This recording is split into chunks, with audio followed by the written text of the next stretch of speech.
In a realm where the enigmatic witches exist, harnessing unfathomable powers, society had labeled them as the embodiment of demons. Enter our protagonist, Chen Yan, a modern engineer thrust into the depths of a medieval era, inhabiting the body of a noble prince. Driven by an unyielding determination, Chen Yan resolved to unite cutting-edge industrial advancements with the mystical prowess of the witches, envisioning a formidable realm and a witch harem. The tale commences with a peculiar sensation. Chen Yan felt a pair of hands beckoned and whispered into Chen Yan's ears, waking up him from slumber. "Wake up, Your Highness." Groggily, he pried his eyes open, confronted by a bewildering haze of confusion. Perched upon a chilling, metallic seat, in his very own eye, sees a strange landscape, small wooden and brick buildings. Suddenly, a torrent of memories flooded his consciousness, connecting the dots with a startling revelation. He now inhabited the body of Roland Wimbledon, the fourth prince hailing from the illustrious Grey Castle. Ushered into a world where the proclamation of the fight for the throne decree loomed large, a decree devised by Roland's own father, signifying a perilous struggle to determine the rightful heir to the kingdom's coveted throne. In Grey Castle, the monarch, Roland's father, devised a momentous challenge to ascertain the worthiness of his 5 offspring as potential heirs. Each of them was entrusted with a distinct territory, where they would undertake the arduous task of governance for a span of 5 years. With this crucible of rule, the monarch will choose the successor. Embracing his new identity as Roland, our protagonist soon realized that this was no mere real-time strategy video game. The playing field was far from level, as the initial conditions and circumstances for each contender were not equal. And thus, we are introduced to Roland's siblings. The eldest prince, endowed with unparalleled martial prowess, stands as a towering figure of physical strength, yet oftentimes his brawn surpasses his wit, earning him the reputation of a muscle-headed warrior. The second prince, on the other hand, possesses boundless wealth and resources, granting him a position of immense influence. However, beneath his opulent facade lurks a sinister nature, weaving a web of deceit and cunning that sets him apart from his siblings. The third princess emerges as a formidable force, her military acumen and commanding presence surpassing all expectations. With an untamed ferocity burning within her, she is a force to be reckoned with on the battlefield, leaving no room for weakness or compromise. The youngest princess radiates brilliance and intellect. Her mind is a wellspring of knowledge and astuteness. Lastly, we encounter Roland, the fourth prince, whose character has embraced a life of indulgence and recklessness. Who loves courting death, he finds solace in the pursuit of pleasure, leaving many to question his commitment and capability to seize the throne. He found himself assigned to a desolate border town, a place so forsaken that even a bird would refuse to relieve itself there. It was an underdeveloped, sparsely populated town plagued by poverty, where excrement was carelessly strewn about. Roland instinctively covered his head, fully grasping the wretchedness of his predicament. Before he could complete his thoughts, elderly man implored Roland to initiate the execution. Taking a survey of his surroundings, Roland noticed a gathering of people in the central square, all fixated on a particular spot. It was the gallows, a medieval contraption reserved for the punishment of criminals. A figure wearing a grimy gray shirt and a hemp robe, hands bound behind her back, was unmistakably female with her slender frame, raised chest, and flowing linen hair, billowing in the wind. Roland's mind recoiled at the inhumanity of the situation, struggling to fathom how anyone could believe in such absurdity. "Release that witch!" Roland's voice reverberated with conviction, shocking his minister, his guards, and the town's residents. In an attempt to downplay his outburst, Roland feigned fatigue, suggesting a postponement of the execution to another day. Unexpectedly, his trusted knight, Carter, stepped forward, vehemently opposing Roland's decision. With the witch's identity already confirmed, Carter argued that she must be put to death, fearing that other witches might attempt a rescue. Roland couldn't help but internally scoff at the sight of a knight, whose arm dwarfed the torso of an average person, cowering before girls half his size. Resolute in his stance, Roland turned away, declaring that it would be wiser to lure out more witches, enabling them to capture them all at once. Without further explanation, he retreated to his dilapidated castle, closing the door behind him and releasing a weary sigh. It dawned on him that he must have died from overworking, and been transported to this unfamiliar world. With time, Roland managed to overcome his initial fear of the unknown, took a deep breath, and accepted his identity in this new world. Eager to uncover more about this mysterious world, Roland embarked on a quest for knowledge. Later that day, accompanied by Carter, his trusted chief knight, Roland descended the stairs of the border town's prison. All the while, Carter persistently warned of the peril posed by a witch. However, Roland couldn't resist taunting his own knight, playfully questioning how the formidable Carter could possibly be afraid of a mere girl. Eventually, they reached the lower level of the prison. Within a cramped cell enclosed by sturdy metal bars, a young woman huddled in a corner, clad in the same worn and tattered gray shirt. As she stood up and locked eyes with Roland, he felt a blush creeping onto his cheeks. The young lady possessed a captivating beauty, her eyes a serene shade of light blue, resembling a calm and undisturbed lake. No trace of fear, anger, or hatred tainted her gaze. Summoning the courage to approach her, Roland requested that she come closer, eager for a closer examination. However, Carter swiftly positioned himself in front of Roland, adamantly forbidding the girl from drawing near. He reiterated his warnings about the inherent danger of a witch. Unperturbed, Roland tapped Carter on the shoulder, urging him to calm down. Turning his attention back to the young woman, Roland kindly asked to hear her story. With a soft voice, she introduced herself as Anna. She explained that her father had worked in the local mine, which tragically collapsed, leaving him trapped inside. Seizing the opportunity, a fellow miner attempted to steal the valuables from her father's possession. However, this act of greed was witnessed by a neighboring couple. In a fit of rage, the thief brandished a pickaxe, assaulting the couple. But just as he sought to deliver a fatal blow, Anna's witch abilities wakened, and she unleashed a deadly power, incinerating the thief. They proceeded to rescue Anna's father from the collapsed mine, and in a desperate plea, Anna begged the neighbor not to report her as a witch. Roland inquired how she ended up here, and it was revealed that her own father had reported her to the authorities. Carter, upon hearing Anna's confession, once again implored Roland to carry out her execution. Yet, Roland's curiosity was piqued, and he remained intrigued by the extent of the witch's powers. Anna's reaction was unexpected.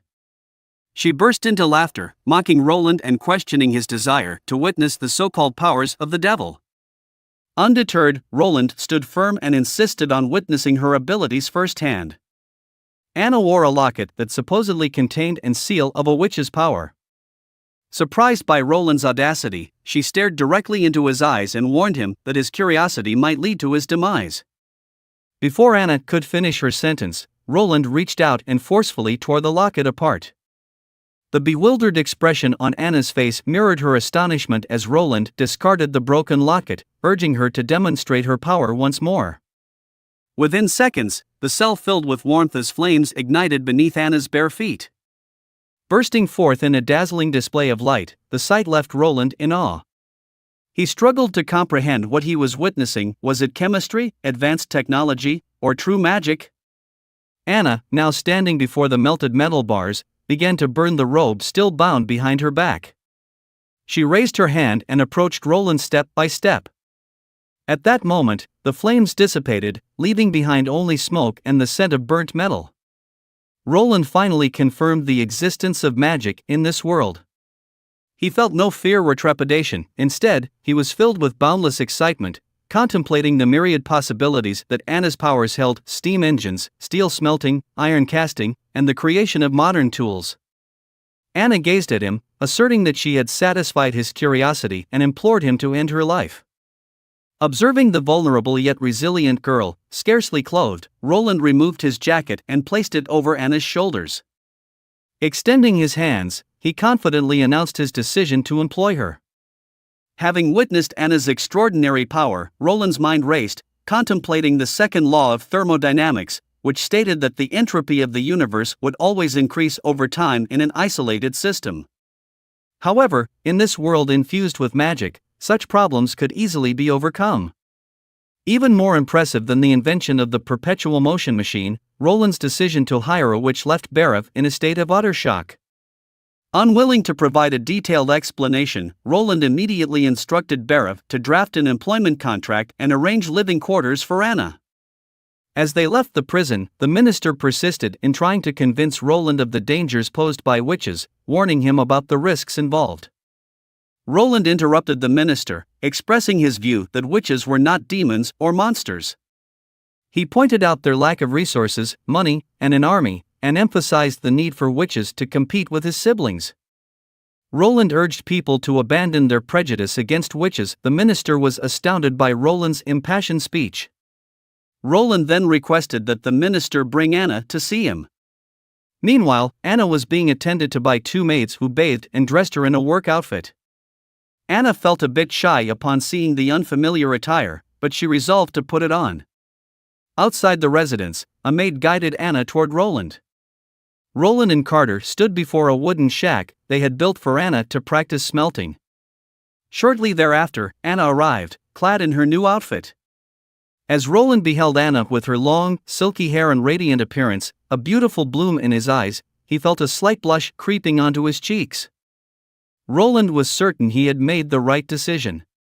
He deemed the typical worker's outfit too mundane and the magician's robes too cumbersome, but the maid's uniform was perfect for Anna. Curious about why Roland was treating her so well and going as far as signing a contract with her, memories flashed through Anna's mind, reminding her of how terribly she had been treated after others discovered she was a witch. Roland extended his hand once again, confidently stating his disbelief in such nonsense. He expressed his trust in Anna and her abilities. Something ignited within Anna's gaze as she placed her hand atop Roland's, promising to assist him and learn how to control and harness her powers. Inside the wooden shack, steam filled the room as Anna practiced controlling her abilities. With each failure, flames would erupt from her feet, expanding and enveloping her entire body. Suddenly, in a mishap, Anna lost control of the fire, causing her clothes to be singed once again. Just then, a loud knock resounded, followed by Carter and the minister sprinting towards the shack, reporting the presence of demonic beasts as discovered by a patrolling squad. Everyone, including Anna, was filled with shock and concern. However, Roland remained perplexed, questioning, "What are demonic beasts?" From now on, we will refer to the minister by his real name. Barkov frankly opened the door and reported to Roland, informing him, "The month of the demon is coming soon." The month of demon? Roland thought for a moment, slowly remembering this phrase, but still confused. Roland looked towards Anna. Anna seemed frightened, and from the look of her, Roland recognized the seriousness of the situation. Barkov then explained that the month of the demon occurs during winter time after the first snowfall. The sun would become faint and dim, then the gates connected to hell within the mountain will then open. Unfortunately, the border town does not have the capability to defend. Thus the residents of the border town must migrate to the nearest stronghold, which is the Canggu stronghold. Barkov also reassured Roland that his safety will always be a priority. Roland asked Barkov if he have seen the gate of hell before. Barkov frankly replied, "It's impossible for an ordinary person to see it. The Long G mountain is impossible to climb over, and going near the mountain will also be influenced by the evil aura, causing nausea and potentially making a man goes mad and lose its consciousness. Unless..." Barkov paused. Roland asked him to go on. Barkov looked at Anna then said, "Unless that person is a witch, only witches can see the gate of hell, because they are already infected." After hearing what Barkov said, Roland wasn't pleasant but continued asking about the demonic beast. Because this was also the first time Barkov had been to the border town, he had not seen any demonic beasts before and thus can't answer most of Roland's questions. After gathering the basic info, Roland started to organize his thoughts. If the residents here need to migrate every year, then it's impossible for the town to grow. Since Canggu Stronghold are able to defend against the demonic beast, that means the beasts can be defeated. Since they are not invincible, why can't we defeat them here in the border town? Barkov started sweating nervously and frankly told Roland, "Unlike Changji Stronghold, we don't have the big tall walls or the elite troops guided by Duke Ryan." Roland frowned his brows and sneered, finally understanding that the border town was built at this exact location for one sole purpose only, that is to be used as an alarm warning the stronghold. If Roland wanted to properly develop the border town, he must have his roots here. He can ignore all obstacles, but he needs the people to stay here. He then ordered Barkov to bring all the local guards, hunters, and farmers to him. Roland added a few conditions. First, they must have been living here for more than 5 years, too, prefer those who have experienced the month of demon, or have fought against the demonic beasts before. After issuing the order, Roland and Anna went to the backyard garden to enjoy some dessert. This was the first time Anna have ever had such an exquisite cake. While Anna is slowly and carefully chewing on the cake, Roland asked Anna to tell him more about the month of the demon. Anna lowered her brow and slowly explained what an average peasant experience is like during this terrifying time. People like Anna and her father would have to start to migrate towards the stronghold, transporting their yearly harvest to exchange for food and gold. The stronghold will set up a temporary refugee camp for them to stay in. The length of the demon month may vary, some lasting as long as 4 months. But the officials in the stronghold told them their harvest is only enough for 3 months of supplies. Because of the lack of food and supplies, a lot of bullying occurred where weaker people's food would be forcefully taken away, and these people couldn't make it, thus dying. Anna started to tear up, seeing that. Roland reckoned that it must have been very difficult for her. Since her father, before Roland could finish his sentence, Anna told him his father was still protective of her during that time. A moment of silence between the two. Moments later, Anna lightly said it was 25 gold, referring to the gold offered as a reward, reporting a witch. She then followed up by saying her father just wanted to continue living. Upon hearing what Anna said, Roland was furious, as he slammed the table and promised Anna what she said will never happen here in the border town ever again. He slowly walked towards his office and demanded to see Barkov. Alongside Barkov, there were 3 men, 2 of them were guards, and 1 local hunter. The 2 guards are the patrol captain in charge of the fire beacon every year.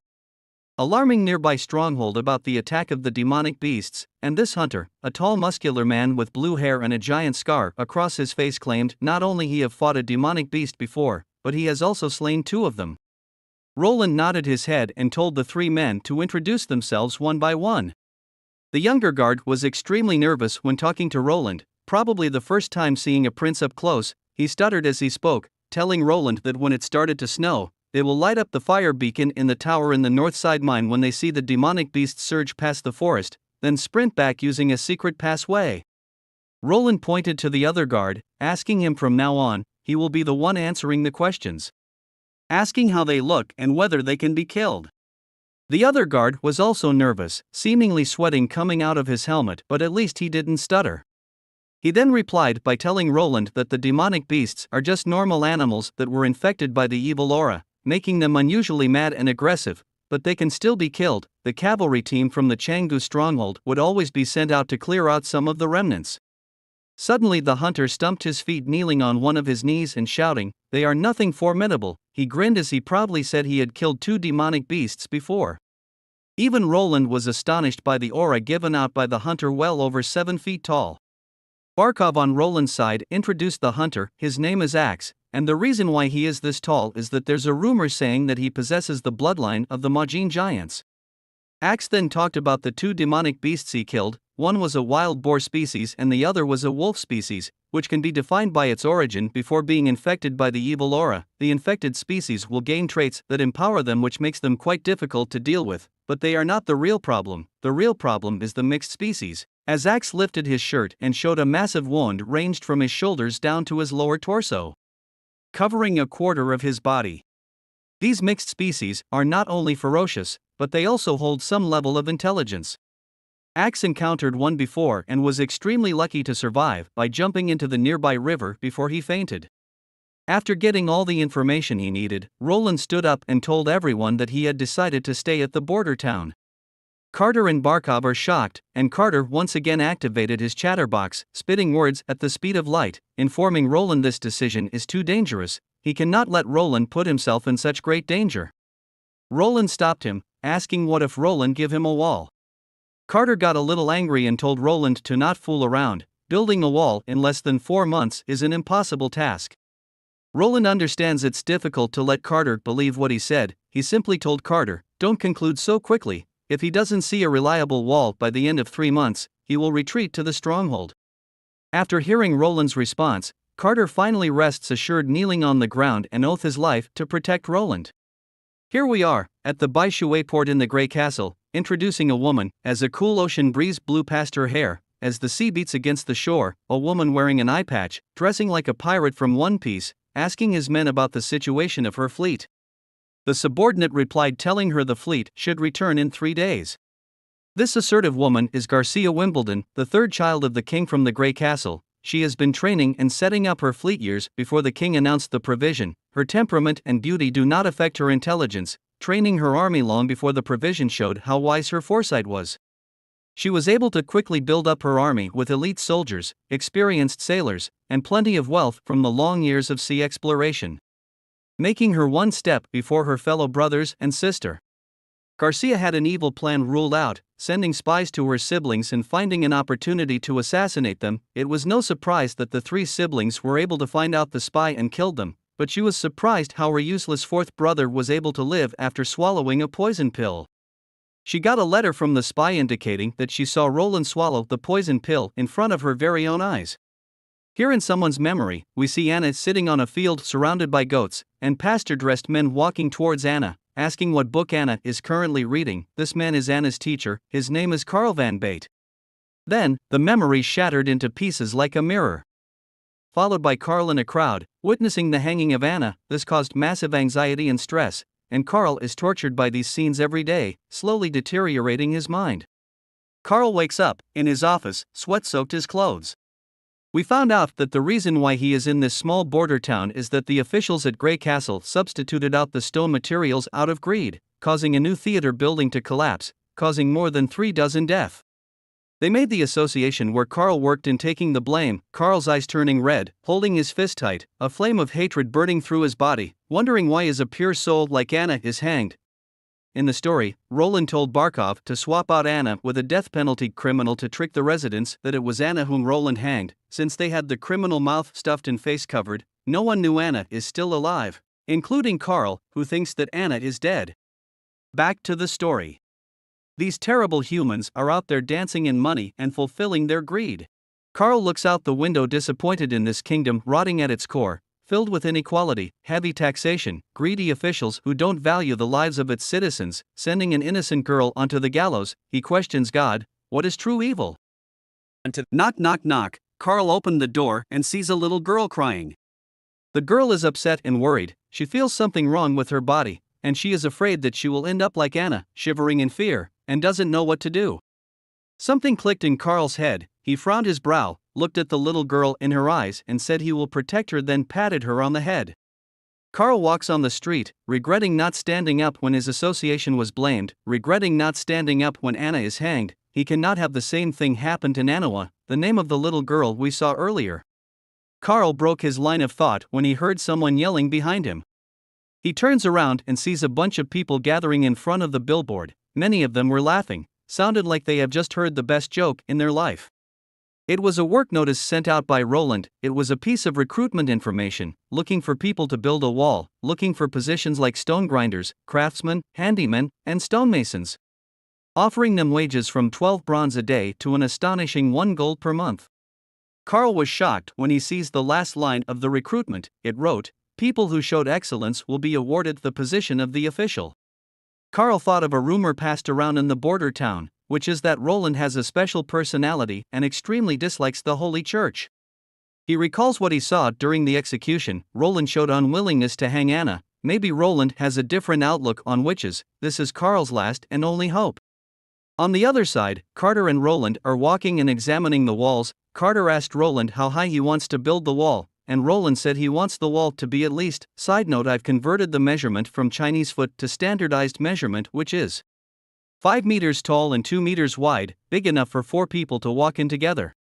Carter briefly thought about the blueprint of the wall, calculating how long he needs. Carter said, even with the men Roland gave him, he can only finish the project during the next year's month of the demon.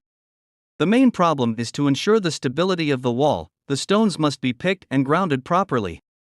Roland didn't explain much, but said, cement will surprise Carter. Carter wondered what is a cement. Moments later, Carter and Roland arrive at the structure Roland recently built, which is the cement burning room. Roland thinks in his head, knowing the raw material to produce cement is common, and he can find everything in the border town, but the temperature is a crucial step.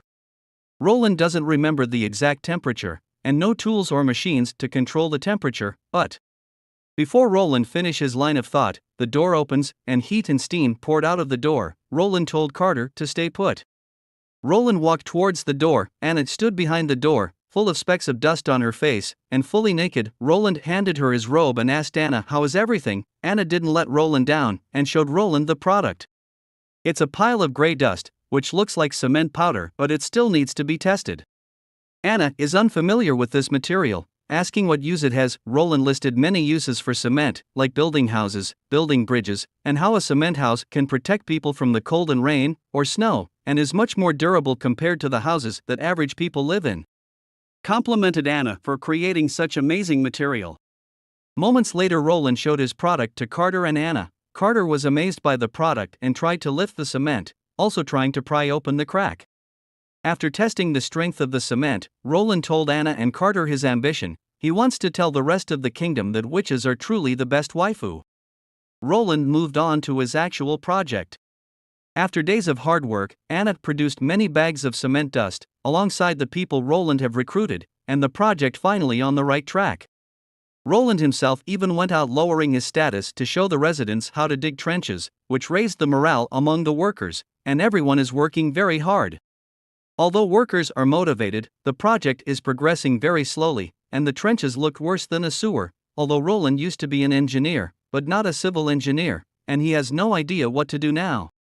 This gives Roland a headache, scratching his head. Meanwhile, Barkov came to report a stonemason was recruited, who used to work at the Grey Castle Stonemason Association.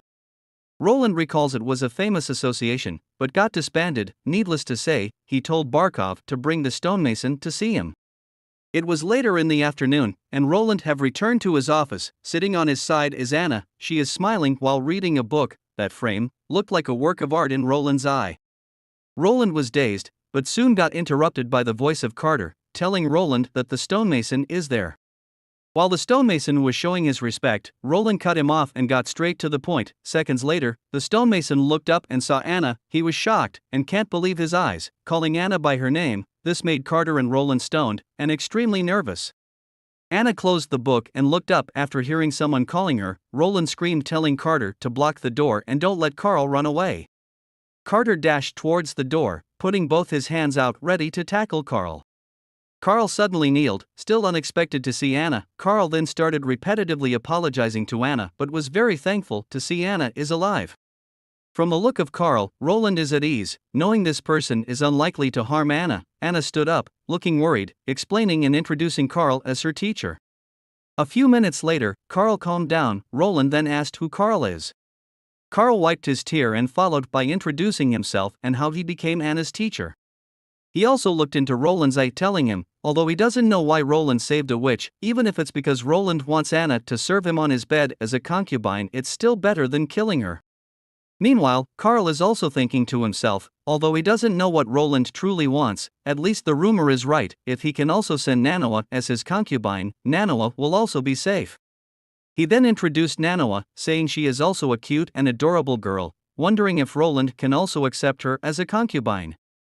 Carl misunderstood Roland's intention to protect the witches. Roland continued by telling Carl he will call in to see Nanoa if she is really a witch, but he cannot take her away from her original family, especially when there's no trace of actual threat from her family. He followed up by telling Carl he misunderstood him. The reason he saved Anna is not what he thought to be. Roland was happy to know another witch is in his town. Hoping to not let Carl misunderstood him, Roland decided to tell Carl the real truth.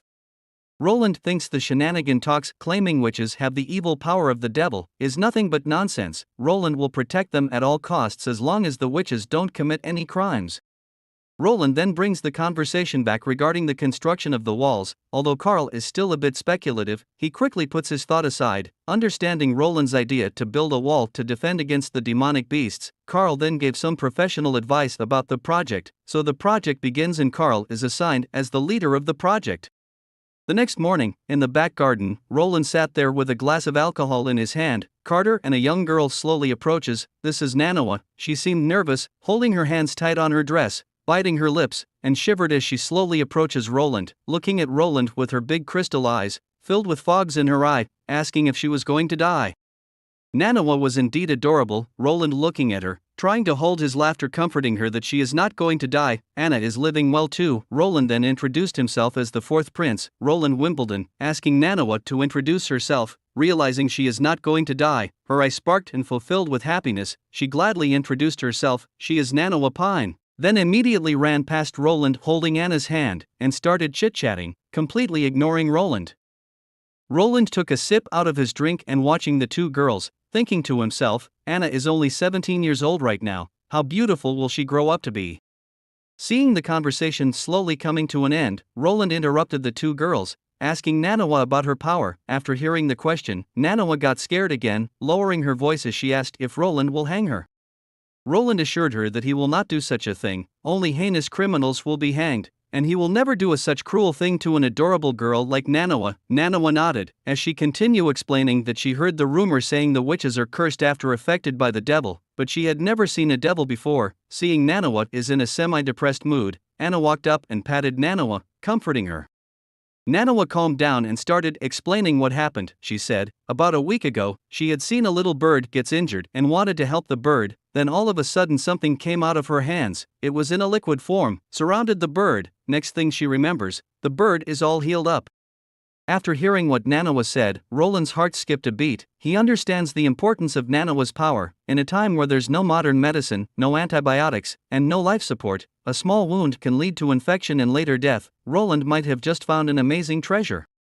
Roland immediately ordered Carter to bring him a live chicken. Roland then asked Nanawa whether she still thinks her power is still evil after knowing her ability to heal animals. Nanawa looked up and told Roland her teacher said witches can do things ordinary people can't do, but it's a trap set by the devil, then followed up saying while holding 3 fingers up, she swears that she had never seen a devil.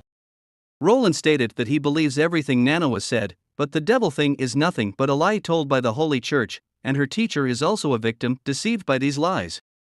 Nanawa asked why would the church lie to its people. Roland shook his head, as he understands how religion works back on Earth. A similar thing happened in history as well. There isn't a proper answer, just purely for one's sole benefit. Moments later, we heard Nanawa holding her hands together. As her face turns red, she lightly said, Your Highness, please be gentle. It will hurt. Roland smiled then replied, It's alright, it will be done in a quick moment. Hold up, wait a minute, something ain't right. Nanawa nervously whispered to Roland, Please be gentle, I don't want it to be painful. Roland grinned and replied, Don't worry, it'll be over very quickly. Meanwhile, poor Carter was struggling to hold onto a screaming chicken that was flapping its wings like crazy. It was as if the chicken was auditioning for a role in a horror movie. As Roland began to make his move, Nanawa clenched her teeth, preparing for the worst. But just as she was about to scream, the chicken let out a blood-curdling screech with its feather flying everywhere. Nanawa stretched out her tiny arms toward the injured chicken, using her special powers to heal it. Within seconds, the chicken went from looking like a sad sack of feathers to being so energetic, it seemed like it was on steroids. The little guy was bouncing around like it wasn't a chicken, but a majestic eagle soaring through the skies. Hours had passed, and the poor chicken had been put through the ringer with various tests and procedures. Its little body was now cold and lifeless, cradled gently in Carter's warm arms, as Roland concluded that Nanawa's ability can recover damaged parts of the body, but her power cannot grow out a new limb, but a limb that has been reattached to the body can be healed completely, nor can she bring the dead back to life. After the conclusion was reached, Roland ordered Carter to take the chicken back to the kitchen. Nanawa stood off to the side, tears streaming down her face. She bit her lip, trying to hold back her emotions after witnessing so much today. Roland noticed that Nanawa was still feeling a bit down after the earlier events, so he had an idea to cheer her up. He invited her to a delightful picnic. Nanawa's eyes lit up with excitement as she saw the table overflowing with delicious dishes. Full of various desserts as she took a seat at the table, Nanawa couldn't help but feel like all the sadness from earlier had vanished into thin air. She was surrounded by good food, good company, and good vibes. As the sun began to dip below the horizon, Carter escorted Nanawa out of the residence. Nanawa was beaming with joy and even waved goodbye to Roland, promising to see him again tomorrow. Anna, who was standing beside Roland, couldn't help but wonder why he didn't try to convince Nanawa to stay. After all, she was a fellow witch. Roland looked towards Manhwa as she walked away, a small smile playing on his lips. Manhwa still has her family, he said softly to Anna. For now, they don't know about her powers. Anna looked down at her feet, as she knew how difficult it was to keep one's witch abilities a secret from loved ones, but the moment they knew, they will always turn in the witch to the Holy Church, it's only a matter of time. Roland noticed that Anna seemed a little down, so he asked if she missed her father. Without hesitation, Anna declared that she didn't. Roland felt a pang of sadness at the thought. Biting his lips unsure of what to say next, Roland quickly changed the topic. From now on, Manhwa will be coming over often, he said. Hopefully every day. I have the intention of training her powers. Roland stood tall and spoke with a determined tone. I promise you, Anna, that as long as I'm here, all witches will be treated equally and live like normal people, he declared. I know we can make this day come, and I won't rest until we do. Ever since Carl took over the project of building the wall, Roland found himself with more free time on his hands. He spent his afternoons sipping tea with Anna and Manhwa, watching as they practiced their magical abilities and honed their skills. At first, Roland felt a bit guilty about not being more involved in the wall project, but as he watched Carl and his team work tirelessly day after day, he realized that he could trust them to get the job done. Barav barged into Roland's office in a state of panic. We've got a big problem, Your Highness, he exclaimed, sweat beading on his bald forehead. We've been spending way too much money on recruiting handymen and craftsmen. Our finances are running dangerously low. Roland leaned back in his chair, can't help but feel helpless, as he is also poor, scratching his head, desperately trying to find an idea. As Barav observed the fourth prince, he couldn't help but marvel at how much Roland had changed since their time at the Grey Castle. Back then, Roland was nothing but a notorious playboy with a terrible reputation and no sense of being a noble. Barav had only come to this small border town because the king had promised him the position of official finance minister. However, when Roland arrived in the town, he started offending every noble he came across, and people would often ridicule him. But everything changed when Roland saved that witch. Barav couldn't believe how much Roland had transformed since then. He was a different person altogether. Roland was so focused on solving the town's financial problems that he didn't notice the bewildered expression on Barav's face. After a few moments of silence, Roland explained that he had been studying the town's problems and had come up with a plan to improve the income. Barav was still in shock, but he realized that Roland was serious and had a genuine desire to help the people of the town. As Roland continued to explain his plan, Barav couldn't help but wonder if Roland was possessed by a devil. But then he remembered the time when Roland had touched a locket that has the power to disperse any demonic power within him. As they walked through the empty pier, the ambassador couldn't help but shake his head in disappointment. Looks like the border town is still struggling, he muttered to his secretary. But their surprise grew as they noticed the lack of ore in the yard. Where have all the shipments gone? The secretary wondered aloud. Their curiosity was piqued, and they decided to pay a visit to Roland in his castle. As they made their way there, they speculated whether the border town had found a new trading partner. The ambassador couldn't help but feel a little uneasy about the situation. He had planned to monopolize the trading route, but with the fourth prince's recent actions, it seemed that his plans would no longer be successful. As they approached the front gate of the border town, the ambassador couldn't help but feel a sense of apprehension. Will the fourth prince surprise him? Roland invited the ambassador to a welcome dinner, but instead of the usual silverware, they were presented with 2 wooden sticks. The ambassador was a bit confused, never having used chopsticks before, and watched as Roland deftly picked up his food with ease. Trying to copy him, the ambassador focused heavily on trying to pick up a cherry tomato, but just as he was about to succeed, Roland suddenly asked him a question, causing the ambassador to jump and launch the tomato high up in the air. Roland then asked the ambassador what he thinks about the chopsticks, as chopsticks are much easier to obtain than silverware, and his people no longer have to worry about diseases entering their mouths due to them always eating by grabbing the food. The ambassador couldn't help but feel impressed by the fourth prince's intelligence. Roland continued by telling the ambassador due to a cave-in, they can't harvest anything from the mines until the next year. The ambassador followed by asking what about the harvest from the past 2 months. Roland told him that the harvest is not enough to feed his people and reminded the ambassador what happened during the month of the demon 2 years ago. Roland leaned forward and looked directly at the ambassador, his eyes filled with conviction. We need to find a better solution, he declared. We can't keep relying on the same old methods that have failed us in the past. The ambassador neither agreed nor declined, but instead dished out a half-baked plan. He suggested that the noble families lend an extra month's worth of food, and Roland's people could pay them back slowly next year. Roland was not having it. He shook his head in disappointment and exclaimed, the Willow Town was willing to use their gold royals to purchase anything, including Roland's ores, while also selling food at market value. Roland gave the ambassador a piece of his mind. He gave the ambassador a once-over and said, I don't think you have any authority to make decisions for the noble families. The ambassador was at a loss for words, his mind racing with memories of his father. He had tried to convince his father that the fourth prince will not use ores for grains and bread and they shouldn't rip them off.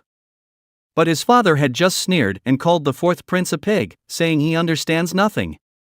Roland had hit the nail on the head. The ambassador couldn't even convince his own father, let alone the other 5 families. But he wasn't going to let Roland walk away without a fight.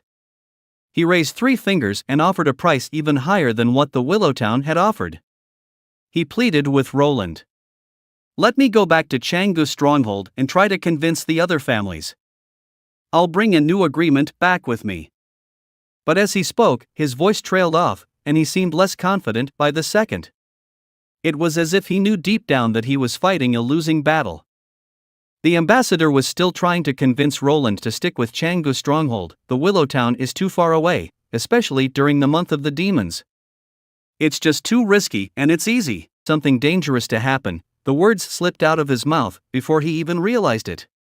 As he accidentally threatened the fourth prince. Roland couldn't help but chuckle at the ambassador's continued attempts to convince him to work with Changgu's stronghold or Willow Town. You know, I have no intention of becoming a refugee, he said, shaking his head. I'm not leaving Border Town. He then boldly proclaimed, one day, Border Town will be the new border for the kingdom. He even went as far as to invite the ambassador to come to see the massive wall they were building in the north slope. The ambassador was left in a state of shock, slowly remembering how his own family and other nobles had ridiculed the fourth prince for his wall-building project. A wall, you say? He asked, still trying to wrap his head around the idea. In his mind, he starts seeing why everyone is calling him a psycho and don't take him seriously. As Roland entered his residence, he was startled to find a shadowy figure sitting on his bed. The figure congratulated Roland on his negotiations with the ambassador, but Roland's senses were on high alert as he started running towards the exit. Suddenly, the girl in a cloak tossed a dagger between Roland and the door, blocking his escape. Despite her threatening gesture, the girl claimed she had come in peace to have a conversation. Roland cautiously asked for her identity. The girl stood up and said she doesn't have a name, but her sisters call her Nightingale, as she kneeled on the ground and vowed respect to Roland for protecting and taking care of the witches. Roland scratched his head, trying to make sense of the situation when he noticed the badge on the Nightingale's cloak. It was unmistakably the emblem of a witch association. As they spoke, the tension grew palpable, but Roland couldn't help feeling a bit of admiration for the Nightingale's boldness. She had been following him for a week, and apparently knew about Manhwa and Anna. This terrified Roland as he had no idea someone had been watching him this close as Roland was still showing signs of aggression, so Nightingale decided to take matters into her own hands. She shed her cloak and invited Roland to take a closer look. As she revealed her true appearance, Roland was taken aback. She had stunning golden blonde hair, piercing purple eyes, and a svelte figure that could make any man weak in the knees. As Nightingale tapped the edge of the bed, inviting Roland to come closer, he couldn't help but feel a mix of curiosity and caution. But seeing that Nightingale didn't seem to pose any immediate danger, he cautiously sat closer to her. Suddenly, Nightingale grabbed Roland's chin with her fingers and tilted his head towards her, admiring his confidence with a playful smirk on her face. Nightingale couldn't help but admire Roland's boldness in the face of witches like her, and as she leaned in closer, Roland's face turned beet red. But the playful moment quickly turned serious as Nightingale revealed her true intentions, to take Manhwa and Anna away. Roland immediately jumped up and shouted a resounding no. He insisted that they were safe and happy in Border Town and that he would do everything in his power to protect them. After all, there's no place safer than the Border Town. Nightingale insisted that she will bring them back to the Witch Association, where they can find comrades. She shivered as she talked, but Roland immediately cut her off and revealed the real situation they are in. They have no fixed camp to stay, as they are constantly running away, hiding from other people. Despite their harsh living conditions, Nightingale continued to plead her case. Roland argued that they won't survive long like that, with no water, no food, no warm shelter, and the month of the demons also arriving. But something clicked in Roland's mind as he remembered that Barav once told him that the purpose of the Witch Association is to gather all witches and look for the Holy Mountain. Roland questioned Nightingale on this matter, but Nightingale refused to answer. Roland's mind raced as he tried to come up with a solution. Suddenly, a light bulb went off in his head, and he had a brilliant idea. He proposed to Nightingale that they invite all of the witches to Border Town for the months of demons. Not only would they have a safe place to stay, and once the month was over, they could continue their search for the Holy Mountain. Nightingale's excitement was quickly replaced by a sense of worry as she reminded Roland that his people might not be as accepting of witches as he is. She cautioned that once exposed, the church would come looking for them. Roland, frustrated by the situation, clenched his fists in frustration as he realized that there was no quick solution to change the perception of witches in the minds of his people. And the fear of witches is deeply ingrained in the hearts of many. Nightingale dropped a bombshell, revealing that Manhwa and Anna are approaching the age of awakening, causing Roland to be taken aback. Nightingale then shifted her tone and asked Roland if he knew the reason why the witches are viewed as the incarnation of the devil. Roland was puzzled and replied that he had no idea. Nightingale went on to explain the terrifying fate that awaited Manhwa and Anna as they approached their 18th birthdays. Every year during the months of the demons, they would suffer excruciating pain as the devil within them ravaged their bodies. The pain was unbearable, like being ripped apart from the inside out. Those who were strong enough could recover after a few days, but for those who were not, their bodies would twist and contort into grotesque shapes before finally dying a painful death. This is the reason why people view the witches as the incarnation of the devil. Roland then questions what happens after the coming of age. Nightingale explained that once they reach the coming of age, their power will become stable and increase substantially, with the possibility of creating a new branch of magic. Roland was in a tight spot. On one hand, he needed Anna and Manhwa's help for the months of the demons, but on the other hand, he couldn't risk their lives. So he let the girls make the final decision. Nightingale nodded in appreciation of Roland's democratic approach. Anna was resolute in her response. "I'm staying here," she declared. Both Roland and Nightingale were taken aback. "Don't you understand the danger you're in?"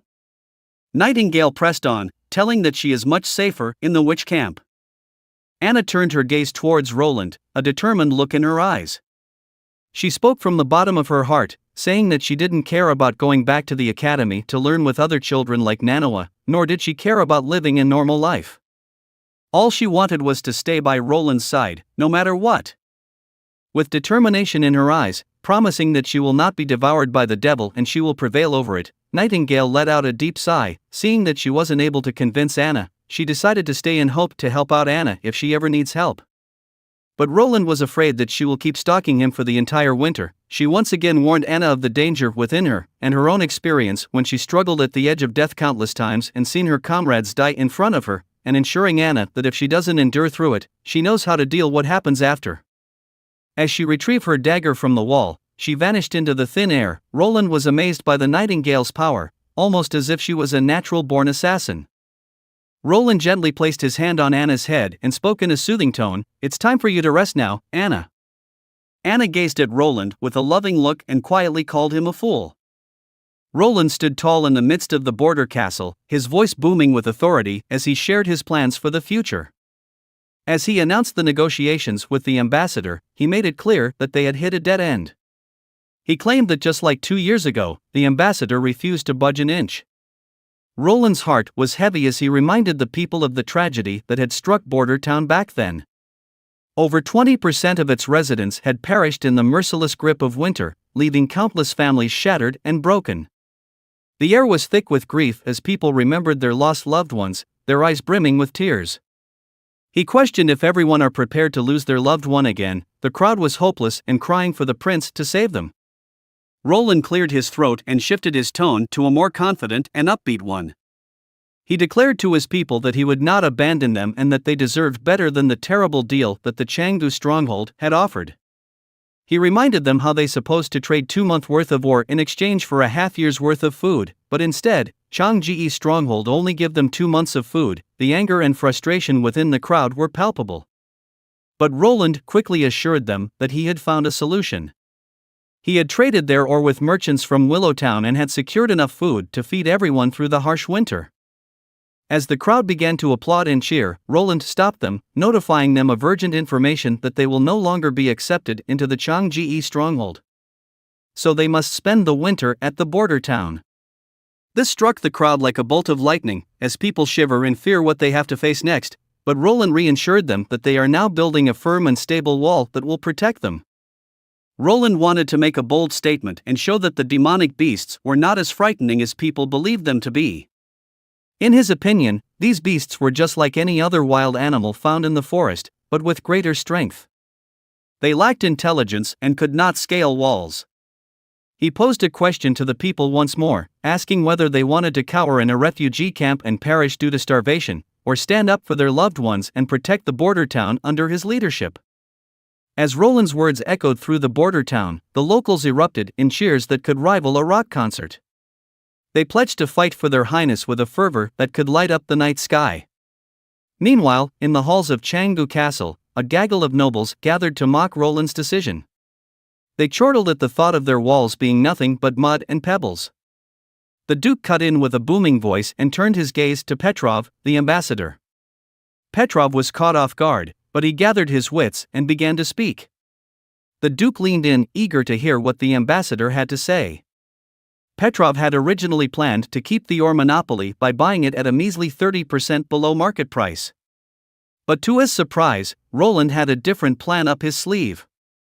Roland was determined to expand their horizons by seeking new trade partners and offering the ore at a jaw-dropping 50% below market price.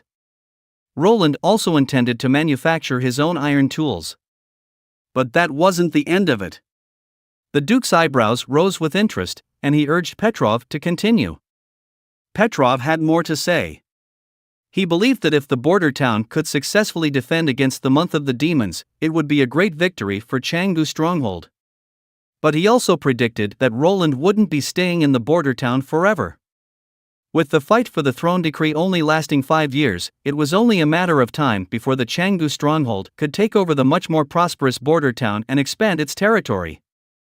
With a wise nod, Petrov advised the Changgu stronghold to send aid to Roland and help him build up the town's defenses. After all, a strong border town would benefit them all in the end. The Duke couldn't help but grin, impressed by Petrov's insight. He nodded in agreement, but his expression soon darkened. He rose from his seat with a scowl, making it clear that he didn't care about the welfare of the border town. However, he made it abundantly clear that no one, not even the prince, should dare to lay a finger on his border town. The next day, Roland summoned Carter to see his latest invention. It was a steam engine, a marvel of engineering made possible with the help of Anna's deft hands. As an engineer himself, Roland was smitten with the fascinating machinery that sparked the first industrial revolution. But Carter was skeptical. He had his reservations about this strange new contraption. Roland just grinned mischievously and poured some water into the tank. Then, he asked Anna to heat it up. Within a few minutes, the water started to boil and the engine roared to life. The connecting rods started moving and the wheels began to turn. In mere seconds, it reached its maximum velocity. As they beheld the steam engine in action, both Anna and Carter were left stunned by its sheer power. Carter couldn't shake off the uneasy feeling it gave him. He knew it took 15 long years to train a knight, but this machine could be built in less than a week. It didn't need food, and it wasn't afraid of the cold, hunger, or even arrows, swords, and spears. Carter couldn't help but question himself. With a machine like this, is there even a need for a knight anymore? Roland was beyond thrilled with the steam engine. It was the missing piece he needed to make his next move. As night descended, he made his way back to his residence, only to find Nightingale sitting on his bed, holding the blueprint of the steam engine. She was in awe of Roland's intelligence in creating such a powerful machine. Roland couldn't help but wonder how Nightingale had managed to get her hands on the blueprint, as it had been locked away in his desk. But Nightingale's curiosity about the machine was palpable, so Roland began to explain its potential uses. He told her that it could move ores, drain water, and smelt iron. In short, it was useful in any task that required strength. Nightingale's mischievous grin widened as she said she will bring the steam engine blueprint back to the Witch Association. Before Roland could even respond, Nightingale swiftly tucked the blueprints into her shirt and in exchange pulled out a secret letter delivered by a pigeon. However, she was able to intercept it. As Roland's eyes darted across the letter's contents, his emotions morphed from shock to a sense of utter betrayal. The words on the parchment were like a slap to his face. Roland's maid, Tyre, had received a sinister letter that instructed her to eliminate Roland during the dreaded months of the demon. This was not Tyre's first attempt, and the letter made it clear that failure again was not an option. Roland furrowed his brows as he tried to remember more about Tyre. He recalled that the previous fourth prince had a peculiar penchant for slapping Tyre's cakes, Nightingale, suggesting that the letter could be from one of his siblings. Wondered if Roland needed her help. Roland let out a deep sigh and asked Nightingale to get to the bottom of the matter. Nightingale, in turn, stood up, raised her hand, and vowed, then asked the blueprint to be her reward.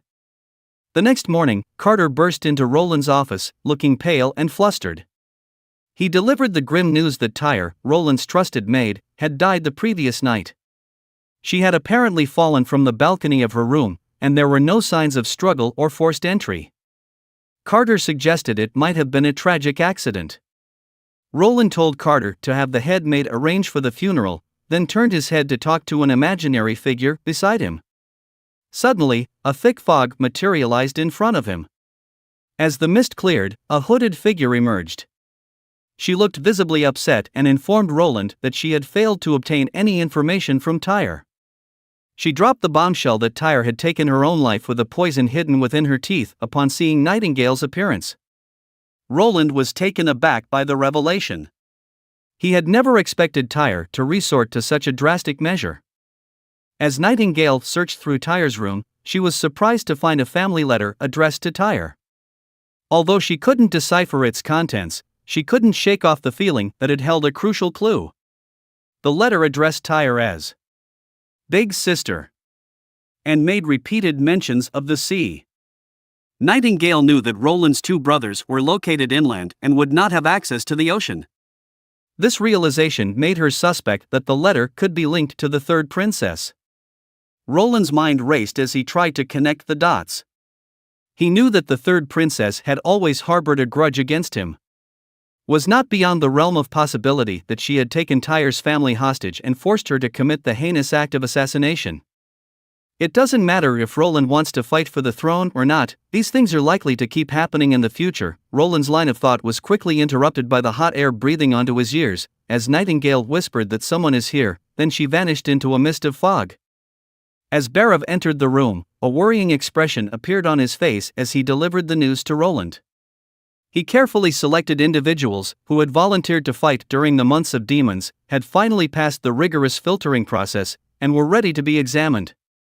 Roland was overjoyed to hear this news, and he eagerly prepared to examine the volunteers. Before they left the office, Barav posed a crucial question to Roland. Was he sure about taking these people to defend the border town? Roland didn't quite understand the implication of this question until he laid his eyes on the ragtag group of volunteers before him. It was clear that they were not seasoned warriors, but rather, they were ordinary folk who had answered Roland's call to arms. Some of them were emaciated and weak, and it was evident that they had not had proper meals in days. Roland's mind raced as he surveyed the group of volunteers before him. He couldn't help but be reminded of the stark reality of this world. The productivity was abysmally low, and many ordinary people struggle to even put food on the table, let alone maintain a strong physique. Upon seeing the worrying look on Roland's face, Barav recommended hiring professional mercenaries instead. With no hesitation, Roland declined. He insisted to use the residence. Roland gazed out at the sea of people gathered in front of him, feeling a surge of excitement and determination. He knew that if he was going to build a strong military, it had to start with the people themselves. And that meant instilling in them the discipline, endurance, and strength needed to defend their kingdom against any threat. As he looked down at the people, Roland knew that training them to wield swords wasn't enough. They needed to be strong, agile, and disciplined, with the ability to work together as a team. So he told Carter to get them into formation and start running. As the sun reached its zenith, Roland, Barav, Carter, and Axe marched in front of the assembled residents.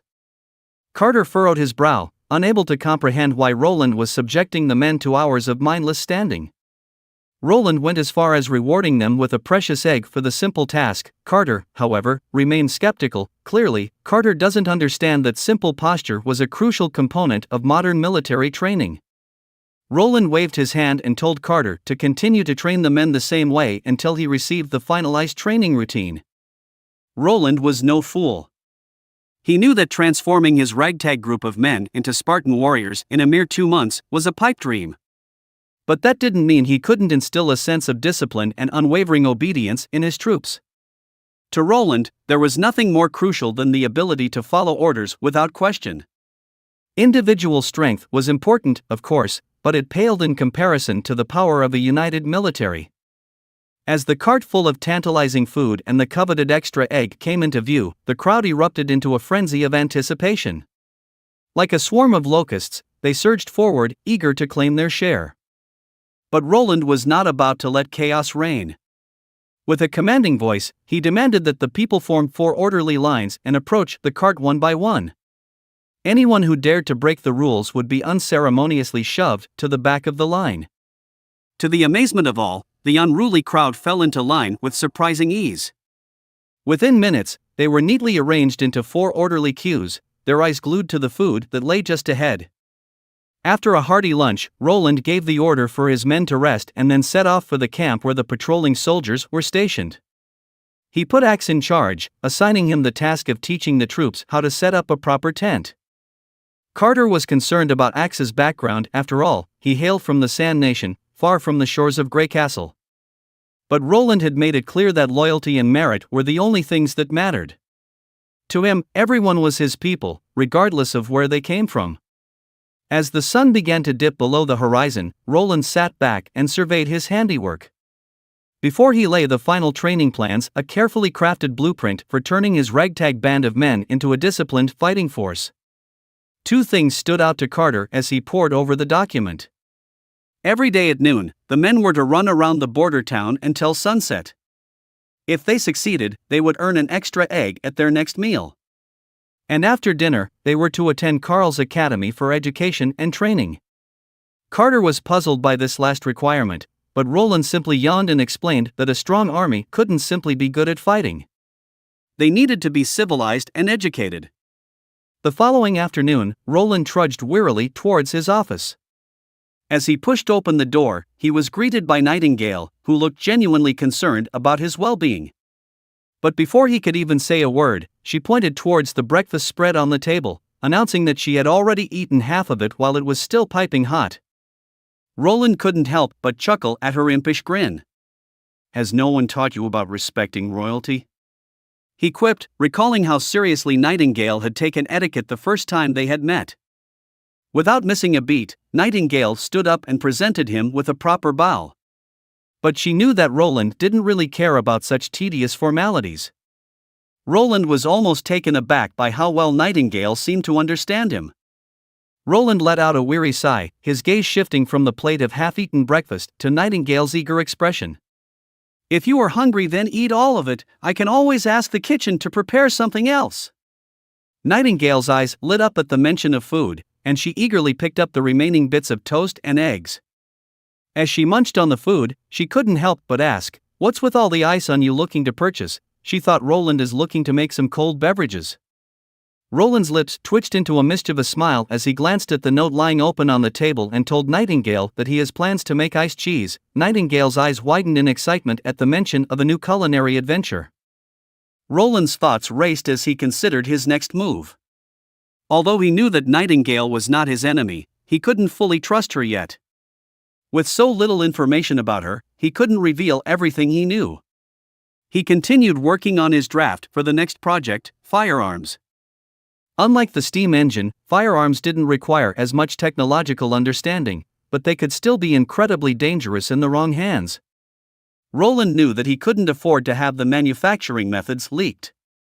Roland was taken aback by his latest discovery, one that left him both fascinated and apprehensive. It appeared that the nobles had been using niter, a crucial component in the production of gunpowder, to cool their beverages. And to make matters worse, they had given it the absurdly elegant name of Ison. Roland turned his head towards Nightingale, his curiosity piqued by the mention of the Witch Association. With a tentative voice, he asked if the association also trained assassins, wondering if there was more to Nightingale's past than she had let on.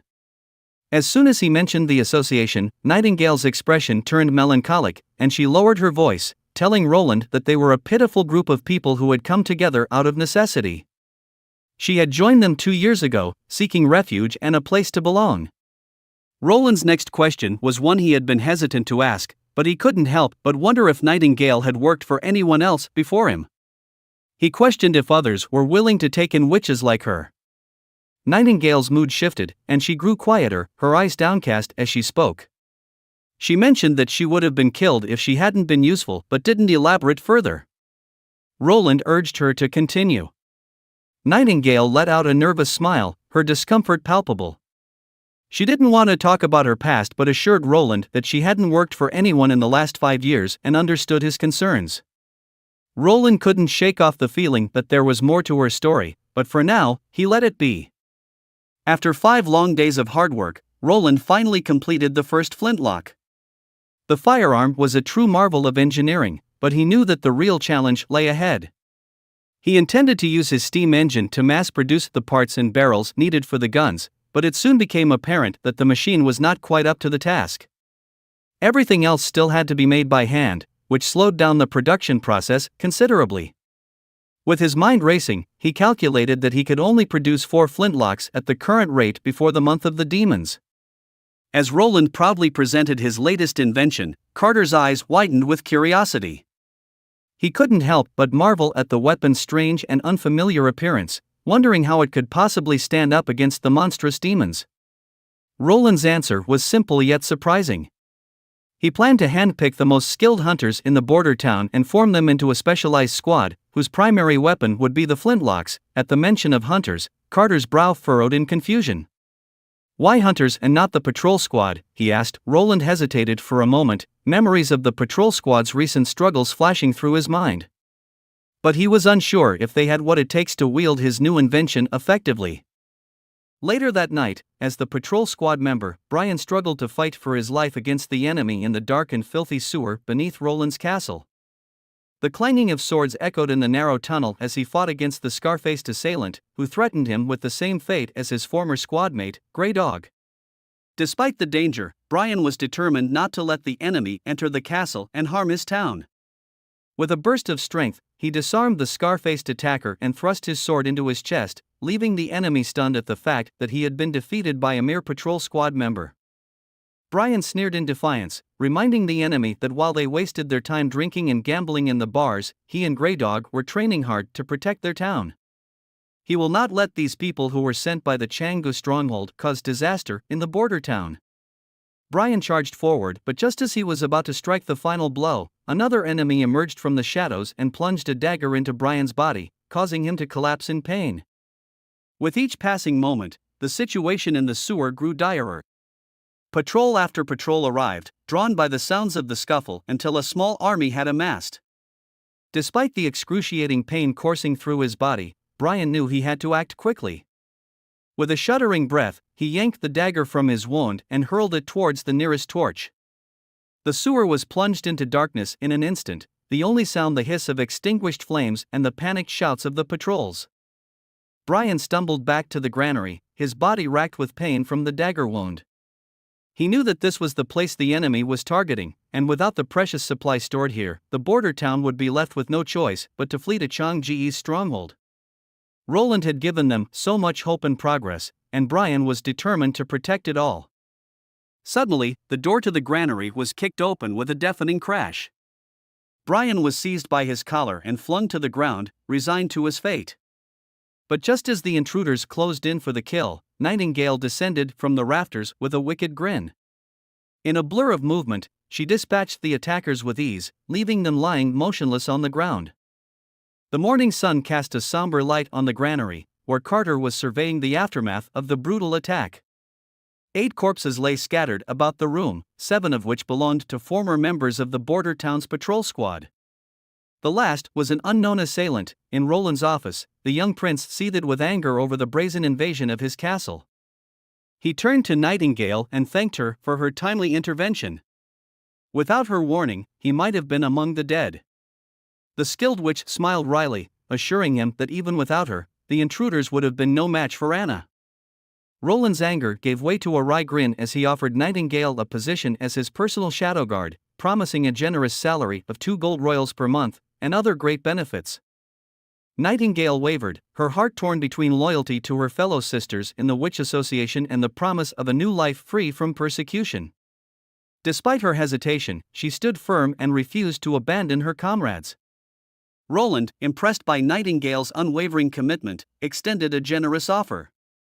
He implored her to gather her sisters and bring them to the border town, where he was overseeing a complete reconstruction of the community.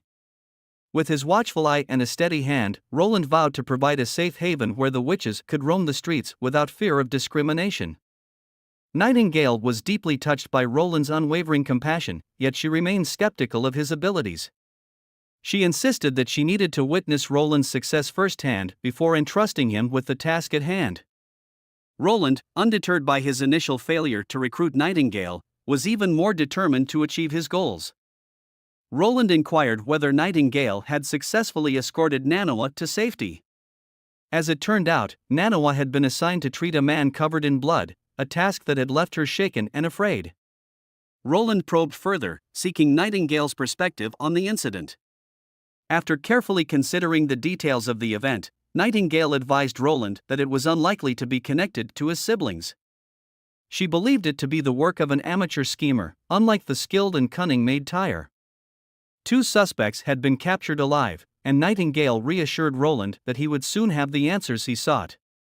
As she spoke, Nightingale casually picked up the teacup from the table and took a sip, her demeanor calm and composed despite the gravity of the situation.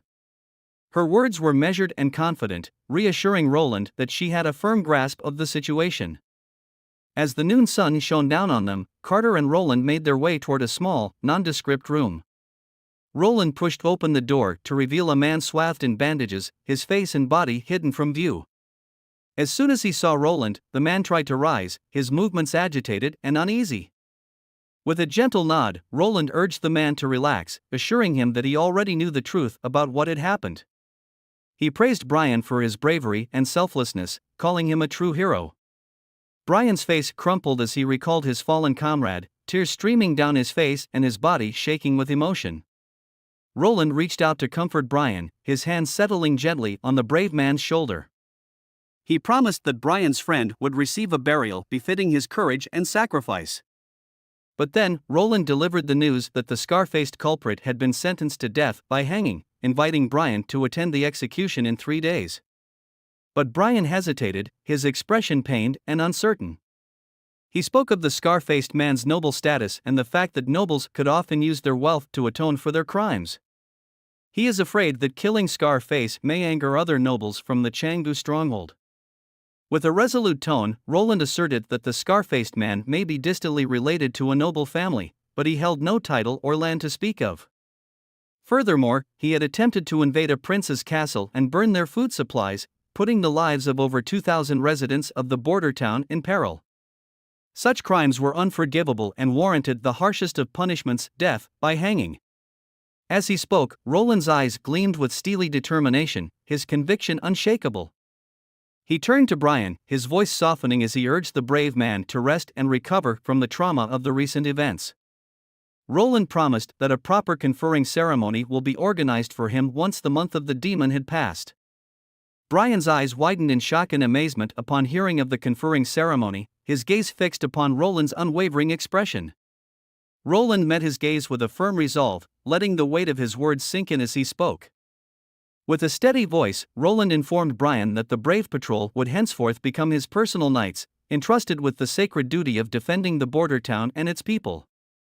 At the city wall, Axe, with his imposing presence, commanded the daily training of the border town's soldiers. His voice boomed loud and clear, echoing across the training ground, as he barked out orders for the men to stand at attention. With a swift and practiced movement, the soldiers aligned themselves in perfect formation, their spears at the ready. As the fourth prince approached, Roland descended the stairs with a sense of trepidation, uncertain of what to say to these men who stood before him. His mind raced with questions, pondering over the best course of action. With a deep breath, Roland stepped forward and chose a young blonde soldier addressing the soldiers with a clear and commanding voice. With a radiant grin, the illustrious figure inquired about the well-being of the young lad. From his past experience gleaned from the news, he knew the expected response. Not tired and doing well. However, to his amazement, the youngster unexpectedly collapsed and kneeled to the ground, tears streaming down his face. The boy was so overjoyed that he was at a loss for words. The other soldiers in the vicinity were awestruck to witness the Royal Highness himself descending to observe their training, overwhelmed with a sense of pride and admiration. Roland extended his hand towards the youthful soldier, imparting a message to him that kneeling was not necessary for his presence. With a beaming grin, the lad complied, rising to his feet with unbridled enthusiasm. Roland was elated to observe the strides they had made in their training regiment, as evidenced by their elevated energy levels, attributable to proper nutrition and rest. Turning his attention to the young soldier, Roland inquired if he had any novel ideas or suggestions that could further enhance their training, emphasizing that he was always open to hearing feedback. The young soldier hesitated momentarily, understandably apprehensive about conversing with the fourth prince. After taking a deep breath, he mustered the courage to speak his mind, stating that their forces were insufficient in number. In the event of a demonic beast assault, they were only capable of defending a mere third of the wall. The murmurs of agreement from the surrounding soldiers served as a testament to the veracity of his words. Roland raised his hand to quell the cacophony of voices, signaling for everyone to quiet down. Turning his attention back to the young lad, he asked for his name, to which he learned that the soldier's name was Vanner. Roland expressed his admiration for Vanner's keen observation skills and concurred with his opinion regarding the inadequacy of their forces. Axe, who was nearby, affirmed Roland's statement by noting that demonic beasts lacked the intelligence to organize and were akin to wild beasts. Having established the veracity of Vanner's concerns, Roland unveiled his plan. Given that the wall spanned an impressive 600 meters, they would divide their forces into 3 groups, with obstacles set up in between each group. The obstacles would compel the beasts to run around them and concentrate in specific areas, where the soldiers would be lying in wait for them. Axe voiced his trepidation regarding the proposed plan, citing the inherent risks of engaging with only spears and arrows. Roland, however, appeared unperturbed, and with a sly grin, he began to divulge a new and secret weapon. In the distance, not far from the city wall, a massive explosion erupted from a nearby forest, sending flames soaring into the air and causing the ground to tremble. Dust and pebbles rained down upon them as Roland reveled in his excitement, anticipating the success of the new weapon. Carter and Axe were awestruck, unable to comprehend the sheer magnitude of the weapon's power, likening it to the thunder of the gods themselves. As Roland approached the massive dent in the ground, measuring half a meter in depth and 10 meters in width, he couldn't help but feel exhilarated at the sight of the explosive power of gunpowder, which seemed to be the best friend for all Ice Sky protagonists. Nearby, the unfortunate bunnies that had been tied up near the explosion site, their body cold and unmoving. Axe, visibly thrilled by the newfound power of the weapon, eagerly inquired if they could be mass-produced. Roland let out a sigh, acknowledging the harsh reality that it wouldn't be possible by the time the month of Demon arrived. However, he remained optimistic, predicting that they would have amassed a stockpile of 20 to 30 such weapons by then, which he was confident would suffice to see them through the ordeal. From Nightingale's unique perspective, the world appeared to be nothing but shades of black and white, a concept that may be hard for others to comprehend. However, this allowed her to break free from the mundane constraints of everyday life and move about freely. Within the mist, cardinal directions were mere abstract notions that held no bearing on her movements. Instead, she followed the ever-shifting lines that guided her path, enabling her to float effortlessly through walls and solid objects.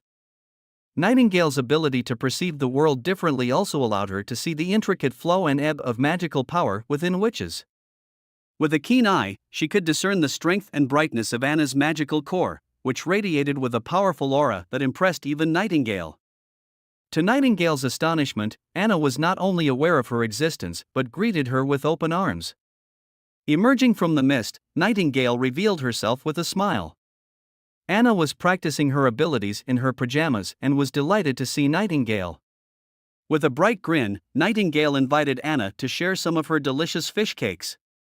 Nightingale advised Anna to wash her hands before eating, but Anna simply used her flames to purify her hands, leaving Nightingale in awe of her precise control over fire. However, Nightingale knew that the more powerful an ability, the more pain one must endure during demonic torture. As Anna savored the delectable fish cake, Nightingale couldn't help but express her concern for the young girl's safety. With a worried expression etched on her face, she delicately broached the subject of Anna's future. She questioned whether Anna truly wished to remain in the border town, cautioning that many dangers were lurking in the harsh winter months ahead. Nightingale implored Anna to consider the comfort and safety of the Witch Association, where she could be surrounded by like-minded individuals who would welcome her with open arms. Anna didn't respond to Nightingale's inquiry directly, but instead, she posed a question of her own: where did Nightingale hail from before joining the association? Nightingale's response was that she lived in a bustling metropolis in the east, not too far from the capital. However, Anna didn't stop there and inquired whether Nightingale was happy in her previous life. At the mention of her past, a jolt of memory coursed through Nightingale's mind. She recalled being confined in chains, treated no differently than a lowly animal. The pain she endured caused her to shiver uncontrollably as she wondered what prompted Anna to ask such a loaded question. Anna proceeded to recount her own harrowing tale, where she was sold to the church by her own father for a paltry sum of 25 gold royals. Overcoming her trepidation, Anna gently placed her hands atop Nightingale's and shared how Roland had come to her rescue, freeing her from the confines of her bleak existence. The mere thought of her new life here filled Anna with an inexplicable sense of happiness. As Nightingale listened in awe, Nightingale went on explaining that despite what Anna thought, she is still trapped in this castle, and the rest of the populace still harbored an abhorrent disdain for witches. However, Anna's unwavering faith in Roland's vision for change surpassed any fears or misgivings she may have harbored. Fixing her crystalline gaze directly upon Nightingale's, Anna posed a poignant question: where did Nightingale find more fulfillment, in the Witch Association or here? Without missing a beat, Anna professed her own sense of spiritual home in this very border town where she now resided, alongside her unwavering trust in Roland's promise of bringing transformative change to this land.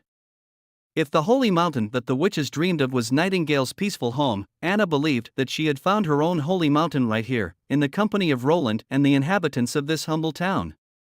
Just as Nightingale was about to reply, the door suddenly flung open with a thunderous crash. In walked Manhwa, tears streaming down her ashen face. With wild desperation in her eyes, she flung herself upon Anna, her body trembling with fear. In a frantic and nervous tone, Manhwa begged for Anna's assistance, her words spilling out in an incomprehensible rush. Meanwhile, in Roland's chambers, he was in the midst of a delightful dream, surrounded by his bewitching harem. Suddenly, his reverie was rudely interrupted by Nightingale, who yanked him unceremoniously out of bed. Her face twisted with anger, Nightingale relayed the alarming news that Manhwa's father had arrived and now knew of his daughter's true nature as a witch. Roland was stunned by this revelation, his mind racing with countless questions. He scrambled to get dressed and made his way down to the meeting room.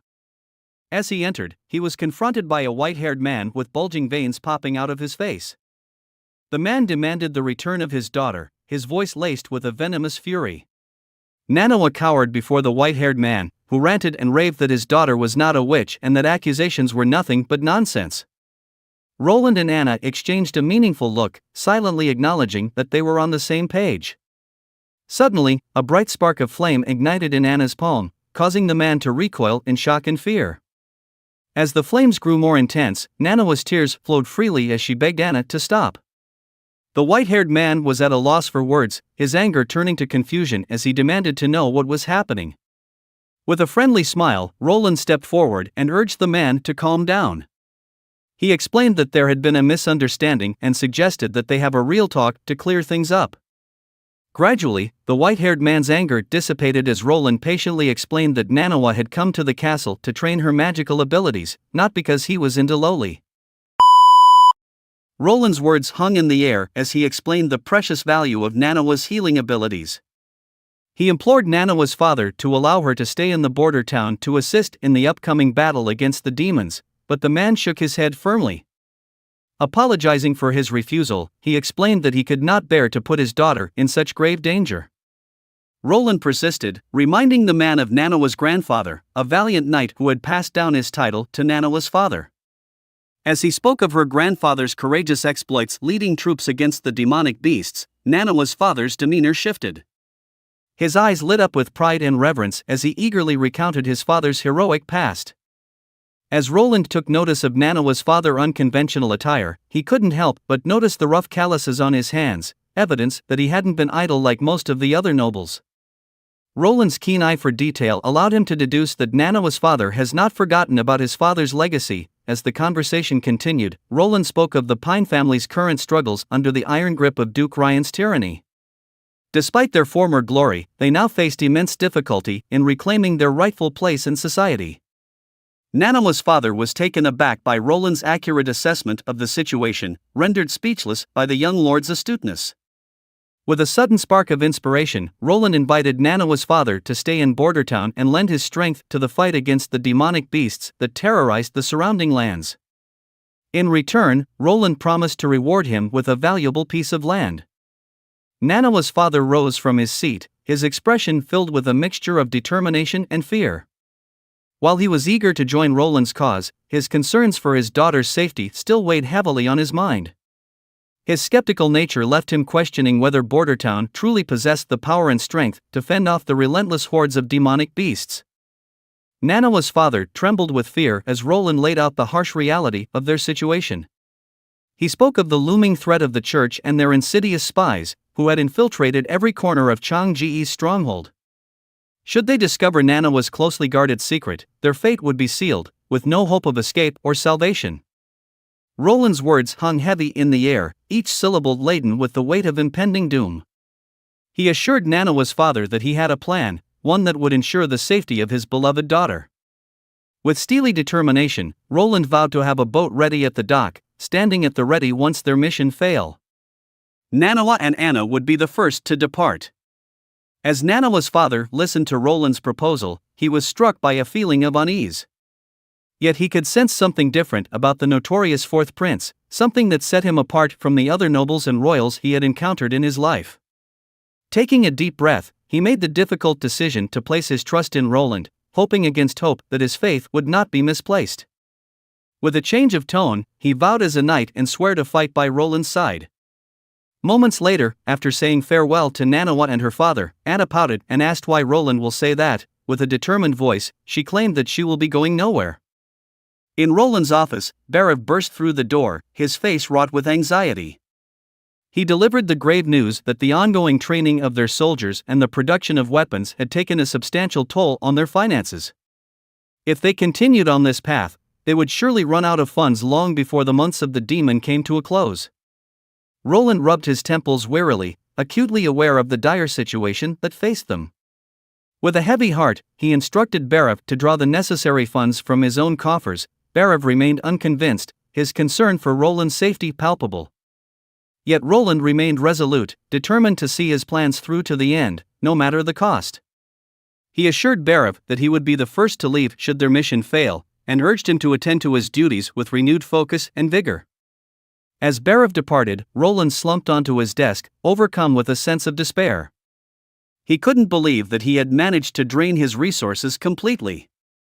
In the midst of the fog, Nightingale appeared, materializing from the swirling mist. She leaned against Roland's desk, a mischievous grin on her face as she questioned his earlier words to Barav. Roland could feel his cheeks flush with embarrassment.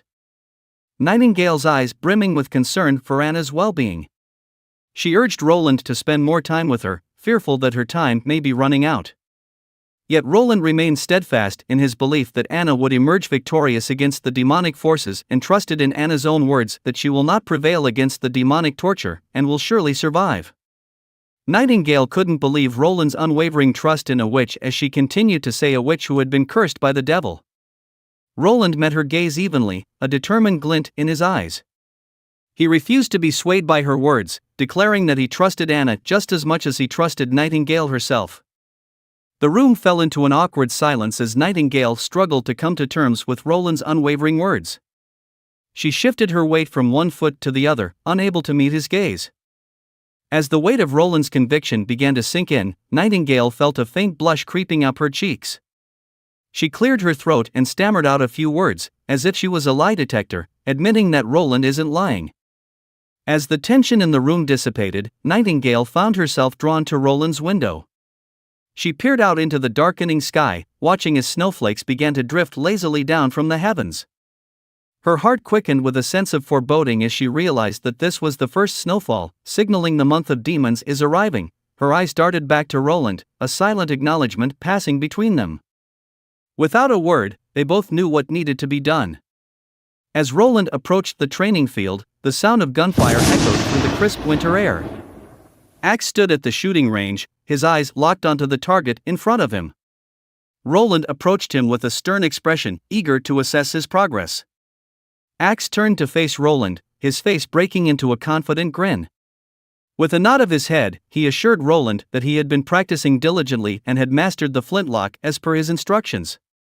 As Axe gazed down at the powerful weapon in his hand, he felt a deep sense of respect for the man who had given it to him. He vowed to never disappoint Roland and to use his skills to defend their land against the demonic beasts that threatened to overrun them. Roland turned to Carter and inquired about his progress. Though Carter's skill with the new weapons was commendable, his concerns about their slow production rate were valid. Roland acknowledged the difficulty of pioneering the age of fire weapons but reassured Carter that more weapons would be crafted in due time. Roland strode purposefully to the city wall, flanked by Axe and Carter, two of his most trusted soldiers. As he gazed out over the expanse of land beyond the wall, his mind was consumed with thoughts of the impending demon invasion. The trio arrived at the city wall, where Roland was greeted with a chorus of bowed heads from the assembled soldiers. As Axe reported that no demonic beasts had been sighted yet, Roland breathed a sigh of relief. The first snowfall usually meant a lull in activity from the beasts. However, their respite was short-lived when a soldier on the wall shouted a warning. A lone figure had appeared. Panic spread among the soldiers, and some suggested sounding the alarm. Roland, calm and collected, reminded them of their training and urged them to use proper judgments. Gradually, the men regained their composure and lowered their bows. Roland exhaled a weary breath, acknowledging the grueling drill was necessary to instill discipline in his troops. The soldiers stood in unison, intently watching as the cunning fox crept closer to the fortress walls. Suddenly, the beast leaped forward, its eyes fixed on the towering barrier. Axe, quick to react, alerted Roland of the creature's possible intentions to vault over the defenses.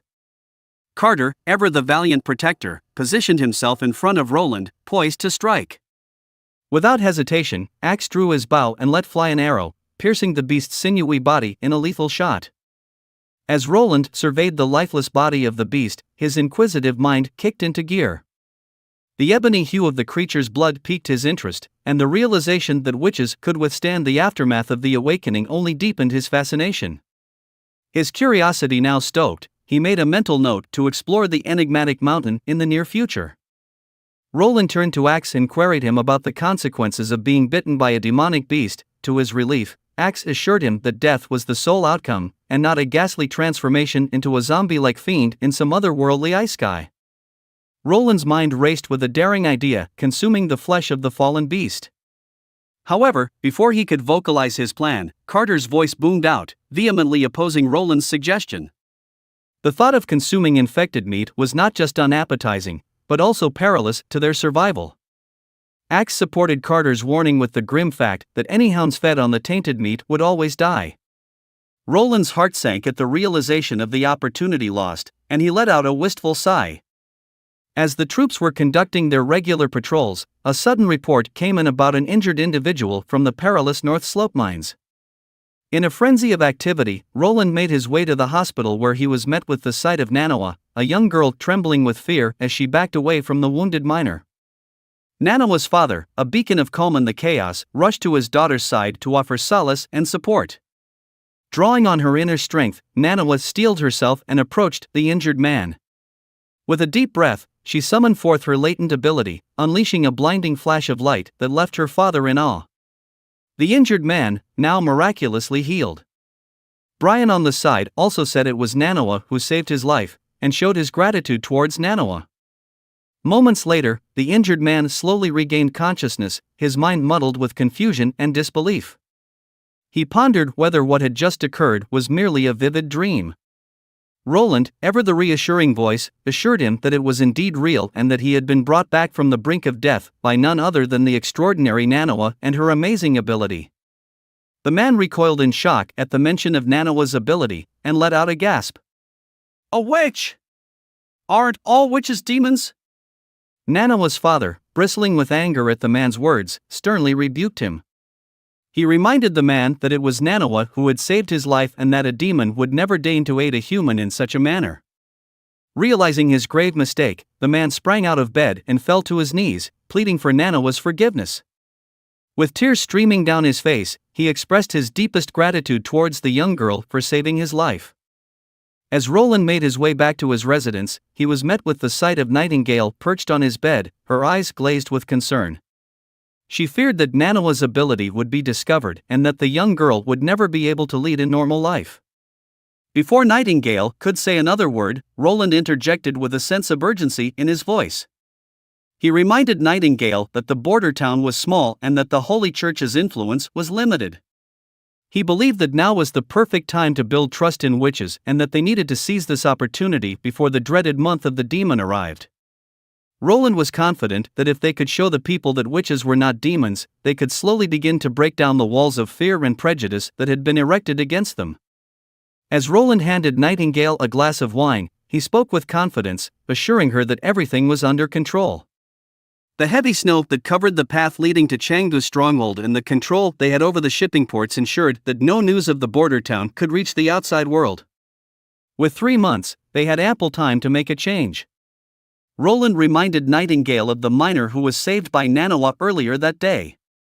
The miner, once afraid of witch power, now believed that Manhwa was an angel of revival. Roland saw this as an opportunity to boost morale and plant a seed of change in people's hearts, especially in the new army he was building. Nightingale gazed at Roland with a loss for words. She stared at Roland's eye, feeling a bit fascinated, also with a mixture of curiosity and admiration. And couldn't help but ask him what was driving him to take such bold steps in support of the witches. Roland looked at her with a serious expression and spoke in a firm voice. Because I believe that witches make the best waifu. Roland leaned forward, his eyes shining with determination. Because I believe that everyone deserves a chance to live freely, hoping one day, even witches can live freely in his territory. Roland's speech had left Nightingale stunned, her eyes fixed on him in awe. After a long silence, she averted her gaze and began apologizing for the lies she had told him earlier. Nightingale explained that her fellow witches in the association had been wandering around for too long, and they simply wanted a safe place to stay, even if it was a castle like his.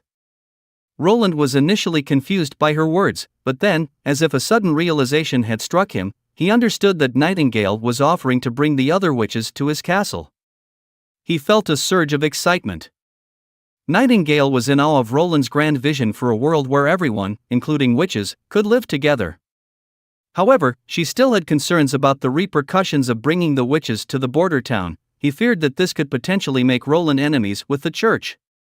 Roland, on the other hand, remained calm and collected. He assured Nightingale that the church would not go to extreme lengths just to punish him. He knew that they wouldn't dare to provoke the royal family. As he walked towards the window, Roland emphasized the importance of starting small and building from there. He believed that they needed to start from the border town and gradually gather enough forces to take down the church. Eventually, Roland envisioned creating a kingdom where all people, regardless of their origins, could coexist in harmony. This was not just limited to Grey Castle, but the entire world. One day everyone will know that witches are truly the best waifu. Under the cover of darkness, a thundering of hooves echoed through the night as a group of mounted men thundered towards Grey Castle.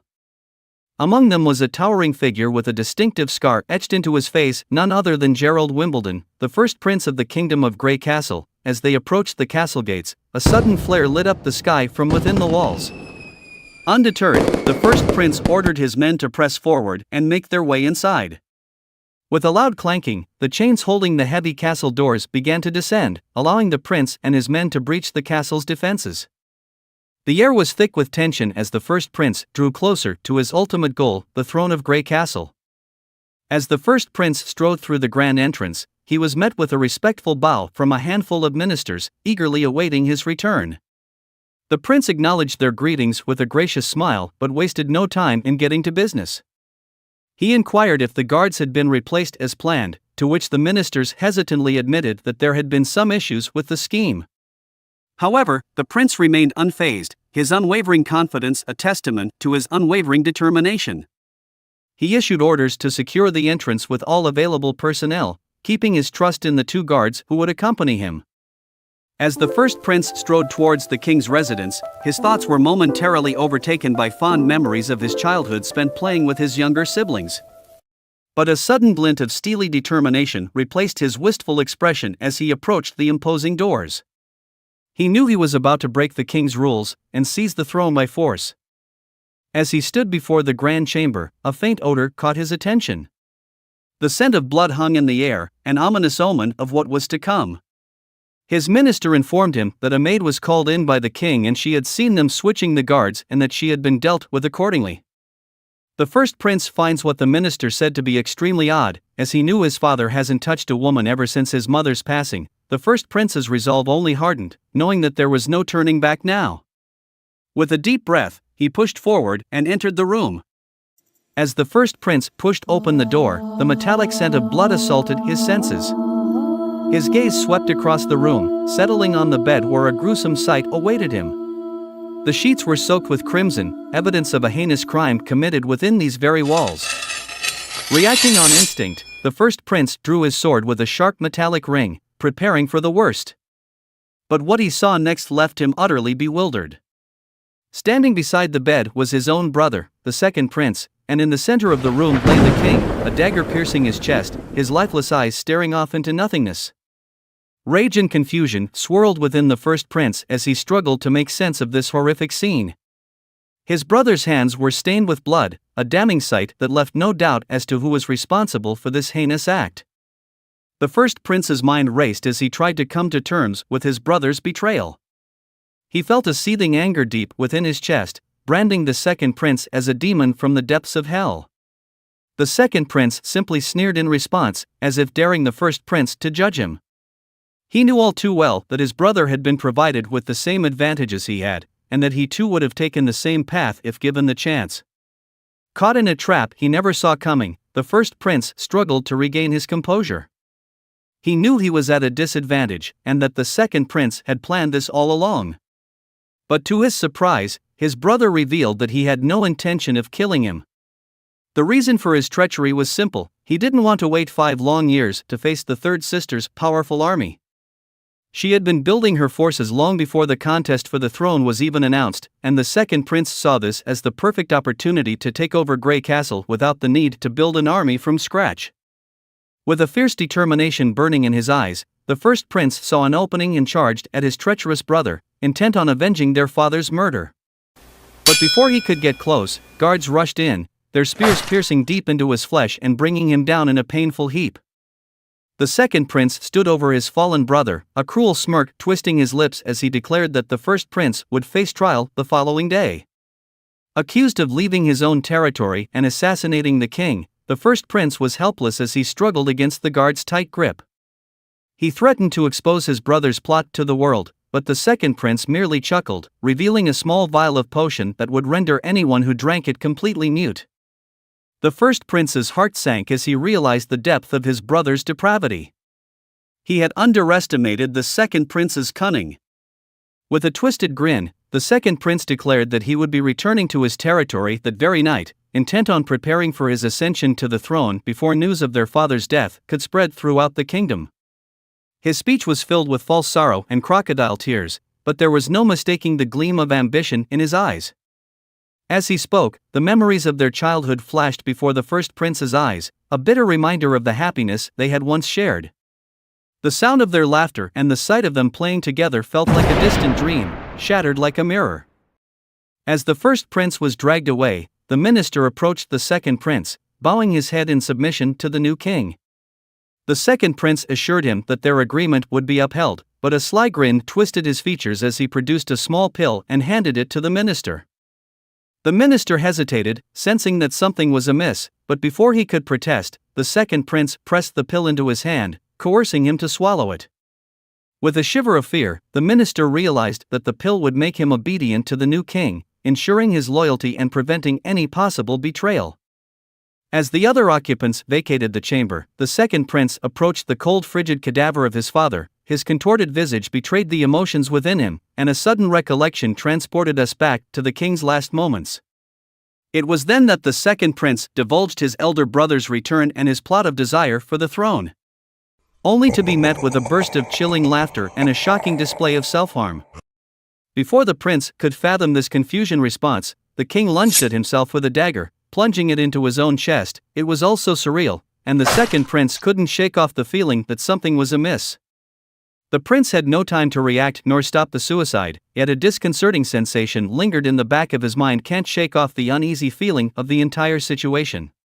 It has been a mere week since the ethereal snow graced the land, enveloping it in a thick layer of frosty white.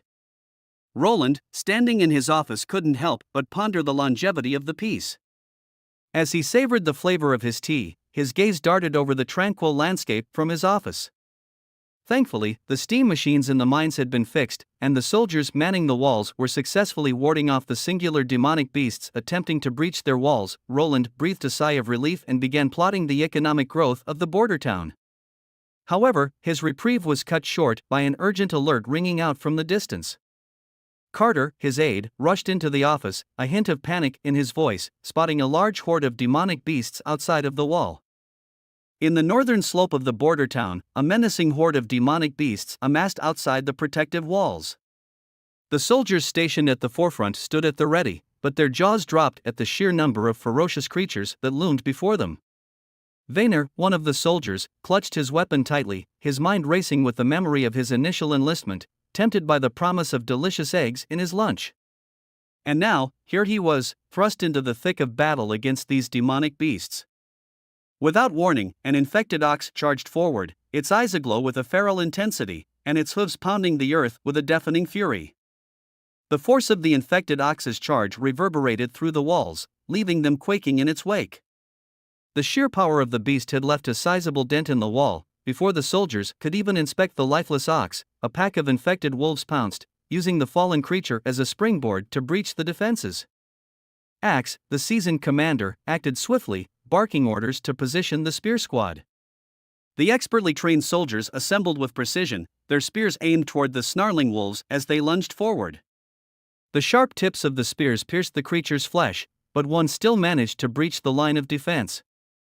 Without hesitation, Axe raised his flintlock, expertly aiming and firing, the bullet piercing through the wolf's skull with deadly accuracy. But amidst the chaos, Vainer's attention was drawn to a fellow soldier writhing in agony on the ground. The man's stomach had been ripped apart by the wolves' razor-sharp claws, and blood gushed out in torrents. One of the soldiers turned to Vainer for guidance, but he was rendered speechless and stunned, unable to process the ghastly scene before him. At that moment, Roland and Carter made their way to the northern slope, their eyes widening at the sight of the demonic beasts ravaging the walls. Carter's commanding voice echoed across the battleground, urging the soldiers to stay calm and adhere to their training and procedures. Vainer took a deep breath, steadying himself as he ordered two of his men to carefully transport the wounded soldier to the treatment site. He then rallied the rest of his squad, instructing them to hold their position and prepare for the next wave of attacks. Roland was impressed by the soldiers' composure, but their collective resolve was soon tested further as a strange creature appeared on the horizon.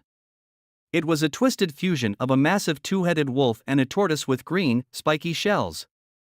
The soldiers unleashed a volley of arrows at the bizarre beast, but the projectiles harmlessly ricocheted off its armored spikes. Roland quickly called upon his elite flintlock squad to take up the position, but even their explosive rounds proved ineffective against the creature's seemingly impenetrable armor. In a last-ditch effort, Roland ordered Vaynor to retrieve the gunpowder. But before he could even finish his command, the monstrous beast lunged itself at the wall and started extruding the wall. Roland knew that the fortification could no longer withstand any more shocks. He immediately bellowed at his men to retreat from the wall. Suddenly, the stonework beneath him disintegrated into fragments. Just as Roland was about to be buried, Nightingale swept in to save the day, deftly guiding Roland to safety away from the crumbling wall. A massive breach now loomed before them, a dark opening in the once impregnable barricade.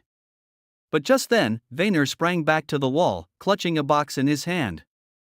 Axe barked orders at Vaynor to set the box alight and place it beneath the demonic creature. Vaynor took a deep breath, recalling the steps to use the weapon, and stretched out the ring to quickly place it near the creature. As smoke billowed forth, he sprinted away, warning everyone to take cover and brace for impact. Flames began to flicker, and then, with a massive explosion, the creature was utterly obliterated. But before they could catch their breath and revel in their victory, another wave of demons swarmed the walls. There was a horde of over a dozen demonic beasts charging toward the already breached wall. The soldiers were vastly outnumbered and already gasping for breath. Roland frantically searched for a plan, but their situation seemed dire. Suddenly, the infected boar let out a deafening roar and charged straight through the shielded soldiers, sending them soaring several meters into the air. Just as the boar was about to wreak further havoc, Anna arrived on the scene. She was still clad in her maid outfit, but this time, a witch hat adorned her head. With a steely gaze fixed on the beast, she summoned a massive ball of flame and hurled it toward the charging boar. In a swift attack, the boar was engulfed in flames, writhing in agony. Roland was taken aback to see Anna in this place, for he had expressly instructed her to remain at the treatment site. Brian sprang forward, prostrating himself on the ground and apologizing for failing to prevent Anna from coming here. Anna had been so fraught with worry for Roland's safety that she could not be dissuaded from coming. Roland had intended to have the others accept Manhwa first, then gradually introduce Anna and Nightingale, but his plans had been thwarted. He swiftly commanded his men to protect Anna, and without a moment's hesitation, the soldiers rose to their feet, brandishing their shields and standing in front of her. Anna intoned a spell, summoning a massive wall of flame that engulfed the damaged barrier. With a nod of understanding, Roland took the flintlock from Carter and aimed it at one of the demonic beasts. The sound of the bullet piercing the wolf's flesh seized everyone's attention. Roland raised his hand high in the air and bellowed for all to hear that the wall had been secured, ordering his troops to take up their positions back on the wall and defend it at all costs. A mighty surge of morale swept through the field as the soldiers bellowed with all their might, swearing to stand firm and fight for their highness, and to defend the border town to their last breaths. Following a gruesome hour of combat, only a lone wolf remained standing. The creature bore 3 arrows protruding from its flesh, but still, it refused to yield. Yet, in a matter of seconds, it too collapsed onto the blood-soaked earth, signaling the hard-fought victory of the embattled border town. The soldiers who stood watch atop the wall erupted into joyful cries, their voices ringing out in unison as they hailed the prince and shouted, "Long live the prince!" Roland's heart swelled with pride at the sight of his troops working together and triumphing over the monstrous beasts, but he knew that explaining Anna's presence to the soldiers would be a challenge. He feared that the townspeople might once again view her as a demon, especially after witnessing her incredible powers. However, Roland's fears were unfounded, for as the soldiers gathered around Anna, they lowered their heads in a display of utmost respect for the witch who had fought alongside them. It soon dawned on Roland that, while people might fear the unknown, if the power belongs to someone fighting on their side against a common enemy, that fear would give way to gratitude and trust. With both hands outstretched, Roland sought to ascertain Anna's well-being, but to his dismay, he found her deathly pale and unconscious in his arms. In a state of panic, Roland called out for aid. Meanwhile, within the opulent palace of the third Princess Garcia, the news of the king's tragic demise finally reached her ears. The letter conveyed a grim tale of how the monarch had been slain by the treacherous first prince, before being apprehended by the king's personal guard. The first prince was now sentenced to death by beheading. However, Garcia knew all too well that this was a plot hatched by the conniving second prince, who feared her and her army. The third princess realized that she needed to revise her plans, and so she summoned all the fleet captains to her office with an urgent edict. As her subordinate knelt before her, he addressed her as Your Highness before swiftly amending it to Your Majesty, the Queen. As a few days went by, a temporary peace settled over the border town. There were no signs of a large horde of demonic beasts that had ravaged the town in the recent past, and all the injured soldiers had returned to their posts, fully healed. The entire town was brimming with high morale, and even Carter had managed to utilize the shell of a fallen beast as a part of the wall's defense. But as Roland made his way towards Anna's room, the hero who had made everything possible, he was greeted with the sad sight of her still lying in a coma after a week. Manhwa and Nightingale sat vigil beside Anna's bed, watching her with worried eyes. Nightingale broke the news that Anna would become of age this midnight, but Roland was concerned about her condition. Would it be safe for her to become of age while in a coma? Sadly, Nightingale revealed that Anna's chances of survival were slim. She explained that becoming of age required immense mental fortitude, and it would be impossible to endure the demonic torture while in a coma. Anna would most likely pass away. During Nightingale's tumultuous and unstable days, she bore witness to the demise of numerous witches. These individuals, akin to Nightingale herself, were regarded as nothing more than slaves and animals. They were hanged, burned alive, and subjected to torture as a form of entertainment for the nobles. Those who managed to flee were left to eke out a living in the wilderness, far from the trappings of human civilization, in the hopes of discovering the Holy Mountain. However, Anna was unlike any other witch Nightingale had ever encountered. For the very first time, she beheld a witch who was cherished, loved, and trusted by countless people. Nightingale gritted her teeth, quivering with a mix of reluctance and solace, as she reassured Roland that even if Anna didn't survive the night, she had already discovered her very own Holy Mountain. Roland inhaled deeply, inundated with a flood of memories featuring Anna. As Roland stood beside Anna's bed, reminiscing about all the wonderful moments they had shared, Roland held tightly onto Anna's hand, knowing that this would be their final moment together. The snow and cold breeze outside the room only added to the solemnity of the occasion. As the clock ticked towards midnight, Nightingale sensed a sudden change in the air. Anna's body was radiating otherworldly energy. At first, Roland feared the worst, that Anna was in excruciating pain. But to his surprise, Anna was calm and composed. Suddenly, the candle flickered and went out, plunging the room into darkness. But just as suddenly, Anna wakes up. A brilliant green flame burst to life in Anna's hand, illuminating the room and casting a strange, eerie glow on everything around them. Roland could hardly believe his eyes as Anna calmly extended her hand, offering him the strange green flame that seemed to pulse with a life of its own. Roland watched in awe as Anna's green flame danced between her fingers as if it were alive.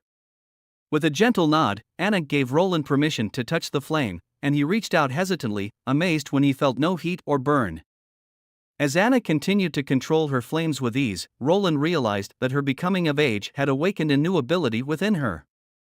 With this newfound power, Anna could control the temperature of her flames, manipulating them at will. The best explanation they could come up with was that Anna had used up all of her magical power during the fierce battle against the demonic beasts. This had somehow reduced the backfire that usually came with becoming of age, allowing her to safely complete the process. Both Nightingale and Roland knew all too well the dangers of being a witch. They were always forced to conceal their magical abilities and pretend to be normal humans. This burden placed a heavy toll on their bodies and often resulted in a backfire during their becoming of age. That's why most witches never made it through this crucial stage in their lives. The discovery they had made was of great significance, and Nightingale knew that she had to bring this message back to the Witch Association. Before she left, she promised to return with all her sisters, hoping that Roland would welcome them with open arms. Roland, however, was hesitant to let Nightingale leave so soon. With the month of the demons still ongoing, he feared for her safety with the demonic beasts still lurking out there. But Nightingale understood the urgency of her mission. The sooner she could deliver the message, the more witches would be able to survive the brutal becoming of age process. Barav rushed into Roland's office with urgent news. The ambassador from the Canggu stronghold had arrived with a message for Roland. As he entered the conference hall to meet the ambassador, Roland could see the worry etched on the ambassador's face. Carefully reading through the letter, he knew immediately that it was not good news. Scrolling down the letter, Roland's heart sank as he read the cruel announcement of the king's death. Petrel, who was appointed by Duke Ryan, announcing the fight for the throne had ended. The new king of Greycastle would be His Majesty Timothy Wimbledon, Roland's second brother. Roland is informed that he had to return to the capital before the end of winter. Upon returning to his office, Roland couldn't shake off the suspicion surrounding the sudden deaths of the king and the first prince. He needed to act cautiously and wait to see how his two sisters would react before making any moves. Realizing that the kingdom was on the brink of instability, Roland swiftly advised Barav to get their family and relatives out of the capital as soon as possible. He ordered Barav, Carter, and their subordinates to write a family letter which would be sent with an escort to ensure their safe passage. In addition to ensuring the safety of his loved ones, Roland ordered a halt to the export of iron ores and initiated a new wave of recruitment. As Roland pondered his options, his mind raced with possibilities. He knew that if Duke Ryan saw him refusing to follow the king's order, he would likely take it as a sign of rebellion and move to attack the border town. However, Roland saw an opportunity in this situation. He could take advantage of the chaos and use it to launch an attack on the Canggu stronghold, expanding his territory and claiming their wealth and population for himself. Roland couldn't help but feel a thrill of excitement as he considered the possibilities. With the right strategy, he will be one step closer to this ultimate goal. As Nightingale stepped into the valley, she was met with a seemingly impenetrable wall of vines blocking her path to the cave. With a flick of her hood, she revealed herself to Leaf, who wore two white bands on her arms, a telltale sign of the two witches who had fallen just days before. Nightingale's heart sank at the sight. As they made their way deeper into the cave, Wendy appeared, sprinting towards Nightingale and taking her hands in a tight grip. Turned out, Nightingale's real name was Veronica, a fact that surprised Wendy, who had been worried about the safety of Anna, the witch whom Nightingale had set out to bring back to the association. Nightingale launched into an explanation of her experience in the border town, sharing the news that the fourth prince was willing to take them in and keep them safe. Despite her enthusiasm, the other witches seemed hesitant to trust a human prince. To convince them, Nightingale revealed that both Anna and Nanawa had already been rescued, even before she arrived. This information, coupled with Nightingale's ability to detect lies, swayed some of the witches. She even showed them the blueprints for the steam machine, which Roland had shared with her. But just as Nightingale was gaining momentum, a middle-aged woman from the crowd, whom Nightingale referred to as her mentor, stepped forward and denounced her speech. The woman was clearly unhappy with what Nightingale had said, and the room fell silent as she spoke. Back in Grey Castle, Timothy was presented with a top-quality crystal by one of his knights. The crystal had been confirmed by the Holy Church to be effective and not switched. However, Timothy couldn't shake off the nagging suspicion that witches might have been involved in the king's suicide. He immediately ordered his men to hunt down all the witches in the capital. Nightingale opened her eyes to find herself bound, and she recalled the events that led to her capture. She remembered how her mentor had denounced her speech and urged the other witches not to trust her. The mentor had even gone as far as to claim that Nightingale had been deceived by the humans and that the test of becoming of age was set out by the gods meant to test their physical and mental strength. She believed that those who failed the test were not worthy of seeking the holy mountain. Nightingale realized that it was impossible to convince her mentor, who had a cult-like mentality. Instead of arguing back, Nightingale tried convinced to have her sisters to choose whether they wanted to go, but as she was about to speak, she suddenly felt a sharp pain in her leg and realized she had been bitten by a snake. She fell to the ground, helpless and vulnerable. Mentor loomed over her, holding the god's locket that had drained Nightingale of her powers. Mentor accused Nightingale of betrayal and threatened her with punishment, brandishing a hot knife against her throat. Nightingale tried to reason with Mentor, explaining that she only wanted to help her sisters and give them a chance at a better life. But Mentor refused to listen and threw the blueprint for the steam machine into the fire, destroying any hope of progress. Wendy let out a piercing cry, demanding that her mentor cease this senseless violence. Wendy sided with Nightingale, believing that everyone deserves the right to choose their own destiny.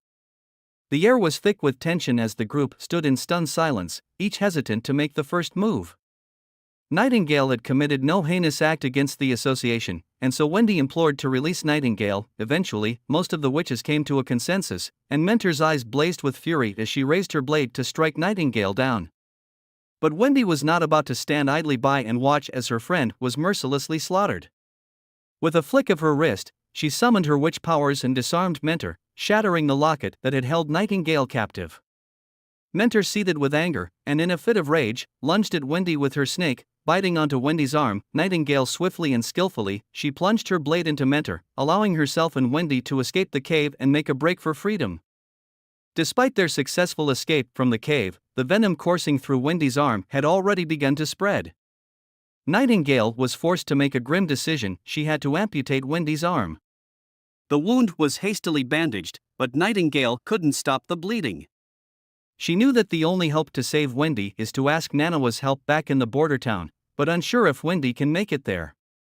That was when a sudden apparition appeared behind Nightingale, a bright-haired girl who floated effortlessly in the air. Her name was Lightning, and she had recently joined the association. Lightning believed every word that Nightingale said, and she was curious about the outside world. As someone who had always yearned to become an explorer, she understood the importance of being able to choose one's own fate. Lightning's supernatural ability to fly proved to be a godsend. Nightingale wasted no time in securing Wendy to her back before leaping onto Lightning's own back, setting a course for Border Town. As they soared through the sky, Nightingale revealed her past and how she met Wendy. It was Wendy who had once saved her from a life of misery. Nightingale had once lived with her family in the bustling city of Silver Light, but when she was just 14 years old, a violent riot caused her parents to go missing, leaving her and her younger brother alone in the world. Her uncle had taken them in, but Nightingale's life took a dark turn when she discovered her witch powers that same year.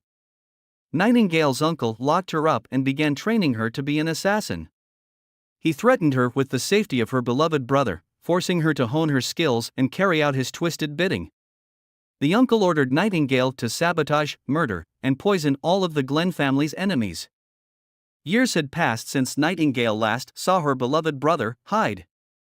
Her heart filled with hope as she finally reunited with him, but his hateful words shattered her to her core.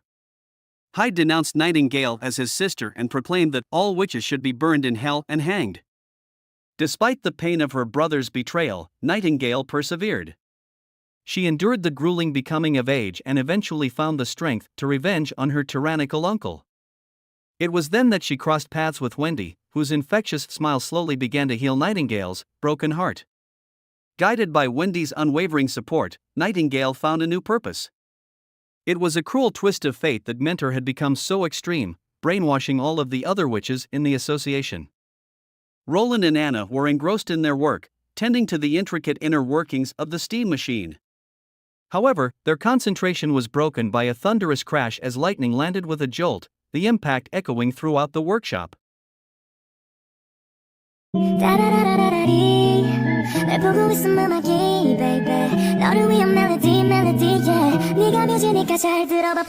Roland paced back and forth, his mind racing with possibilities. Could it be that the association had been attacked and only the three of them managed to escape? His thoughts were interrupted as the door creaked open and Lightning emerged, reassuring Roland that everyone was fine. As they conversed, Lightning couldn't help but smile at the caring nature of Roland, who proved himself to be a true prince who valued the lives of witches.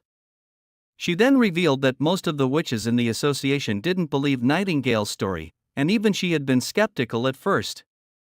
After some exchange of jokes, Roland returned to his residence, where Nightingale greeted him in her pajamas. Her curvaceous figure and temptatious position left Roland feeling like a raging bull, wondering if fate had finally smiled upon him. Suddenly, Nightingale stood up, slowly approaching Roland with a serious look in her eyes. She dropped to one knee and swore under her name as Nightingale and Veronica an oath of loyalty to Roland, pledging to become his both the shield that fends off all demons and the blade to pierce through the darkness until her very last breath, as long as Roland will promise to treat the witches with kindness and care.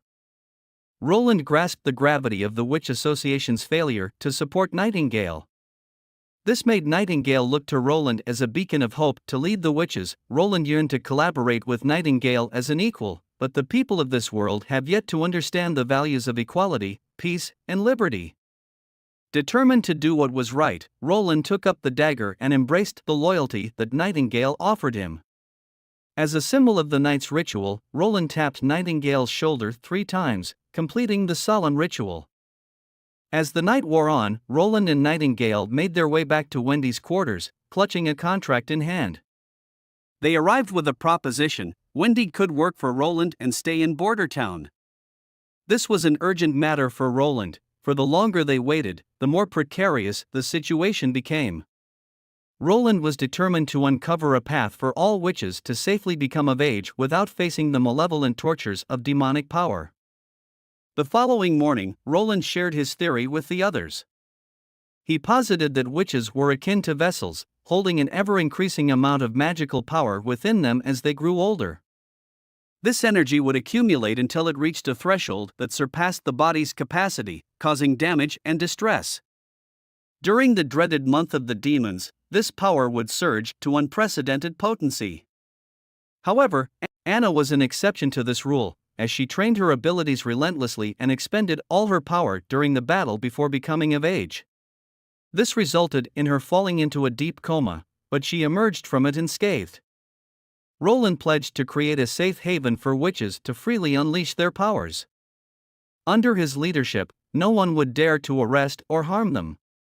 Both Wendy and Lightning had already signed the contract, eagerly anticipating Roland's next order. To their surprise, Roland simply smiled and instructed them to keep practicing their abilities until they could wield them at the same level as Anna and Nightingale.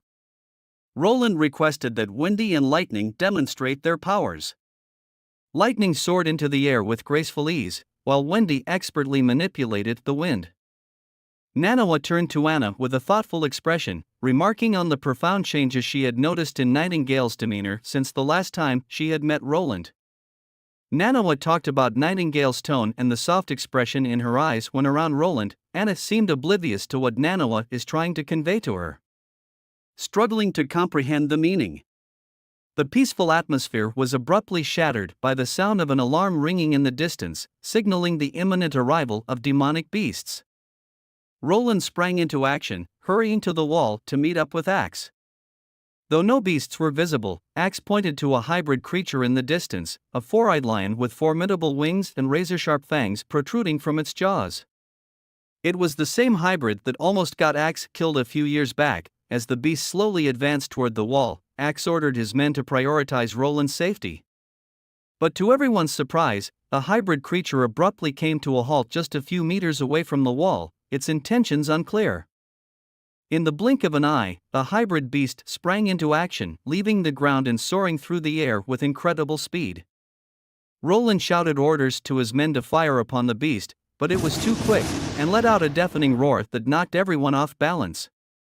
The creature then lunged at the wall, choosing the weakest point of its defenses. Roland's worst fears were realized when Axe warned that the beast had breached the wall and was heading toward the residential area. Without a moment's hesitation, Roland ordered his squad to follow him while leaving a reserve force to guard the wall.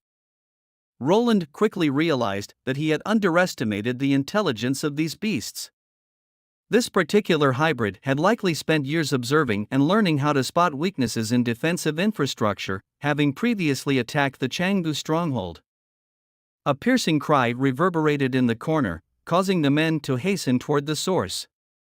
It was one of the residents who had fallen prey to the ravenous beast. Roland, incensed at the sight of the bloodstains on the pristine snow, suddenly emerged from the shadows. The creature ambushed the squad from an unexpected building, pouncing on a hapless soldier who had no time to react. Amidst the pandemonium, the soldiers were unable to discharge their flintlocks. Axe swiftly ordered a few men to ascend to higher ground and shoot at will. One soldier took aim and fired, the bullet narrowly missing the ferocious creature.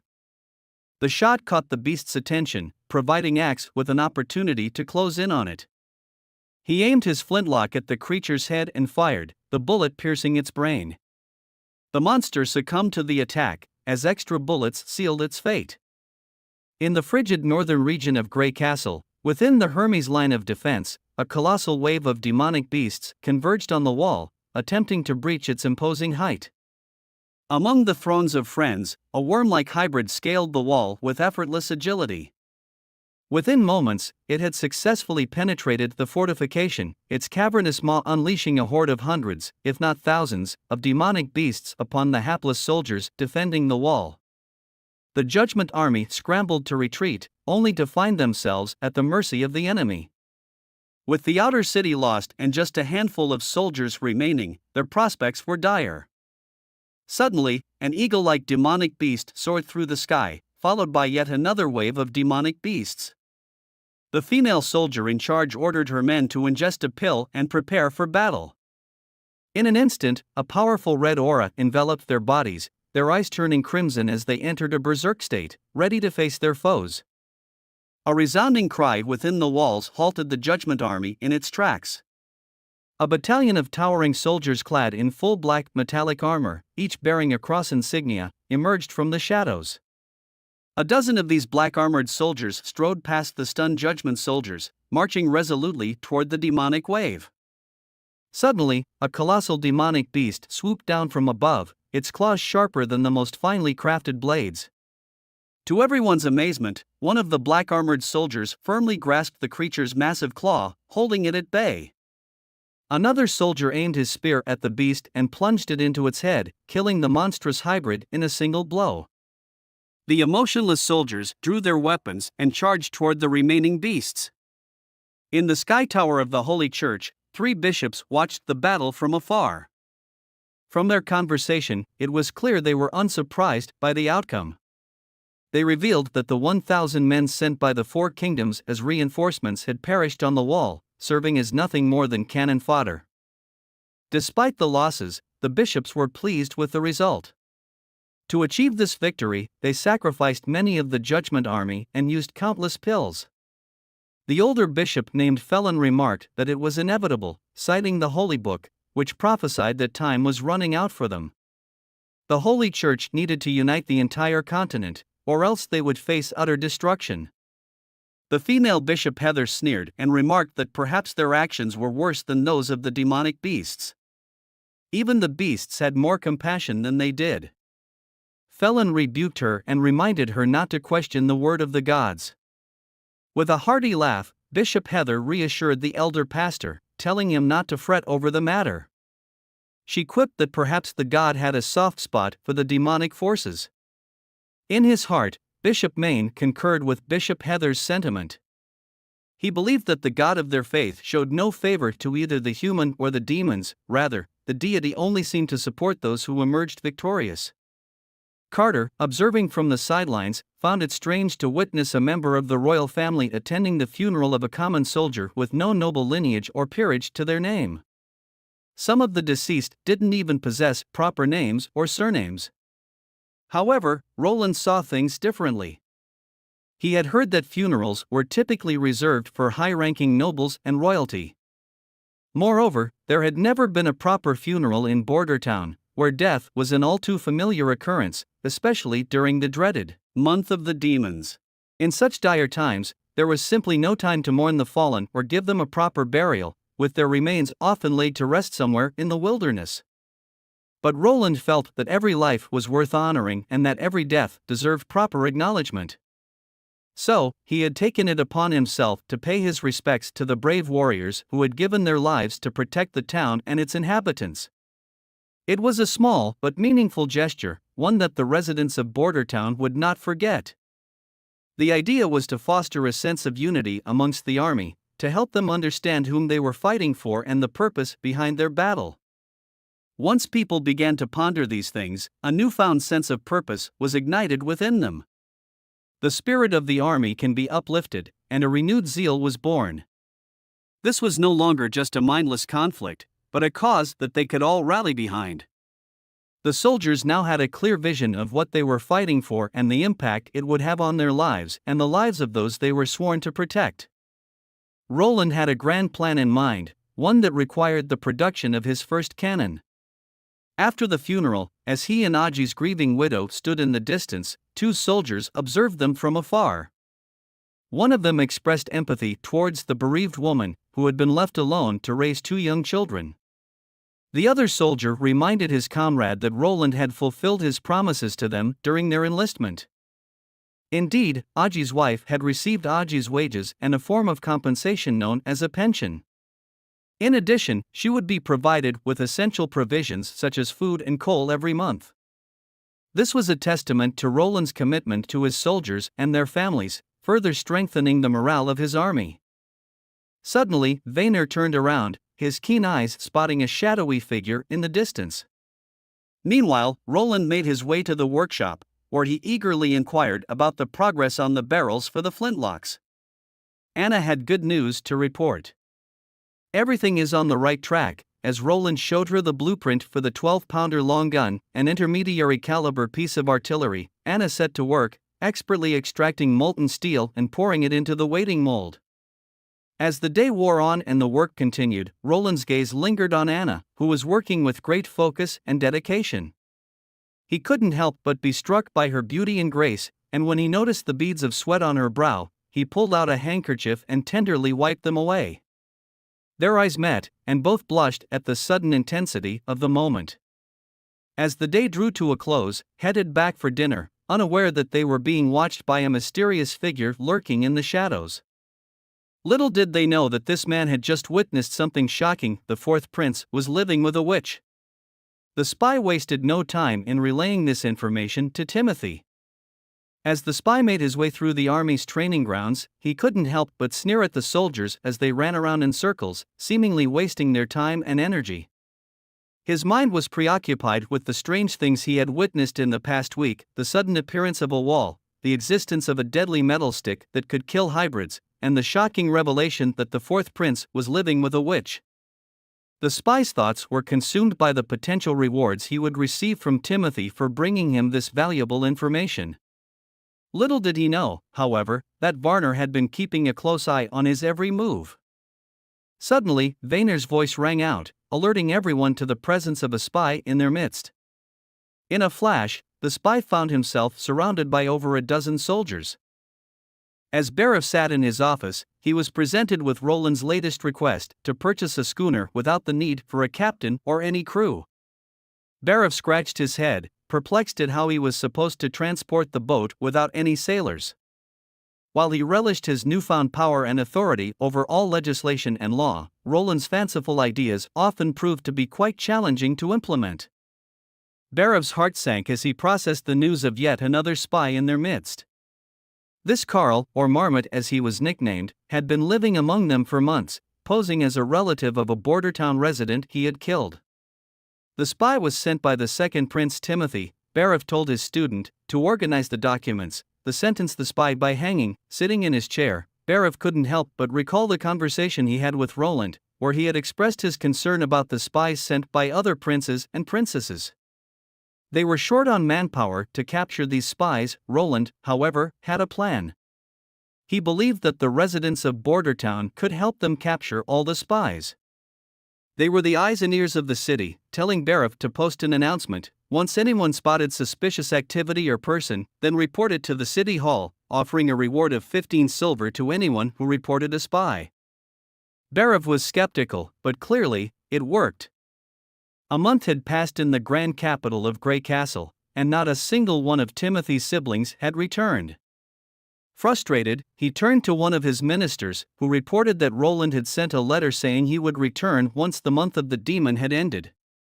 But the letter didn't refer to Timothy as "Your Majesty" or "the King." Timothy sneered, not taking Roland seriously.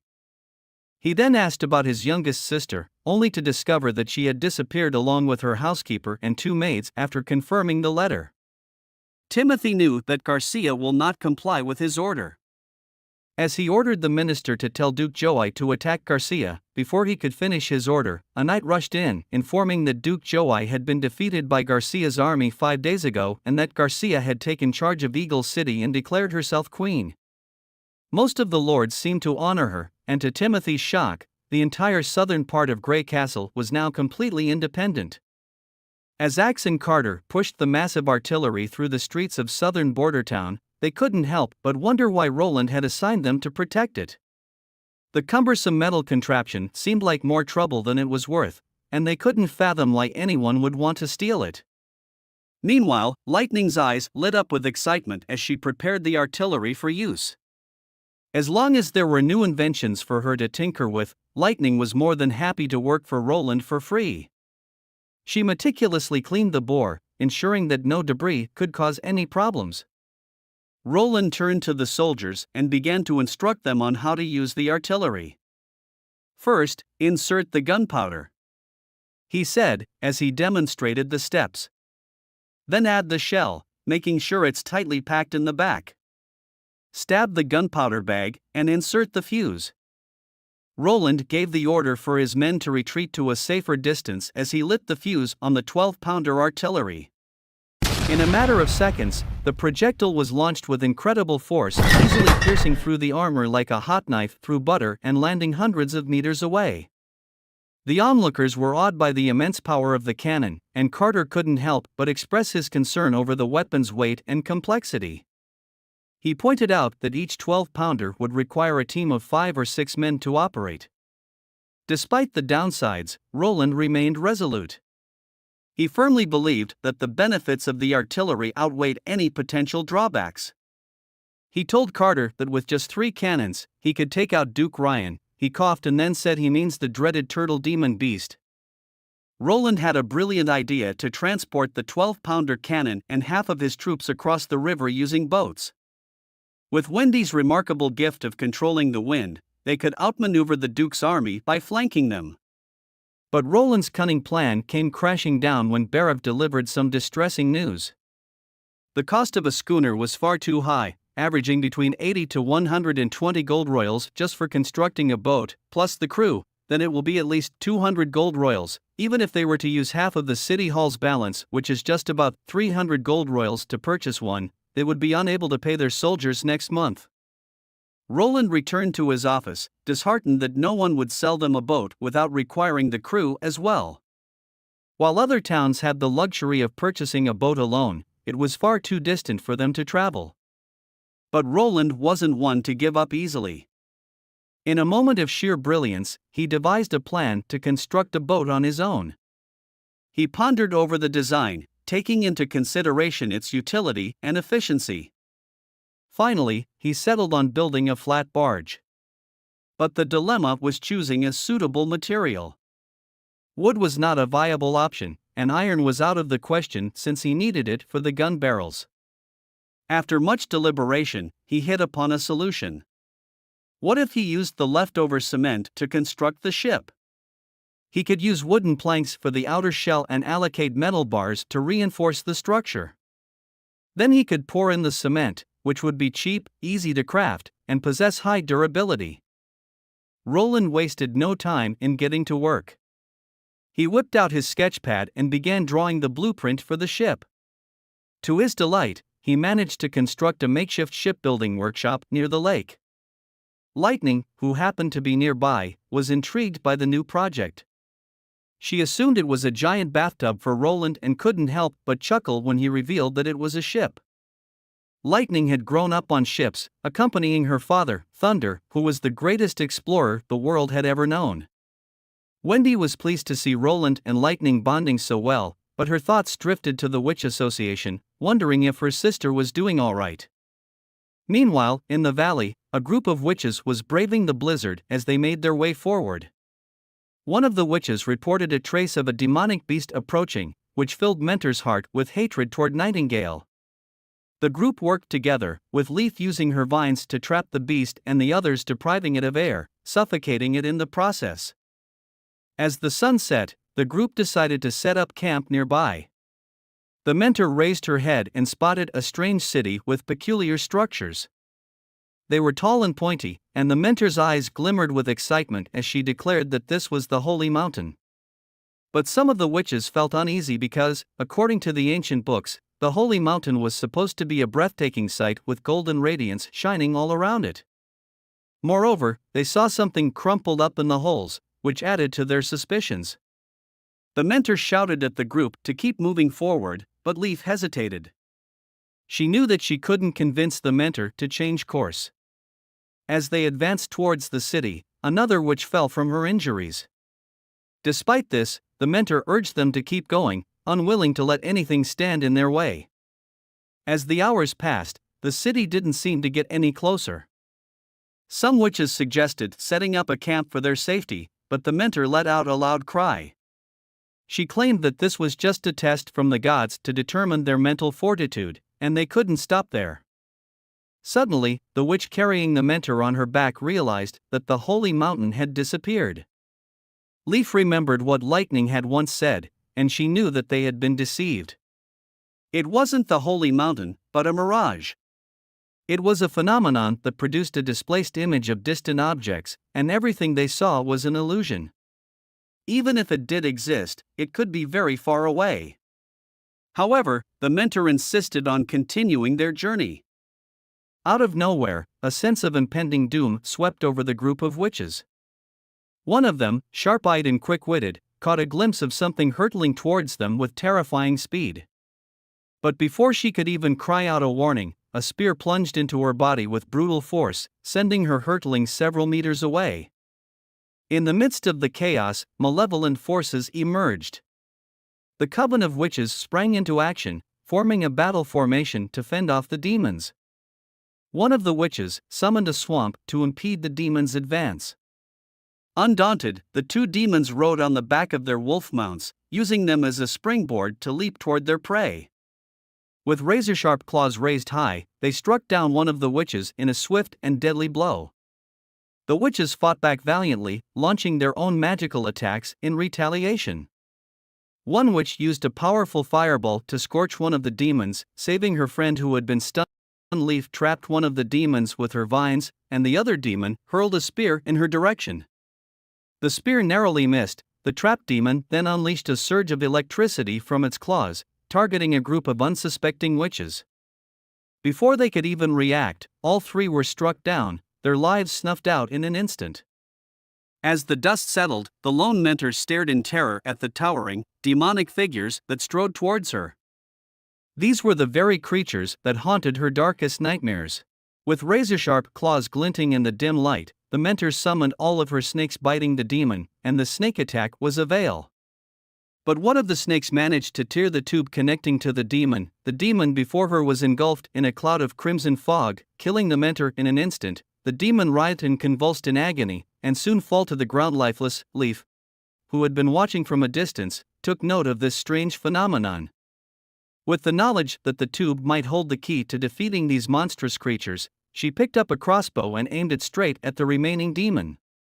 With all of her might, Leaf aimed the crossbow at the final demon, taking careful aim at the tube that seemed to be their source of weakness. As she released the arrow, time seemed to slow down, and she watched in awe as it soared through the air, its trajectory true and steady. With a thunderous crash, piercing the tube and sending the demon into a final, writhing convulsion before falling lifeless to the ground. Leaf let out a shuddering breath, realizing that the battle was finally over. But as she looked around her, the true cost of victory became all too clear. Her comrades lay strewn about her, their lifeless bodies a haunting reminder of the toll that had been exacted in this brutal conflict. Overwhelmed with grief and despair, Leaf fell to her knees, tears streaming down her face as she cried out in anguish, the sound echoing through the valley like a mournful wail. Back in Border Town, Manhwa lay in her bed, surrounded by her closest companions.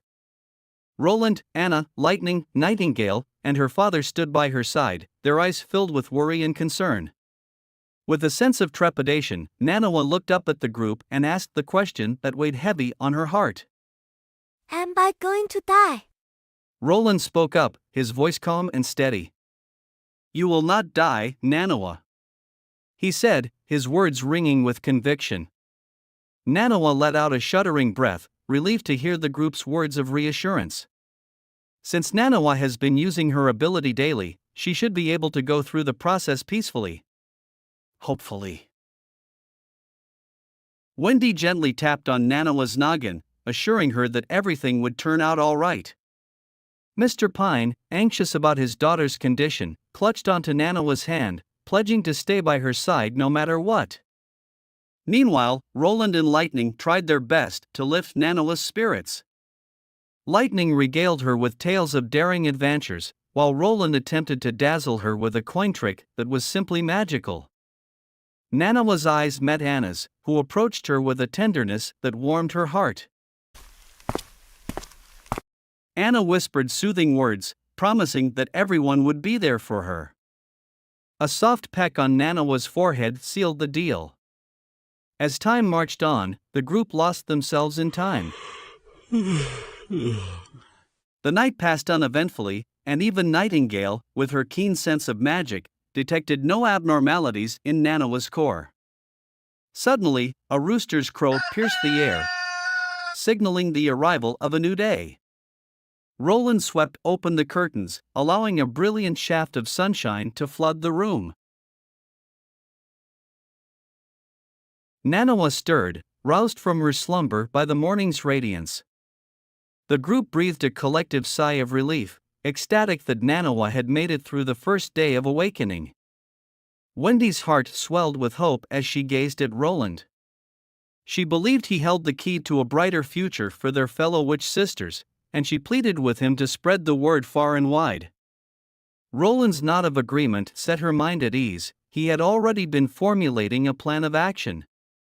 He predicted that once the month of the demons had passed, the townsfolk would be more accepting of witches. He intended to dispatch the news as a form of rumors. He knew all too well that if he openly recruited witches, the kingdom would erupt in chaos. But Roland was nothing if determined. He swore an oath that one day he would overthrow the church and ascend to the throne. That was when the winds of change would truly sweep across the land, transforming the witch's fate for good. Wendy felt a thrill of anticipation. It was a dangerous, audacious goal, but if anyone could pull it off, it was Roland. She pledged to stand by him every step of the way. As the group of soldiers stood before the frozen lake, their talk revolved around the massive ship that Roland was constructing. The introduction of the cannon had given rise to a new branch, and while the flintlock team had been rehearsing ceaselessly for days, the newly created cannon team had yet to fire a single projectile. Varner couldn't help but ponder the true purpose of the cannon. He weighed the sheer heft of the weapon in his mind, wondering if its only utility was for defending walls against the demonic beasts. However, he swiftly pushed that notion aside. There had to be more to it. And then, as if a bolt of lightning had struck him, he thought of the ship that His Highness was building. There had to be a deeper significance to it all. Later that afternoon, on the western fringes of the border town, Axe was busy assembling the cannon team in preparation for its maiden firing. It seemed that there was some friendly rivalry between the team members, likely due to the extra 5 silver offered to those on the cannon team. Once Roland had finalized the team members, he was eager to move on to the next phase, testing the new concrete ship which he named Little Town. All that remained was to complete the construction of the ship, apply an anti-corrosion treatment, and build a platform for Wendy to control the winds. Wendy had been tirelessly practicing her wind manipulation skills in the garden for days now, and Roland had appointed his most trusted knight, Carter, as the captain of the little town. With a resounding boom, the cannon team successfully fired its first projectile, and Roland knew that a thrilling new journey lay ahead. With the ship finally completed and the crew assembled, Roland had carefully selected his most trusted men to assume positions on the vessel. Carter, the seasoned knight, was appointed captain, Mr. Pine as the messenger, and Lightning as navigator. Lightning was ecstatic at the prospect of testing out the new concrete ship, the likes of which she had never seen before. She was fascinated by how the sail was made out of all types of animal hide. As the crew worked to prepare the vessel, Lightning took her position and shouted, "Raise the sail and set sail." However, their lack of experience was immediately evident. Carter had no idea what was going on, and Brian, who had been appointed helmsman, was unsure how to perform a hard right rudder. Confused and questioning how many times he should turn to the right, Lightning had to intervene and correct Brian, telling him to turn the helm all the way to the left. Seeing Brian's confusion, Lightning let out a sigh and took the helm herself. As the ship finally sailed steadily, Lightning bellowed toward Wendy, signaling her to unleash her ability. A grin spread across Wendy's face as she positioned herself for the task at hand. Memories of her conversation with Roland flooded her mind, in which he had urged her to keep honing her ability until she can fully control her ability like Nightingale and Anna. However, Wendy had struggled to control her powers before arriving at the border town. In the past, she had only managed to use them to dry meat or sheets. But now, with a determined look in her eyes, she took a deep breath and whipped her wrist, conjuring a powerful gust of wind that propelled the ship forward. The crew gaped in amazement at her impressive feat, marveling at Roland's incredible talent for transforming stones into a seaworthy vessel. As time passed, Lightning's expert guidance helped Brian master the art of steering the ship, much to the crew's admiration. Wendy had been pushing herself to the limit, channeling her magical powers to their fullest extent, but it was taking a toll on her body. She had never used her abilities for such a prolonged period, and now, as the ship drew closer to the shore, she was struggling to keep going. Despite her best efforts, Wendy collapsed, her face turning a ghastly shade of purple, a clear sign of frostbite.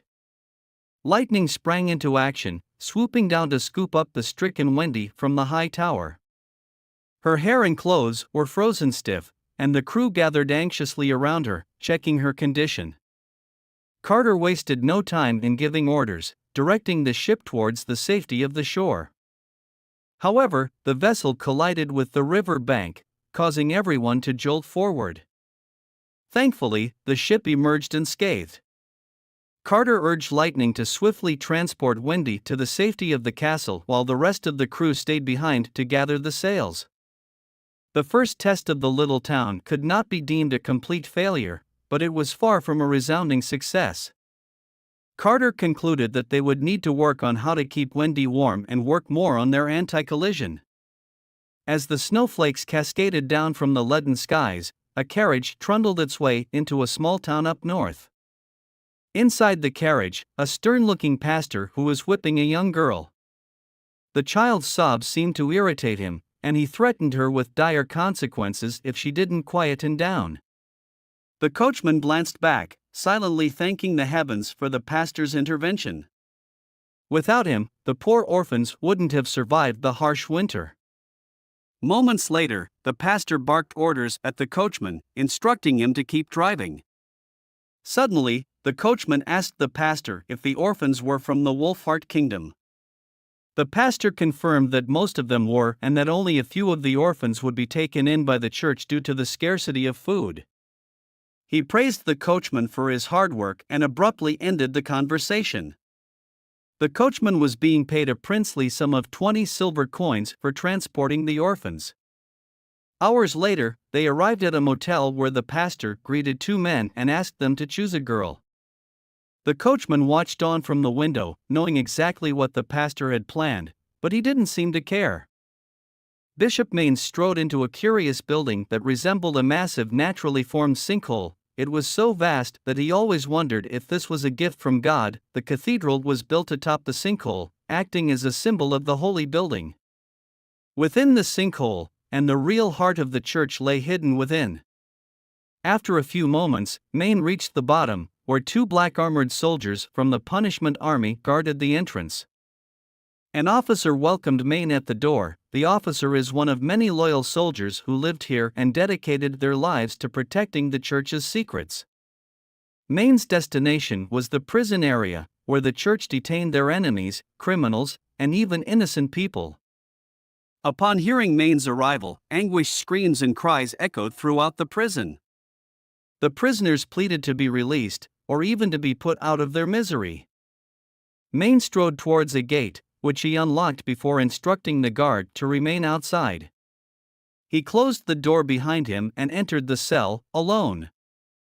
As Maine looked at the frail figure imprisoned in the tiny cell, he acted a pang of sympathy for the man. The man trapped inside had suffered greatly during his long captivity, with his gaunt face and sunken eyes telling a story of neglect and despair. Main tried to offer some small comfort to the man, telling him that the church had been providing him with the finest meals, all made standards in accordance with the king. Turned out, the man imprisoned behind the cell was no other than the king of the Grey Castle, Roland's father, Majesty Wimbledon III, but the king's thoughts were not on his comfort but on the fate of his family. He eagerly questioned Main about the whereabouts and well-being of his children, but the news was not good. The eldest son, Gerald, had been executed by his second son, Timothy, beheaded on charges of treason and assassination of the king. The third daughter, Garcia, had declared independence in the south and declared as the queen and was now locked in a bitter war with her brother Timothy for control of the kingdom. As for Roland, and the youngest daughter Main had little information to offer. It was clear, however, that the once great kingdom of Grey Castle was in turmoil, with civil war looming on the horizon. As the terrible news sank in, the old king's worn face betrayed his disbelief. He couldn't fathom the legitimacy of the story. Bishop Main, however, had more to reveal. Bishop Main said few words, he said. Fight for the throne. One that had assigned each of the king's children a territory and set them against each other, vying for control. At end of the 5-year term, whoever came on top will become the new king. Main revealed that the church had masterminded this scheme, which left the old king with a deep sense of pain and betrayal. Suddenly, the old king's memories came flooding back. He remembered the day of his kidnapping, the day of the church's prayers. They had brought him to a chamber and stripped him of his clothes and his god locket. The church had used a witch to replace him, taking control of the kingdom and building their churches in every town. As the old king tried to process the shocking information, his mind raced with questions. Why would his children turn on each other? How could the church be so cruel as to force them into a fight for the throne? He couldn't understand why they would choose such a violent path when they could have taken over the kingdom slowly and quietly. Tears streamed down his face as he became more emotionally agitated, coughing and struggling to speak. Meanwhile, Main just looked at the old king, his face twisted in a sneer of disdain. He revealed that the king's children may not be as noble and united as he had thought. The king's third daughter, Garcia, had been secretly building her army for years, with the sole purpose of overthrowing the true successor, Gerald, the first prince, and placing herself on the throne. Main went on to explain that this wasn't just happening to the old king, it was happening in the other 3 kingdoms as well. The church was determined to gain total control over the land and eliminate any opposition and completely remove the royal family from their roots, and become the sole ruling power of the land. Despite Main's attempt to comfort the old king with the knowledge that he wasn't alone in his suffering, the truth was crushing. The church's ruthless plan had thrown the kingdom into chaos, pitting families against each other and tearing the land apart. Main divulged all that the old monarch yearned to know, but the moment had arrived to terminate the king's existence. The withering gaze of the old ruler focused on Bishop Main's countenance as his voice faded away. With his final breath, he cursed Main and the entire church, damning them to the fiery abyss and rot in hell. Soon after, the old king succumbed and collapsed onto the cold, hard ground. Unperturbed, Main's heartless demeanor showed no signs of remorse as he exited the prison cell, leaving behind the remnants of the monarch's legacy as if nothing of consequence had occurred. The once mighty ruler had been reduced to a frail. Meanwhile, in the Witch Association's encampment, the witches bore witness to the deaths of 2 more of their comrades during the becoming of age ceremony. The loss of these 2 lives only added to the despair felt by those who survived the initial encounter with the demons. With dwindling supplies and no guarantee of survival through the harsh winter, the witches were left feeling hopeless and uncertain about their future. Just then, a figure stumbled into the campsite, bruised and battered, and collapsed onto the ground. It was Leaf, the only survivor of the group that had ventured out into the wilderness. She had used her magical abilities to fashion clothing made of plant material, which helped to protect her from the frigid snow and biting wind. Due to the frostbite, Leaf had some of her toes removed. As Leaf recovered from her injuries, her fellow witches gathered around her. One of the older girls suggested that Leaf take the place of their mentor and become their new leader, as she was the only one among them with any fighting ability. After a moment of contemplative silence, Leaf agreed with the proposal. But she knew that they couldn't stay in the encampment for long. They needed to find Nightingale. Upon hearing Leaf's suggestion of searching for the Nightingale, the group dispersed in trepidation. They were uncertain whether the Nightingale could be trusted, and whether the border town was as safe as she had claimed it to be. Wendy and the Nightingale might have already met their demise within the town's confines. Leaf declared that she would be the first to assess the situation, while the others would wait outside the town and search for a secure location. If the Nightingale was lying, Leaf would take on the mantle of leadership. However, if Leaf were to perish within the town, Scroll, the eldest girl in the group, would have to step up and take on the leadership role. Although Scroll was hesitant, Leaf reassured her that combat and fighting were not necessary for leadership. She knew that Scroll had the same courage as Wendy, being one of the earliest members of their association. Scroll then inquired about what would happen if the Nightingale's words proved true. After a moment of contemplation, Leaf replied that if Nightingale was indeed telling the truth, then they might have just stumbled upon their true holy mountain in the border town. In the border town, a horde of demonic beasts charged toward the wall with ferocious intent. The well-trained soldiers were unfazed by the onslaught, having battled such creatures many times before. The once thought invincible demonic beasts were reduced to mere savage animals in the face of their disciplined defense. Vaynor held his spear steady, ready to pierce the body of an infected wolf charging toward him. With practiced precision, he impaled the beast and sent it tumbling down from the walls. This had become second nature to the soldiers, their movements and instincts honed to perfection through countless battles. The demonic beasts had been relentlessly attacking the walls for the past few hours, yet the soldiers stood firm. Vaynor surveyed the men guarding the walls with pride, realizing that in just a matter of months, His Highness had transformed these men into formidable warriors capable of defending against the most fearsome of foes. Once, only the knights from the Canggu stronghold had been able to hold off such a relentless assault, but now these soldiers were proving to be equally capable, if not much better. In the distance, a menacing hybrid creature appeared, but the men remained unflustered. Everything was proceeding according to plan, as they lay in wait for the beast to fall into their trap. Lightning took up her position, poised and ready for action. Suddenly, a soldier shouted that the hybrid was within range. Roland barked orders, commanding everyone to prepare for battle. Lightning began hurling rocks at the creature, expertly luring it in her direction. The beast was enraged and started chasing after Lightning, while Nightingale guided Anna in the shadow dimensions. Anna materialized from a portal, summoning her powers to engulf the beast in flames. In a matter of seconds, the hybrid was reduced to nothing but a pile of dust. Without warning, the other demonic beasts suddenly retreated, bewildered by the unusual turn of events. A soldier pointed to the sky, where the clouds were dissipating, giving way to warm beams of sunlight. This signaled the end of the month of the demons, and the soldiers breathed a collective sigh of relief. Shortly after the decisive victory, Roland stood on a podium, gazing out at his proud soldiers. He announced that the month of the demons had officially ended, and the crowd erupted in excitement and cheers. Everyone was screaming, "Long live His Highness!" glorifying Roland for his unwavering leadership. Roland then took a moment to praise the bravery and heroism of his soldiers, commending them for their valiant efforts in protecting their town against the demonic beasts. Despite the Canggu stronghold's attempts to force the border town into submission through starvation, the town's victory had proven that they could stand on their own. With great pride, Roland announced from this day forward, the first day after the month of the demons would officially be known as Victory Day.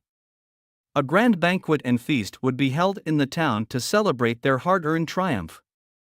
Axe lit the ceremonial fire, igniting the start of the celebration. People flooded the streets, dancing and singing with joy, holding hands and reveling in the glory of their victory.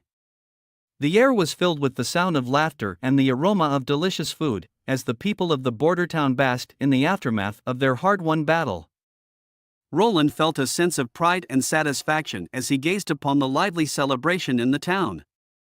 He knew that this victory would not only mark the end of the month of demons but also the beginning of a new era for the people of the border town. As the days pass, this Victory Day celebration would become a beloved tradition, a reminder of the town's resilience and bravery in the face of adversity. With a smile on his face, Roland made his way back to his private garden where a feast was waiting for him. The witches, who had played a vital role in the victory against the demonic beasts, were there to greet him. The aroma of the delicious food filled the air, and Roland could not help but feel grateful for the company of such beautiful group of witches. As the night wore on, the group continued to enjoy their private feast. Anna used her magic to cook the chicken to perfection, while Manhwa eagerly awaited her food. Nightingale displayed her impressive knife skills as she sliced through the beef, earning praise from Wendy. Meanwhile, Lightning indulged in the sweet fruit wine, but Wendy warned her not to overdo it. Roland couldn't help but smile at the camaraderie and joy in the air. Suddenly, Lightning surprised him by sneaking up behind him and planting a kiss on his cheek. Roland blushed furiously, unsure how to react. Lightning explained that in her hometown, it was tradition for girls to take the initiative and kiss the Lord to celebrate a victory. She wondered if Grey Castle had a similar tradition. Roland coughed, trying to regain his composure and diffuse the awkward situation. He suggested that Lightning was drunk and needed to rest.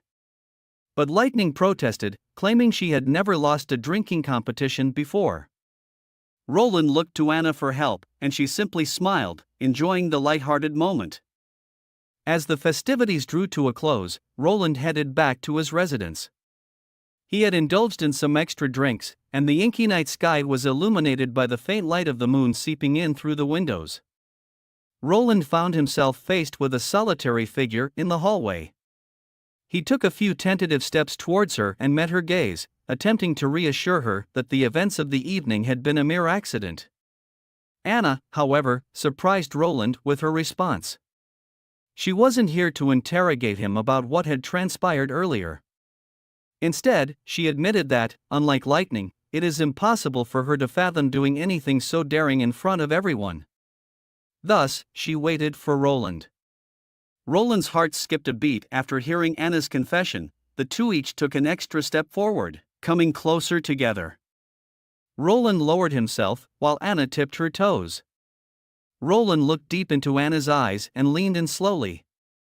The two could sense each other's warm breath against their face. With a nervous look on both faces, the world around them faded away as they shared this special moment. His lips brushing gently against hers. Finally, after what seemed like an eternity, they pulled away from each other, their faces flushed and their hearts beating fast. Anna bid Roland good night and quickly disappeared into the hallway. Late in the night, Wendy leaned against the headboard, flipping through the book in her hand. For her, this was a rare moment of leisure, one that she never would have dared to imagine during her time in the Witch Association. As she started reading the book, she felt odd that it never mentioned anything about the god's name, and replaced every successor with just using Pope. It almost felt like one person was involved with everything throughout history. It doesn't make sense, it almost seems like they were deliberately downplaying everything. Wendy said before being interrupted by the sudden appearance of Nightingale. Wendy closed the book and welcomed Nightingale with a gentle smile. Nightingale rubbed her own neck, looking exhausted as she had just walked Manhwa home. Nightingale asked how Lightning was doing and mentioned that she seemed to have had quite a few drinks tonight. Wendy smiled and said that Lightning had fallen asleep as soon as she lay on her bed, muttering and calling for her father repeatedly. After all, Lightning is still just a kid, Wendy added. Nightingale turned to face Wendy and snatched the book out of her hands, telling her that His Highness had said that reading books at night was bad for the eyes. Nightingale then lay down on Wendy's bed and stared at the ceiling. Wendy was quick to pick up on Nightingale's strange behavior and asked if what Lightning did during the festival was the reason for her reaction. Nightingale's face turned slightly red as she stuttered out a denial, but Wendy chuckled and then took on a more serious tone. She reminded Nightingale that their mission was to help Prince Roland ascend to the throne and become the king of Grey Castle. Wendy was confident that Roland would rule the kingdom justly and provide a safe haven for all their sisters. However, Wendy also knew that, as a king, Roland would eventually have to marry a daughter of a prestigious duke's family or someone of similar status. Wendy's gaze fell on Nightingale as she said this, reminding her that they were witches and unable to bear children. Wendy's expression turned to one of despair as she explained that witches were born with unimaginable power but at the cost of their ability to give birth. Nightingale understood that this was a fate she would have to accept for the rest of her life. As a group of soldiers cleaned the pavement, some of them reminisced about their mission to defend against the month of demons, which had now been successfully completed. Many were likely to return to their previous work in the mines, but they already missed the thrill of being in the militia and the fat paychecks. Venner, their leader, reassured them that the team would not disband. However, one of the squad members couldn't help but wonder what the point of keeping them around was now that the month of demons was over. Venner's gaze shifted to Roland's residence, a knowing look in his eyes. He knew that they would have their answer tomorrow. The next morning, the sound of the gathering horn brought all the soldiers together. Axe, their commanding officer, stood before them and delivered the news that it was His Highness's decision to reassemble them. He declared that the soldiers had accomplished their first mission successfully, defending the border town against the demonic beasts. After 3 months and 6 days of arduous battle, their bravery had been acknowledged by His Highness. From that day forward, the civilian militia would officially become His Highness's personal army. The soldiers cheered and exchanged excited whispers, thrilled to continue their service under His Highness. Axe's words instilled in them a sense of pride and purpose, knowing that their efforts had not gone unnoticed. Axe turned to face the group, his commanding presence radiating as he spoke. "Does anyone here want to quit now?" he asked, his voice steady and unwavering. One of the men raised his hand tentatively and posed a question. "What exactly is a regular personal army?" he asked. "Does it mean that His Highness will confer a knighthood upon us?" Axe paused for a moment, considering his response carefully before delivering it with authority. "A regular personal army is a true army," he explained. "Their mission is to engage in real military activities, with the sole purpose of protecting His Highness and his territory. Simply put, you will become professional soldiers, training day and night, season after season, to achieve the ultimate victory." Suddenly, another voice pierced through the crowd, questioning the need for a personal army when they were already engaged in military activities. "What's the difference?" he asked. Axe didn't skip a beat in his response. "The difference," he replied, "is that there will be more frequent training, a more stringent system, and more rewarding benefits." As soon as Axe mentioned the prospect of more rewards, a palpable buzz of excitement swept through the crowd. People started clamoring to know more, eager to find out what exactly they stood to gain. Axe put his hands together and gazed intently at the crowd, his tone serious and resolute. "A professional army will introduce a formal military rank system," he explained. "Those who excel in combat will have the opportunity to rise in the ranks, even becoming officers like myself. And with that rank comes a fat paycheck and a land of your own."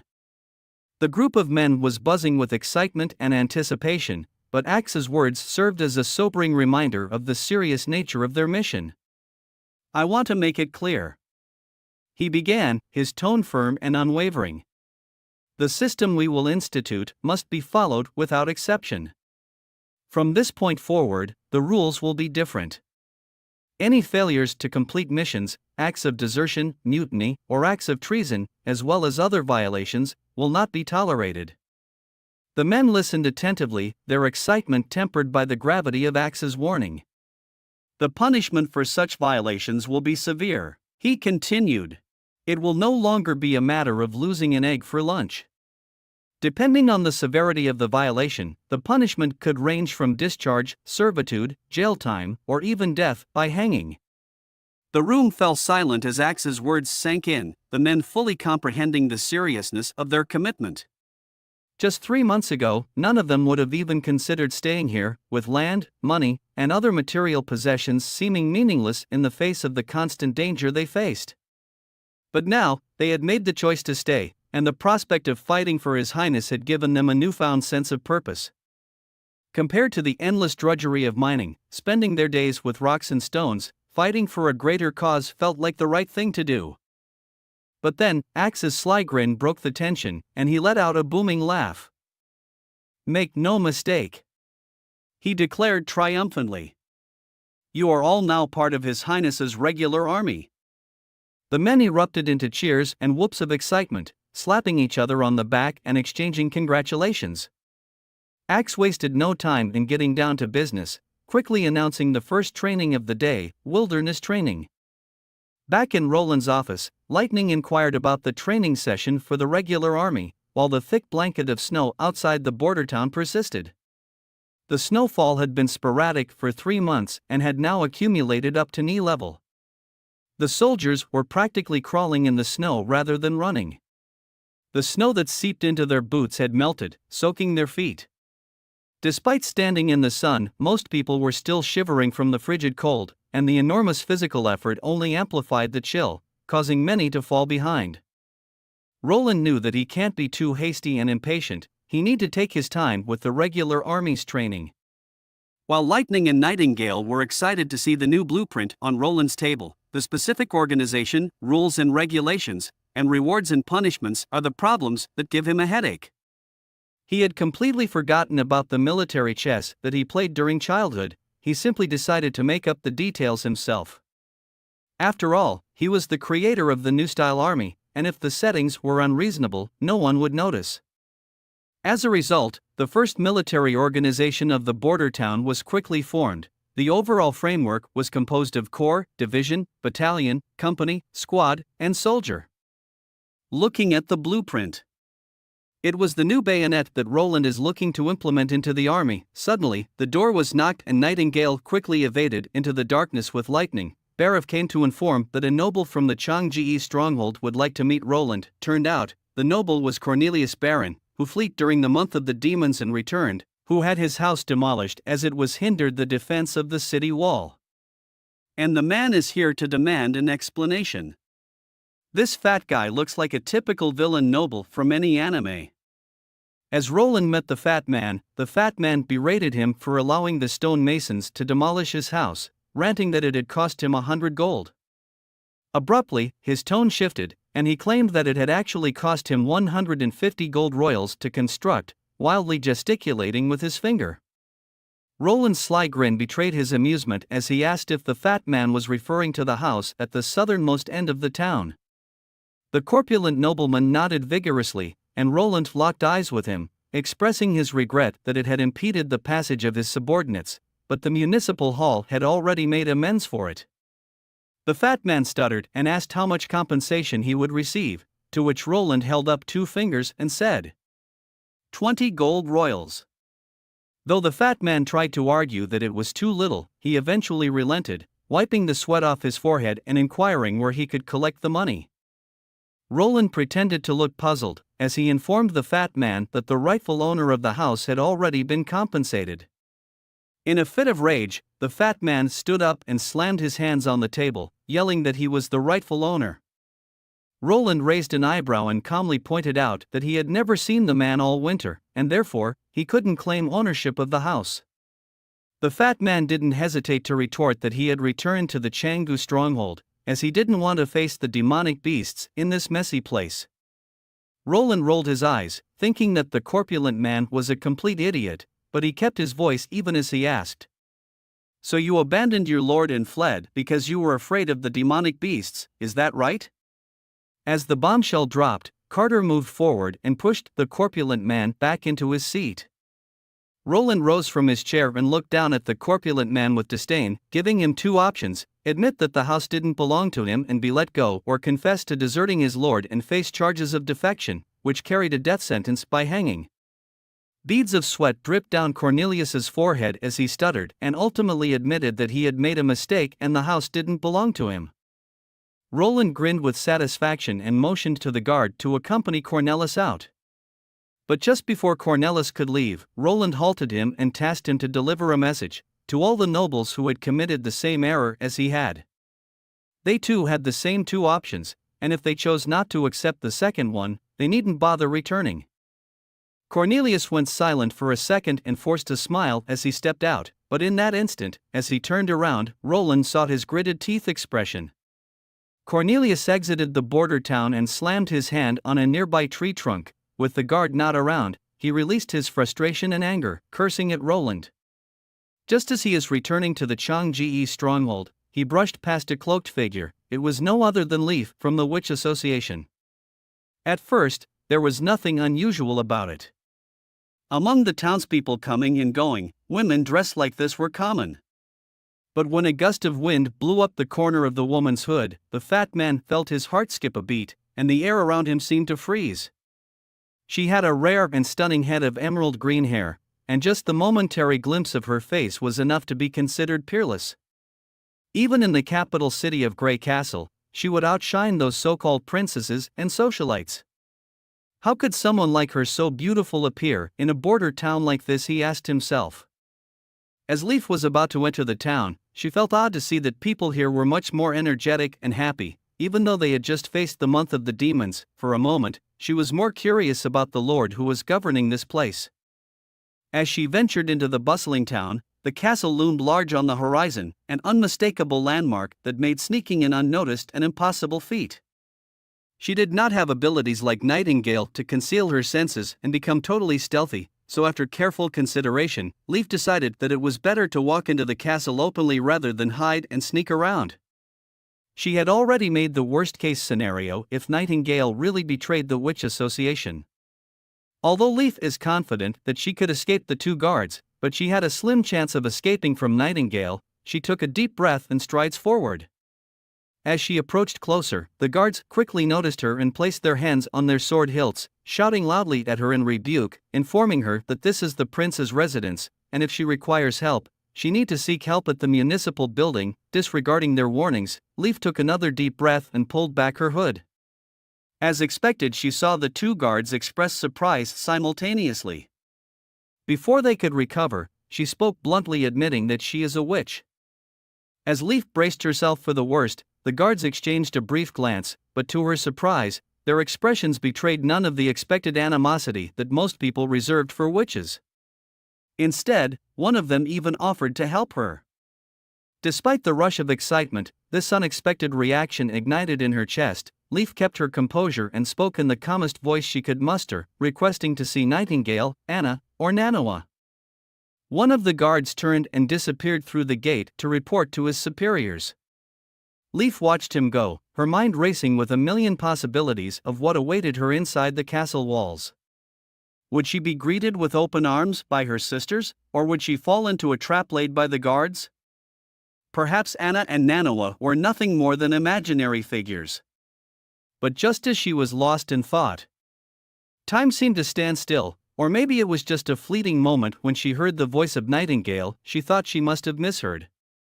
Suddenly, two familiar figures emerged from behind the door and rushed towards her. Almost simultaneously, she was enveloped in a warm hug. Both of the girls welcomed her home. Leaf's eyes began to well up again, biting her lip as she wiped away the tears that threatened to spill over. With a gentle nod, she hugged both of her sisters. Moments later, Roland let out a deep yawn as he settled back into his office. He had expected Nightingale to walk in any minute, but to his surprise, it was Wendy who entered with a tray of freshly brewed coffee. She explained that Nightingale had gone out to greet the visiting sisters from the Witch Association.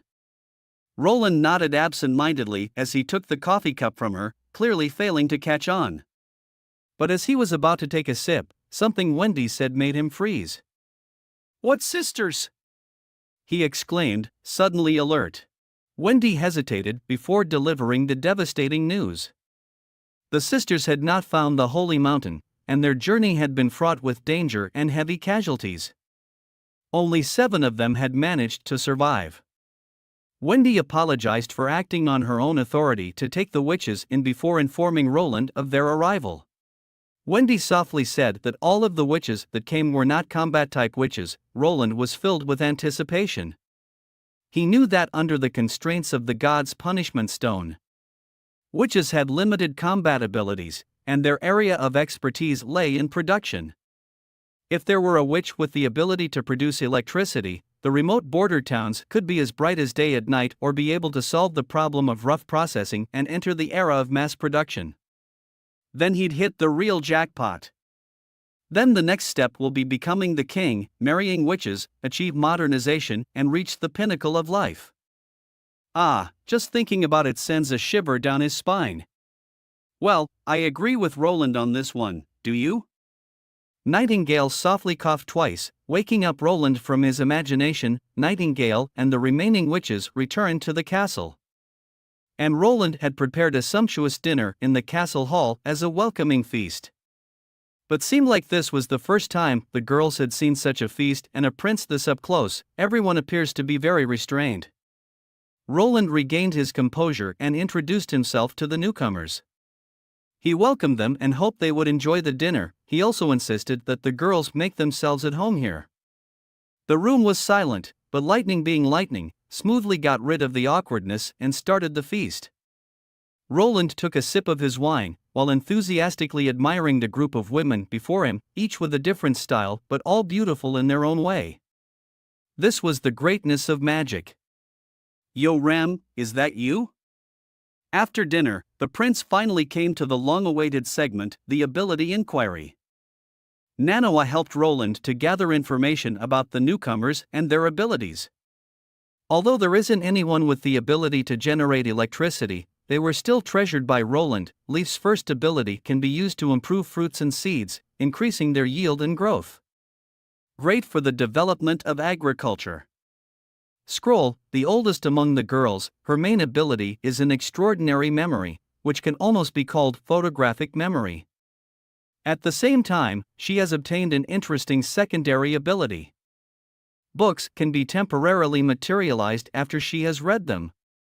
A natural educator. The third witch is named Hummingbird, a short but cute witch, just as her nickname suggests. Her ability is to make objects lighter. By attaching magic to an object, she can significantly reduce its weight, almost to the point of being zero, great for transportation. The fourth witch, who is rare to have a surname, is named Soraya Zoan and comes from a merchant family in the capital city of Grey Castle. She has short curly brown hair and a pair of slender eyes. The freckles on her nose not only do not detract from her overall beauty but also give her a unique youthful vitality.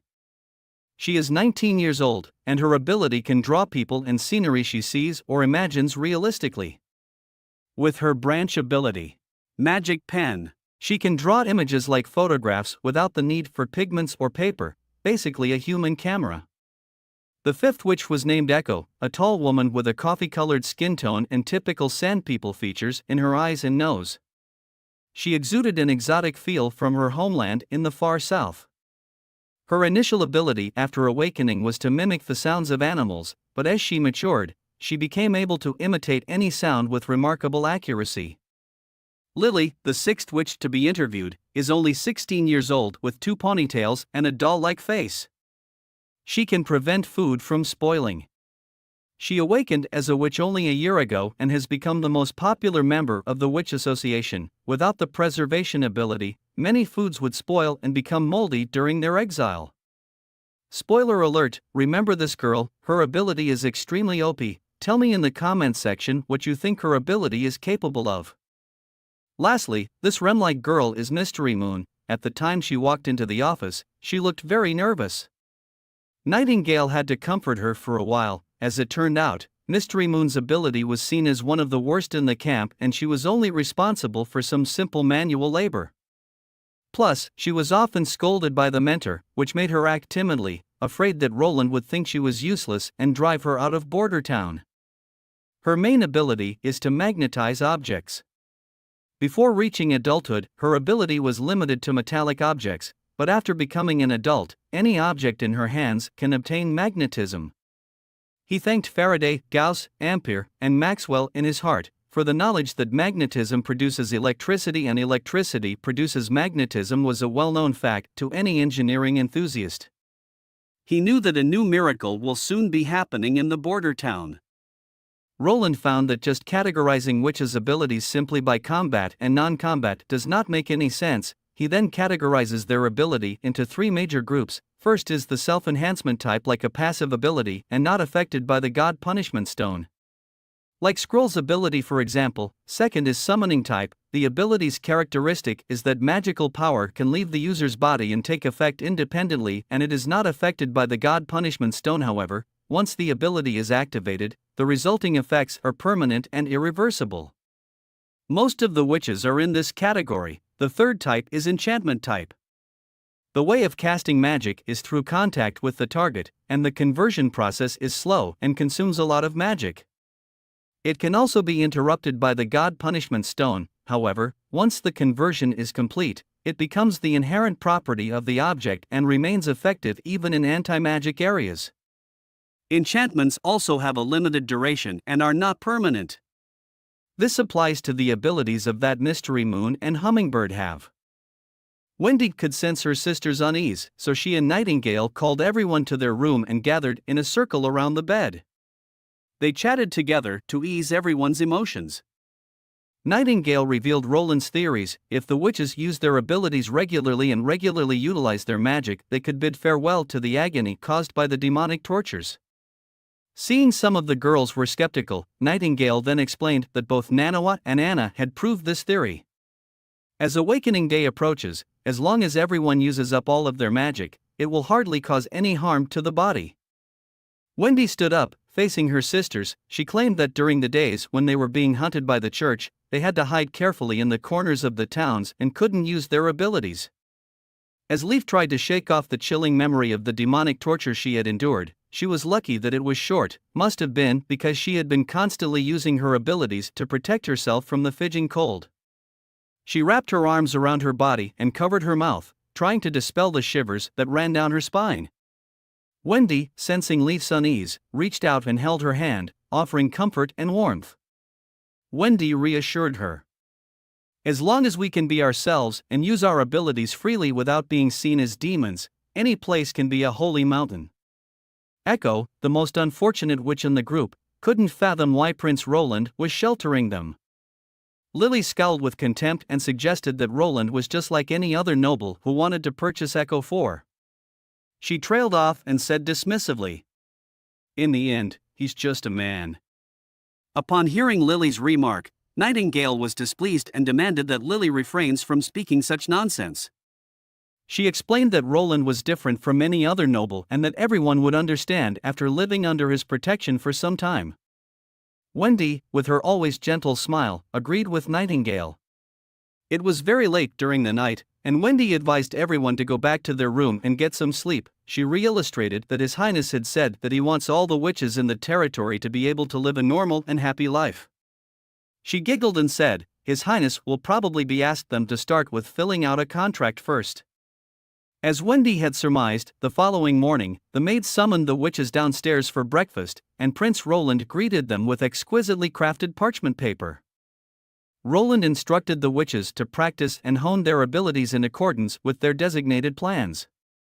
Mysterious Moon expressed fear that she might lose control of her powers, recounting a near accident where she nearly struck Lily with a metal pan. Roland reassured her that everyone in the household would provide the necessary assistance. Before dismissing the group, Roland summoned Leaf, Soroya, and Scroll to his side.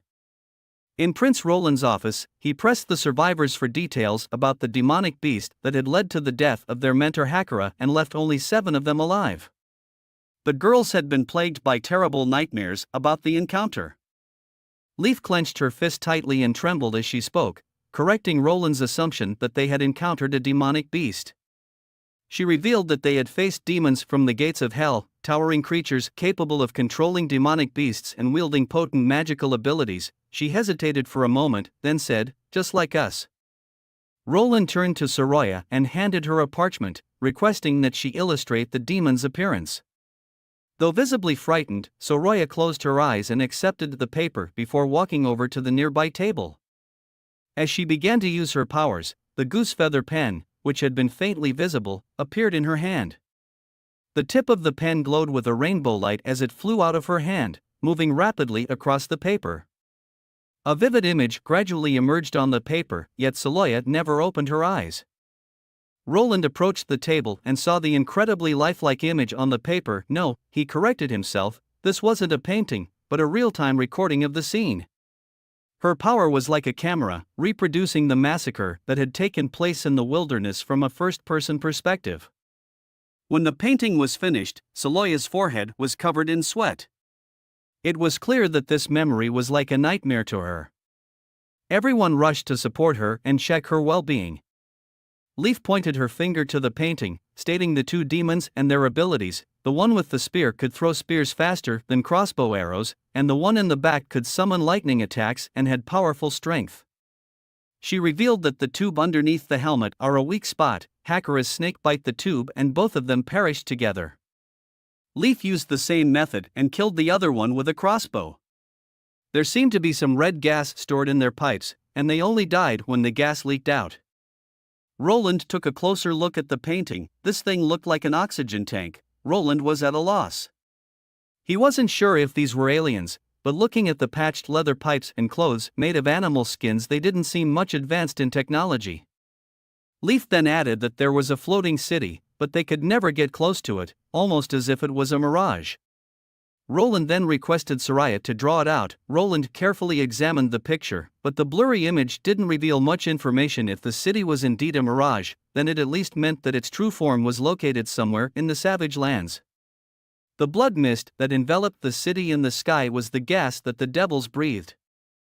This explanation was much more plausible than the idea of aliens. Roland turned to Scroll and posed his final question, inquiring about the ancient book that Hakura had discovered. He asked if Scroll had any knowledge of it. Scroll replied that no one was permitted to read the book, but she had managed to sneak a peek. The text within was both incomprehensible and remarkable. Roland requested that Scroll record everything she remembered from her glimpse of the book. Scroll used her ability. A book with gilded edges materialized in midair, its covers opening to reveal pages that fluttered before settling with a resounding thud in her hands. Scroll handed over the book and hoped that Roland is the only person who will read it, as she does not want her sisters to end up like Hakura. After the witches had departed from the office, Nightingale appeared silently beside the armchair. As was her custom, she lifted her robe and propped her feet up on the low table before beginning to munch on some dried fish, clearly having no interest in the book. Just like Scroll said, most of the content was difficult to comprehend, with a style of writing and grammar that did not make any sense. It mentioned a blood-red moon and a massive stone door, but there was no reference to the holy mountain. To sum it up, Roland recognized each character, but couldn't make sense of them when strung together. Roland skipped over the lengthy passages and flipped to the back of the book. There was only content on the first few pages, with the rest of the pages completely blank. Starting from the final page, the handwriting suddenly changed, becoming sloppy and rushed, as if jotted down in haste. However, the content was clear and concise. The revelation jolted Roland from his seat, as his expression turned horrified and confused. The first line of text is written. "We have failed, mortals cannot defeat demons." Roland had a million questions as he strode through the text.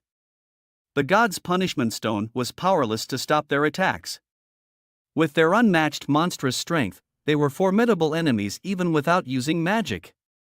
The holy city of Takara has fallen, and we are scattered and fleeing. We crossed mountains and rivers, trying to get as far away from the gates of hell as possible, but where can we flee to next? But that's not something I need to worry about anymore, Natalia. The devil's power is corrupting me, and no medicine is working. I'm writing this down because I have something to ask of you. Akali's Divine Punishment Army experiment is coming to an end, and it's been quite successful. Even ordinary warriors can hold their own against the devils. But she forgot that even if the Divine Punishment Army wins, it won't be a victory for us. Go stop her. Only you can do it. As Roland finished reading the passage, he closed his eyes and pondered over it, trying to put himself in Hakura's perspective. Assuming she didn't know about the existence of demons, if the word demons is replaced with witch in this passage, it would be easy for her to imagine that the church army was retreating under the attack of witches. Considering the widely spread rumors that witches are the minions of the devil and that their magic comes from the gate of hell, Hakura is likely to believe that the church wants to conceal the truth, that the so-called gate of hell is the entrance to the holy mountain, and for hundreds of years, the witches have continued to go to the holy mountain and obtain eternal life there. Therefore, the number of witches is increasing while the number of church warriors is decreasing. After minutes of rendering, however, this did not diminish his doubts. Instead, it made the unknown questions more complex. He questioned when the church fought the demons, where exactly is Takira, and what is Divine Punishment Army? He scratched his head. The previous fourth prince had a small pea-sized brain, thus, Roland had no knowledge about anything. Roland turned his head and asked Nightingale if she knew where Hakura obtained this book. Nightingale wasn't one of the earliest members, but she said that Wendy had once told her that the association was created by a few witches met in Haifeng County. Among them were Wendy, Scroll, and Hakura, and not far from their meeting place, they found an underground relic. Hakura was the only person who went down to explore, and she claimed that she found the book inside. Roland knew Haifeng County was way up in the east, thus he had to cease the investigation and focus on the development of his territory. Due to the increase of witches, Roland thought it a good time to recreate a new organization for the witches. In his vision, the organization did not require any manifesto or principles. It was created for the purpose of efficiently managing witches and allowing them to use their abilities reasonably. The regulations of the organization were kept as simple as possible, consisting of only two rules: the use of abilities must not violate territorial laws, and the use of abilities must not be used to evade legal punishment. As for the name of the organization, Roland had already thought of it. This new collective would be called the Witch Alliance. In the Changgu stronghold, Petrov is attending a banquet to celebrate someone's birthday. All of the guests were wealthy and famous nobles in the Changji stronghold. Suddenly, someone hooked their arm around his neck from behind. It was no other than Ron, the second son of the family who held the banquet and also a good friend of Petrov. Ron complimented Petrov on being assigned ambassador by the Duke. He was assigned to join the guard to defend the new holy city, but he ended up catching a really bad cold, spent a week in a neighboring cold wind ridge. Not bad, you've improved a bit since last time. At least you've saved the guards some trouble, Petrov jokingly said. You're wrong this time. Ron suddenly chuckled mysteriously. Then switched to a serious expression. If I hadn't been lying on the cold wind ridge for a week, I would probably have been lying on the cold walls of the holy city forever. Petrov was shocked to hear this and asked why it was that. Ron leaned closer and whispered in a low voice, saying that the new holy city almost fell. The demonic beasts charged so far into the inner city. The holy city was saved by a secret army from the church, but the other four kingdoms suffered heavy losses. Barely anyone made it back alive. As Petrov contemplated, he couldn't help but feel suspicious of the situation. He knew that Cold Wind Ridge border guards were mainly defending against the church's judgment army, and now with the leaders and soldiers of the four great kingdoms buried together, there seemed to be a hint of conspiracy. Ron then switched his tone, and with a quirky smile, he asked if Petrov happened to notice the handkerchief in the invitation. Petrov thought it was a prank from Ron. Ron laughed and tapped him on the shoulder. He said that the handkerchief was sewed by her sister, who was turning 16 after today. Ron had the clear intention of helping out his best friend. After listening to the conversation, Ron's sister blushed heavily. Suddenly, a fierce debate broke out on one side of the hall, drawing everyone's gaze toward it. Petrov walked toward the table. One of the men stood up and bowed, explaining that they are talking about the lord from the border town, who confiscated the assets of the nobles from the Changji stronghold. The other man stood up explaining that his friend, Cornelius, had his property demolished in the border town without any compensation and even claimed desertion charges against him. As Petrov pondered, the image of the young prince flashed in his mind. Despite the widespread rumors tarnishing the prince's reputation, Petrov knew that the young prince was not an ordinary individual. The charges were used as an excuse to justify his punishment. The prince had never intended to reason with these people. Seems like the prince wants to cut all ties with the Changji stronghold. The other nobles were furious, asking for Ron and Petrov to bring them justice. Ron let out a smile and informed everyone that Duke Ryan had already had his eyes on the prince, who had recently ordered a formation of a coalition, and Ron himself will represent his family and join the coalition. The crowd roared in excitement. Petrov frowned his brows. Petrov was taken aback to learn that his friend was also gearing up for battle. He whispered in Ron's ears, telling him to not attend, warning that Roland is a prince. Ron sneered, and claimed that just a useless and ignorant prince. Ron laughed and said, "The prince will probably piss his pants just seeing the coalition." Telling Petrov to not worry about him, then turned around to talk with the other nobles. Petrov parted his lips but refrained from uttering a word. He was worried about his friend's safety. Even himself were skeptical about Roland being able to beat the coalition led by the famous Duke Ryan, but he had a bad feeling about this. Later in the night, Petrov returned to his home. His father asked him to gather a summary of their territory's production, population, and income, as his family will also be preparing for the battle and needed to send knights and mercenaries to fight the border town. Petrov hesitated, and quietly questioned, how many did they need to send, sensing the odd behavior from his son. He opened a letter that was sitting on the table next to him, requiring them to provide at least 25 knights, accompanied by their appropriate retinue and horses. 40 mercenaries are required, fully equipped with weapons, and at least 100 freemen and serfs are armed with basic weaponry. Petrov pled to his father to avoid going to the battlefield. He hesitated for a moment before speaking up. "What the problem, son?" The father asked. Petrov said he was concerned about his father's safety. His father burst out laughing, saying how dangerous could it be when an elephant stepped on some ants. The prince only had a few knights and less than 50 guards, and the coalition has 10 times the size. Petrov then talked about the mud wall that Prince Roland built, which everyone expected to crumble down after a rainfall, and how they were able to defend the border town just with miners and survive the month of the demons. "Enough!" His father's hand slammed down on the table, his expression one of disappointment. He didn't mind his son's focus on business and wealth accumulation over knighthood in battle, but he was extremely displeased with his son's cowardice.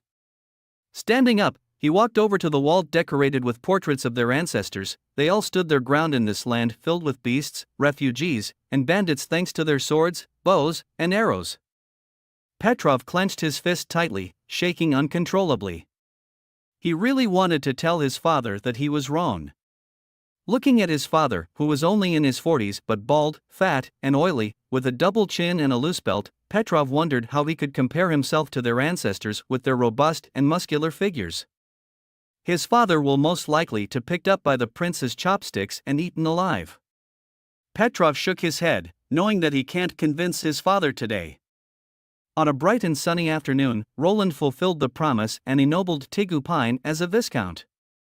Offering him a territory, turned out, Mr. Pine didn't care much. He just wants to spend his time with his daughter and hunting. Roland also conferred Brian as a knight. Brian chose to join the First Army, and Roland had a great blueprint for land development. Soon, Soraya entered the room. Roland waved his hand and told Soraya to come closer. Roland questioned how was Soraya feeling about her work in the municipal hall. Soraya said everything was well. Turned out, Roland built a small room in the municipal hall, where he asked the residents from the border town to line up in front of the room. With the help of Soraya's ability, they were able to store the townspeople's information, with their basic information also a photograph of them. Roland called Soraya over today to ask her to create some entertainment props. Roland asked Soraya to draw a soldier holding a heavy crossbow on this sheet of paper. Then told her to add some circles and lines, then add a number and a shape in the circles. Thus, the first card of the new card game Gwent is created. After finishing all the cards, Soraya and Roland had fun playing a few rounds, but Soraya kept losing. Roland smiled and told Soraya to play with her sisters and introduce the game to them. Just then, a piece of cheerful and melodious music came from outside the window. It was no other than Echo, who had now mastered the song that Roland taught her. In the other room, Scroll knocked on the door, and Anna was sitting at the table by the window, flipping through thick books. The sunlight streamed in through the window, casting a long shadow on the woman. Her soft cheeks and neck were almost blindingly white in the light, and the linen-colored hair covering her shoulders was almost dyed a light gold. Scroll smiled and asked, "Did Anna check out the new card game?" Anna smiled and said she wanted to read more books and complimented Echo's voice. Scroll pulled out the chair and sat facing Anna. Echo had told Scroll that out of all of the sisters, she envies Anna's ability the most. Scroll then talked about Echo's past. Echo came from the southern continent. The Witch Association saved her from a slave merchant. She was sold for a high price and suffered a lot. She had always wanted a strong ability. Maybe it could have changed her fate. Scroll then lightly patted Anna's head, saying that it was because of Anna and His Highness's encounter that changed the fate of everyone here. Scroll approached Anna and noticed that her hair had grown quite long. She offered to cut it for her, as she was a skilled hairdresser and had already cut the hair of most of the girls in the association. She quickly returned with a bundle of cloth in her hand and revealed her hair-cutting tools, which she had saved from her previous job as a hairdresser in a tavern before joining the association. Scroll had saved up all the bronze she earned from cutting hair and used some for food, but gave most of it to an old captain with one leg. The old captain taught her how to read, until he died of old age. All of the folk stories that Anna read recently were from the tavern. Anna asked if the book she got from Scroll had a lot of stories, but it always ended with a similar ending. Anna hesitated and asked, will the prince always marry the princess as his wife? Scroll paused briefly. The storybook in question was not a true literary work, but rather a collection of folk tales that she had heard from sailors during her many years in the tavern. Scroll had intentionally carefully selected and edited the stories, omitting those with a happy ending or where the prince did not end up with the princess, and compiled them into a single volume, which now appeared before Anna as a magical source of reading material. Scroll then said, in some cases, sometime the prince will also marry a duke or famous noble's daughter. After speaking, Scroll sighed inwardly. Wendy had mentioned Nightingale's feelings to her before. Unlike the mature and calm Nightingale, she was more concerned about Anna getting too close to the prince. Anyone could see how important she was to His Highness. Whenever Anna was present, Roland's gaze would always be more focused on her. Unfortunately, Roland was the fourth prince of Grey Castle, the future king whom the witches supported. Scroll couldn't remind the prince, so it had to come up with a way to hint to Anna. It didn't want to create a rift between the two, nor did it want to see a tragic outcome with no resolution. Anna pondered, why will this happen? What if the prince doesn't like princesses or noble daughters?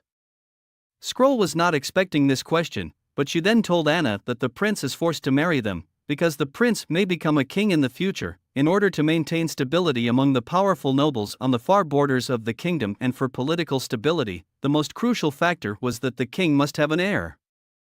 There was a silence between the two. Shortly after, the haircut was completed, and Scroll offered Anna a new book. Then walked out of the room. Anna thanked Scroll. And before she left, Anna said, Roland is not like the prince in the stories. Anna's voice was very certain, and not like she was trying to convince herself. He only does what he wants to do, and nothing else matters. Scroll turned around and looked puzzled. Anna let out a brilliant smile and said, if he were such a prince, he wouldn't have saved me. Oh my god, this is too cute and too sweet. Stay tuned for the next video. We are getting real close to the actions. Following his supper, Roland proceeded back to his office, where he continued to transcribe his foundational mathematical knowledge from his mind onto the paper. Roland proceeded to show Scroll the Pythagorean theorem. Whenever Roland finished writing on a sheet of paper, he would allow Scroll to scan through it. Anything that she looked at would be permanently saved in her memory. Unfortunately, Scroll's abilities were limited to memorization only, and she couldn't understand the basic high school level mathematical concepts on her own. Therefore, in his free time, Roland had to explain them to her. Unlike Scroll, Roland didn't have a photographic memory, and in fact, his memory would gradually weaken with time. Due to his engineering background, he often used subjects such as mathematics and physics, but other subjects like history, geography, biology, and chemistry had likely deteriorated to a rudimentary level. Regardless of whether or not it was needed, writing down the contents that he had not yet forgotten earlier could help him retain more knowledge. As Roland transcribed, he pondered what magic in this world truly was. The utilization of magic enabled all witches to manifest an array of inconceivable abilities. In the later half of his life, Einstein aspired to integrate the four fundamental forces of the universe into a single theoretical framework, known as the theory of everything. In a sense, what he did was search for the origin. Roland wondered, could there be a universal principle that applies to any universe? Regardless, Roland could only ponder about it, since with the current level of technology, he couldn't possibly analyze such a force. Therefore, his primary task was to advance industry and technology and promote the progress of civilization. Perhaps one day, he could truly understand this power. Your Highness? Scroll spoke up upon seeing the prince lost in thought and couldn't help but ask. Roland snapped out of his reverie and coughed twice, glancing at the almost burnt-out candle. Let's call it a day here. As she lowered her head to bow and leave, she unconsciously slowed her pace. Turned around, hesitated for a moment before asking a question. He guessed that her question was probably something along the lines of, "Why are you willing to shelter us? Aren't you afraid of the threat from the church?" Nightingale and Wendy had asked him many times before. "Is it possible for you to marry a witch?" Scroll respectfully asked. Roland almost spat out the water he had in his mouth after hearing the question. Marriage to a witch? Roland's mind immediately conjured up the image of Anna, who had left a deep impression on him since their meeting in the cell. Her lake blue eyes had captivated him. Witches were women who possessed exceptional abilities, awakened from ordinary humans. They excelled in both appearance and physique, for sure making them the center of attention in modern society back on Earth. So why hesitate? He looked towards Scroll and replied with a smile. Why not? Rubbing her sore shoulders, Wendy returned to her room. After nearly a month of training, her wind-controlling abilities had greatly improved. When Wendy arrived, Nightingale had already finished bathing and was sitting on the bed in her pajamas, waiting for her. However, what surprised Wendy was the uncontrollable smile on Nightingale's face. "Did something good happen, or maybe you joined the other for a game of Gwent?" Wendy couldn't help but ask, but Nightingale shook her head and didn't say anything, just smiling a little deeper. Nightingale was concealed in the room when Scroll posed the question, her presence unbeknownst to all. As Roland began to speak, she listened intently, her heart racing with a mixture of astonishment and relief. Wendy smiled, saying that Nightingale must have gotten a really great card. 2 weeks had passed since the month of the demons. After shedding its pure white veil, the trees on both sides of the river have sprouted fresh leaves and are now lush with greenery. The land outside the eastern edge of the town, which was once baked by Anna's scorching heat, has now been temporarily designated by His Highness as the training ground for the 1st Border Town Army. The majority of soldiers in the 1st Army are now armed with flintlocks, which Roland has equipped with bayonets. Axe and Carter oversee the training sessions, where soldiers practice thrusting and stabbing with their new weapons. Roland arrived to inspect the training session, accompanied by Echo. He asked Carter to gather all the soldiers together, as he had an announcement to make. Seconds later, Hail, Your Highness! The soldiers exclaimed in unison, raising their hands to their foreheads. Roland nodded his head and walked over to the crowd, about to say something when a burly man suddenly broke out from the ranks. Carter furrowed his brows and stepped forward, placing his hand on his sword hilt to shield the prince behind him. Nightingale also appeared beside Roland, protecting him. The burly man who rushed out was none other than Axe. He did not run towards the prince, but instead knelt straight down in front of the woman. His whole body prostrated on the ground, head deeply buried between his arms. "My chieftain!" he called out. The training was forced to come to a halt, and everyone followed Roland back to his office. The story itself was not complicated. Echo was originally a member of the Proud Sand clan from the Iron Sand City.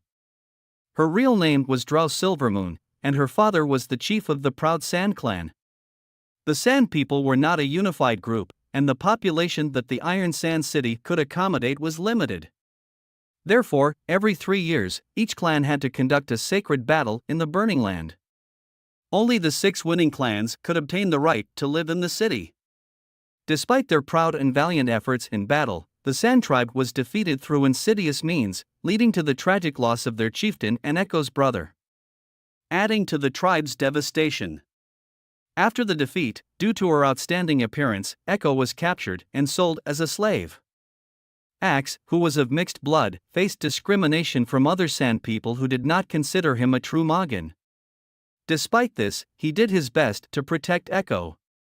Unfortunately, during one attempt to save her, he was struck on the back of the head and rendered unconscious. After Echo was sold as a top-quality slave to a trader in Bluewater Harbor, Axe spent years traveling across the southern region and visiting numerous slave markets in search of her. Despite his efforts, he was unable to gather any information about her whereabouts.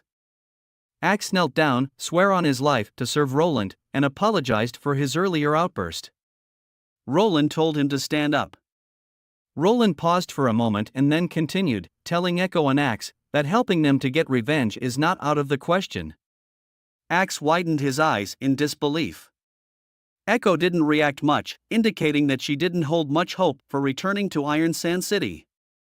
Roland pondered in his mind. When Axe described the southernmost region, he had heard some very interesting things. The land was hot and dry, with a strange and varied environment. In particular, there was a kind of orange flame that erupted from underground and could burn for decades without going out. Near the flames, there were often huge ground fissures with black underworld rivers flowing endlessly at the bottom. Sounds familiar? Isn't that oil? And it's even flowing on the surface. The importance of this black liquid for industry goes without saying.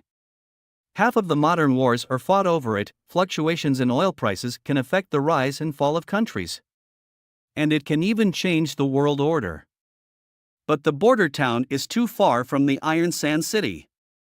Roland told Axe that he will seek justice for them when he ascends to the throne. Axe's actions today violated the first military rule. He was put into solitary confinement for 2 days. Roland wanted him to take this time to reflect on his behavior. A group of soldiers waited on the field, and one of the younger soldiers walked up to Brian, who was now a squad leader, and asked if His Highness would punish Axe for his earlier outburst. Shortly afterward, Roland, Carter, and Echo returned to the training field.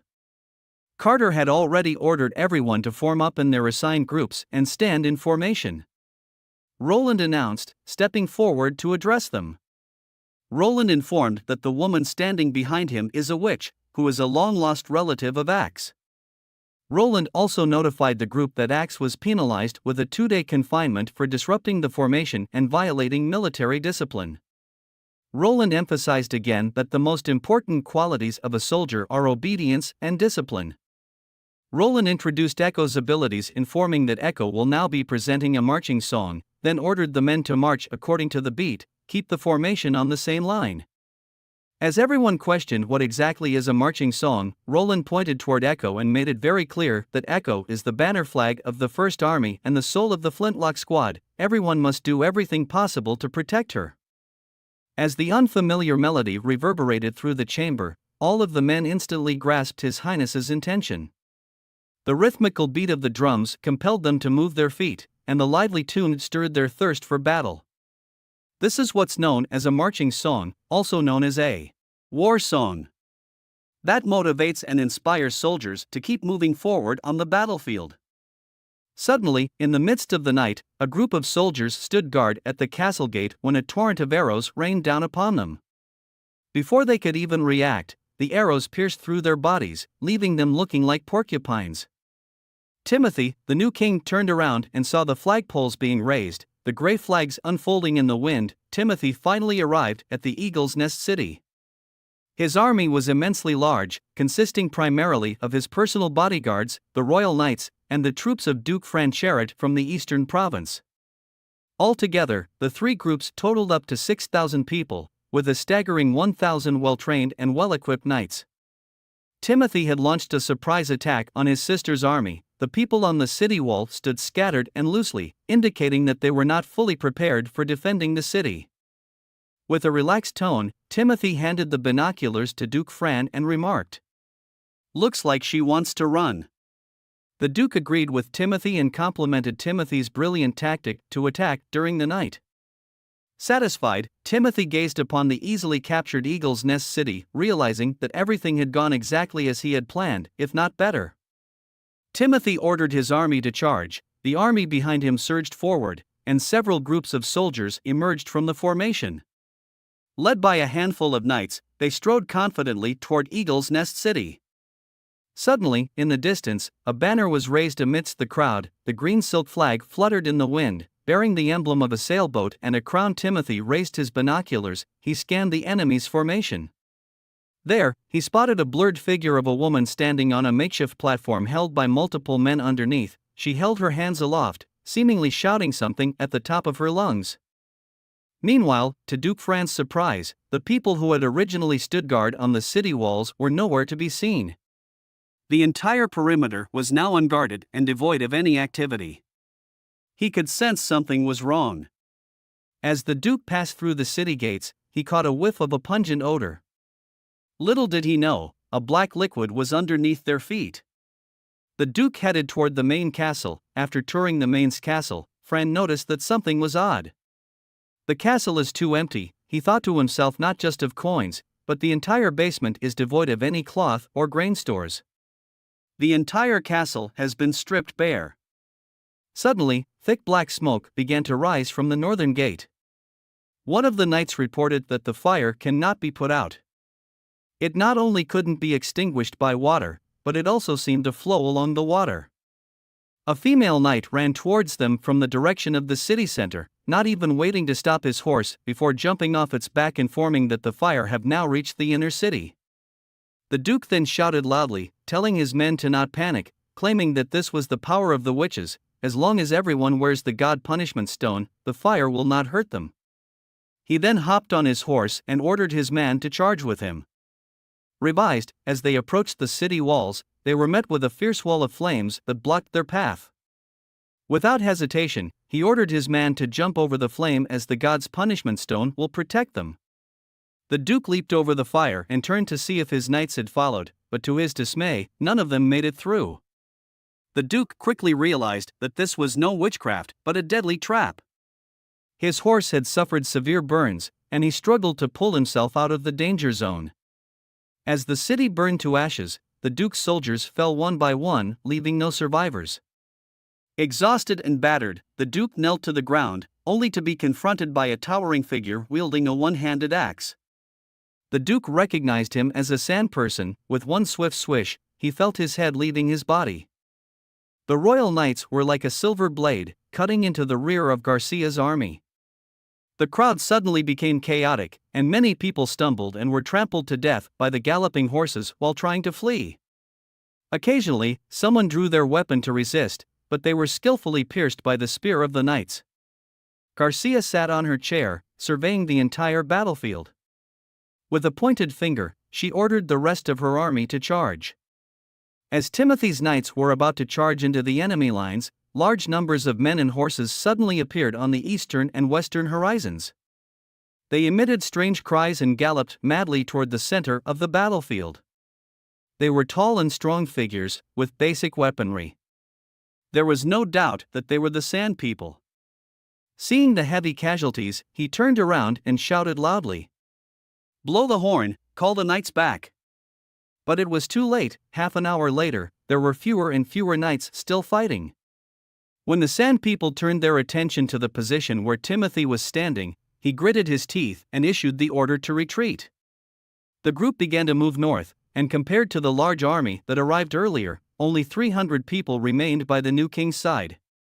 Back in the border town, Roland had already received intel about Duke Ryan and the Changji stronghold. He is confident that his army will be able to defeat the coalition, and he wondered if he should move to the Changji stronghold after his victory. Then he thought about the power structure is complex and intertwined. With a large number of nobles, and the territories are managed according to the feudal system. The border town had much more freedom, but he knew he could move the gold, resources, craftsmen, and laborers from the Changji stronghold to the border town. At that moment, a yellow figure flew in through the window and landed straight toward Roland's stomach. It was lightning, informing Roland that they are here. The mighty coalition marched slowly on the road toward the border town. At the forefront of the procession was the knight formed by the 6 major families of the stronghold. Duke Ryan looked satisfied as he gazed at this sharp and powerful force. There was no doubt that with their strength, no one in the West could stop him. Petrov's father remembered Petrov's warning and wanted to be more cautious since the border town managed to defend against the demonic beasts. Erlmoos ridiculed Roland and his army. Duke Ryan agreed with Erlmoos's comment and added that Hermes suffered a large-scale attack by the demonic beasts. And the holy city almost fell. He claimed that all of the beasts this year were targeting the holy city. And only a few slipped through toward here. Duke Ryan also knew that Timothy and Garcia had engaged in a fierce battle at the Eagle Nest City in the south, and Timothy had suffered large casualties. And this is his perfect chance to become a king and declare independence in the West. The Duke grinned with satisfaction at the thought. He ordered to send out an envoy to persuade Prince Roland to surrender. Ron, who was responsible for leading the way for the army, rushed back to report that there were soldiers holding weapons not far from them. Duke Ryan raised his binoculars to observe border town's formation. The troops in the lens appeared very peculiar. They held strange weapons that can only be assumed as wooden sticks and stood in 2 tightly packed rows. Duke Ryan let out a smirk and ordered his army to charge, as the enemy appeared in the distance. Vaynor and the rest of the soldiers, seeing the fully armed knights riding tall horses, dressed in shiny armor, slowly approaching the town. Now, with nearly 100 knights appearing all at once, this sight made them gasp in surprise. Vaynor felt his palms sweat again, just like when he first faced the mixed-breed demonic beasts on the city wall. But this time, he was facing his own kind. The coalition army of the Changji stronghold. Vaynor took a deep breath, regaining his composure, knowing that nowadays, under the governance of the prince, the border town has been improving day by day, and these changes are visible to everyone. Vaynor assured his men that the coalition was nothing to be afraid of. Under the guidance of His Highness, they had already triumphed over demonic beasts, and these knights were no match for their bravery. The morale of their troops soared as they chanted Roland's name. Behind the border town's defense, on a small mountain, Roland, Carter, and Axe surveyed the battlefield. Just then, Lightning dashed towards the town's defenses, waving her arms and the yellow ribbons in her hands fluttering in the wind. The yellow signal indicated that the enemy had entered the cannon range, prompting everyone to turn their gaze to Roland. Taking a deep breath, Roland shouted, "Fire!" The first round of cannonballs made a loud sound but missed their target. Duke Ryan then ordered his men to charge. But before the coalition could react, the second round of shelling began. A cannonball soared through the sky, precisely landing in a squad of soldiers, taking them out in one fell swoop. The vulnerability and fragility of the human body were exposed under the heat of the weapons. Once grazed by an iron ball, it would result in an irreparable injury. Knights hit directly were not only dismembered but also sprayed with a cloud of blood. Only when the cannonballs hit the ground and ricocheted for the second time could one faintly see a blurry black specter ravaging the lives of its companions in the crowd. The Duke ordered his men to sound the horn of attack. The long-range weapons would be rendered useless if engaged in close combat. The cannon crew sprang into action, clearing the barrels and reloading ammunition, as well as relocating the cannons. At that moment, Lightning returned to the defensive line, and in her hand was a ribbon now colored red. A red signal indicated that the enemy had come within 500 meters. As the deafening roar subsided, he barely had time to observe the result of the attack before turning around and shouting at the ammunition delivery personnel, "Send up the shotgun shells." As the iron barrel flew out of the cannon's muzzle, it ruptured due to the immense pressure differential, and the iron pellets inside scattered like raindrops toward the enemy. The knights who were fortunate enough not to be covered by the barrage finally approached the charging distance. They had only one thought in their minds: to break through this thin defense line and slaughter the cowards who could only hide behind the line and operate evil weapons. The remaining knights lowered their bodies and urged their horses to the highest speed. However, these 150 meters seemed to be an unreachable distance. The last round of close-range shotgun blasts completely crushed the knight's fighting spirit. Within 100 meters, the hard-to-deform iron pellets could penetrate 2 to 3 people. The cone-shaped area in front of the muzzle became the domain of death, and almost none of the 20 or so knights who charged at the forefront were spared, the only difference being how many pellets hit them. The soldiers collapsed, scattered in fear, had no chance of being saved, turned around, and tried to flee the battlefield. The wave of defeat swept over Duke Ryan's coalition army, and the situation quickly became uncontrollable. The crowd rushed back, and people were trampled to death in the chaos. No one had time to care for others, only regretting why they didn't have 2 more legs. 2 of the nobles, seeing the chaos, requested Duke Ryan to retreat first. Duke Ryan's expression soon changed, as he reached out for his sword and sliced through the soldier who dared to retreat. No matter how much he roared, he could not control his fleeing troops. Helpless, Duke Ryan had no choice but to retreat with the crowd. As the sun gradually sank behind the mountains, Carter gazed at the blood-red sky and the cawing of crows in the distant forest, and he suddenly felt a sense of desolation. The era of knights had come to an end. And the era of Roland had just begun. Duke Ryan still hasn't been able to come to his senses. He couldn't understand how he had been defeated. As nightfall arrived, the Duke chose a spot near the riverbank to set up camp.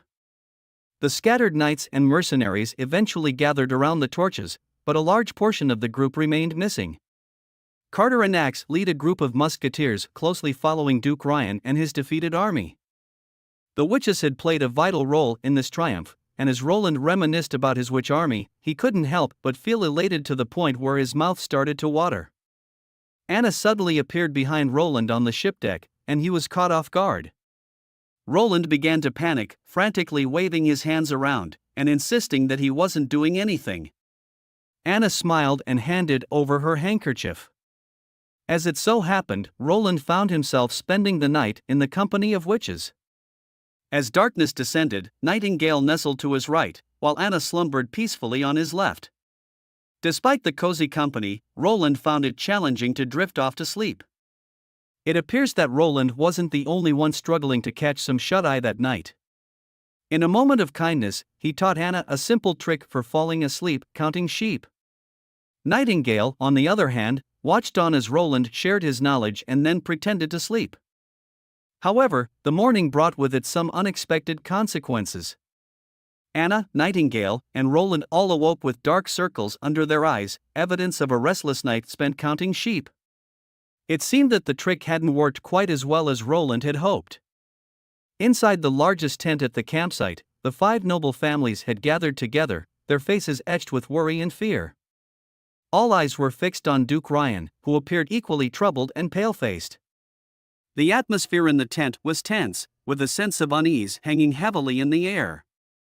Duke Ryan turned to Ron, who had been at the forefront of the battlefield, and demanded answers. "What the hell happened out there?" he asked, his voice tense and urgent. The other nobles in the tent looked on, their eyes fixed on Ron, waiting for an explanation. It was clear that everyone was shaken by the events that had transpired on the battlefield. Ron remained seated, his face buried in his hands as he spoke. "All I heard was a deafening, continuous rumbling sound," he said, his voice heavy with distress. "And then they fell, one after another, especially after that final blast." Ron shook his head as if struggling to find the words to describe what he had witnessed. "The knight leading the charge seemed to hit an invisible wall," he continued, his voice trembling. "I watched in horror as his body convulsed before his head and limbs were violently torn apart into 5 pieces." As Count Moose raised the possibility of witchcraft, Duke Ryan was quick to dismiss the idea. He pointed out that all of the knights had been equipped with god punishment stones, which were known to render witches powerless. Duke Ryan shared his plan with the other nobles. He proposed that they regroup their troops and return to the Changgu stronghold. From there, they would cut off all supplies going into the border town, effectively starving the town into surrendering. As the nobles discussed their plan, they were interrupted by an unfamiliar melody that filled the air. The sound was coming from a location not far from their tent. Before they could react, a deafening explosion shook the ground beneath their feet, causing the tent to shudder and flap wildly. As Duke Ryan rushed out of the tent, he saw that everyone was running in panic. The ground shook with the force of the explosion, and dirt and blood sprayed through the air. Looking towards the west, he saw a line of militiamen in uniform armor, standing silently outside the camp. "Duke, quickly, we need to leave." One of his guards brought him a horse and yelled urgently. It was then that Duke Ryan snapped out of his daze. He mounted the horse and rode eastward with his guard, but they had barely left the campsite when they came face to face with another identical army. The soldiers wore identical armor and held strange short sticks in their hands. They stood in perfect formation, with identical expressions on their faces. Then, Duke Ryan heard a rhythmic melody coming from the opposite direction. The army of princes' men led by Axe marched towards them with a uniform step. The army came to a sudden stop, as if choreographed with perfect precision, standing before Ryan like an impenetrable barrier.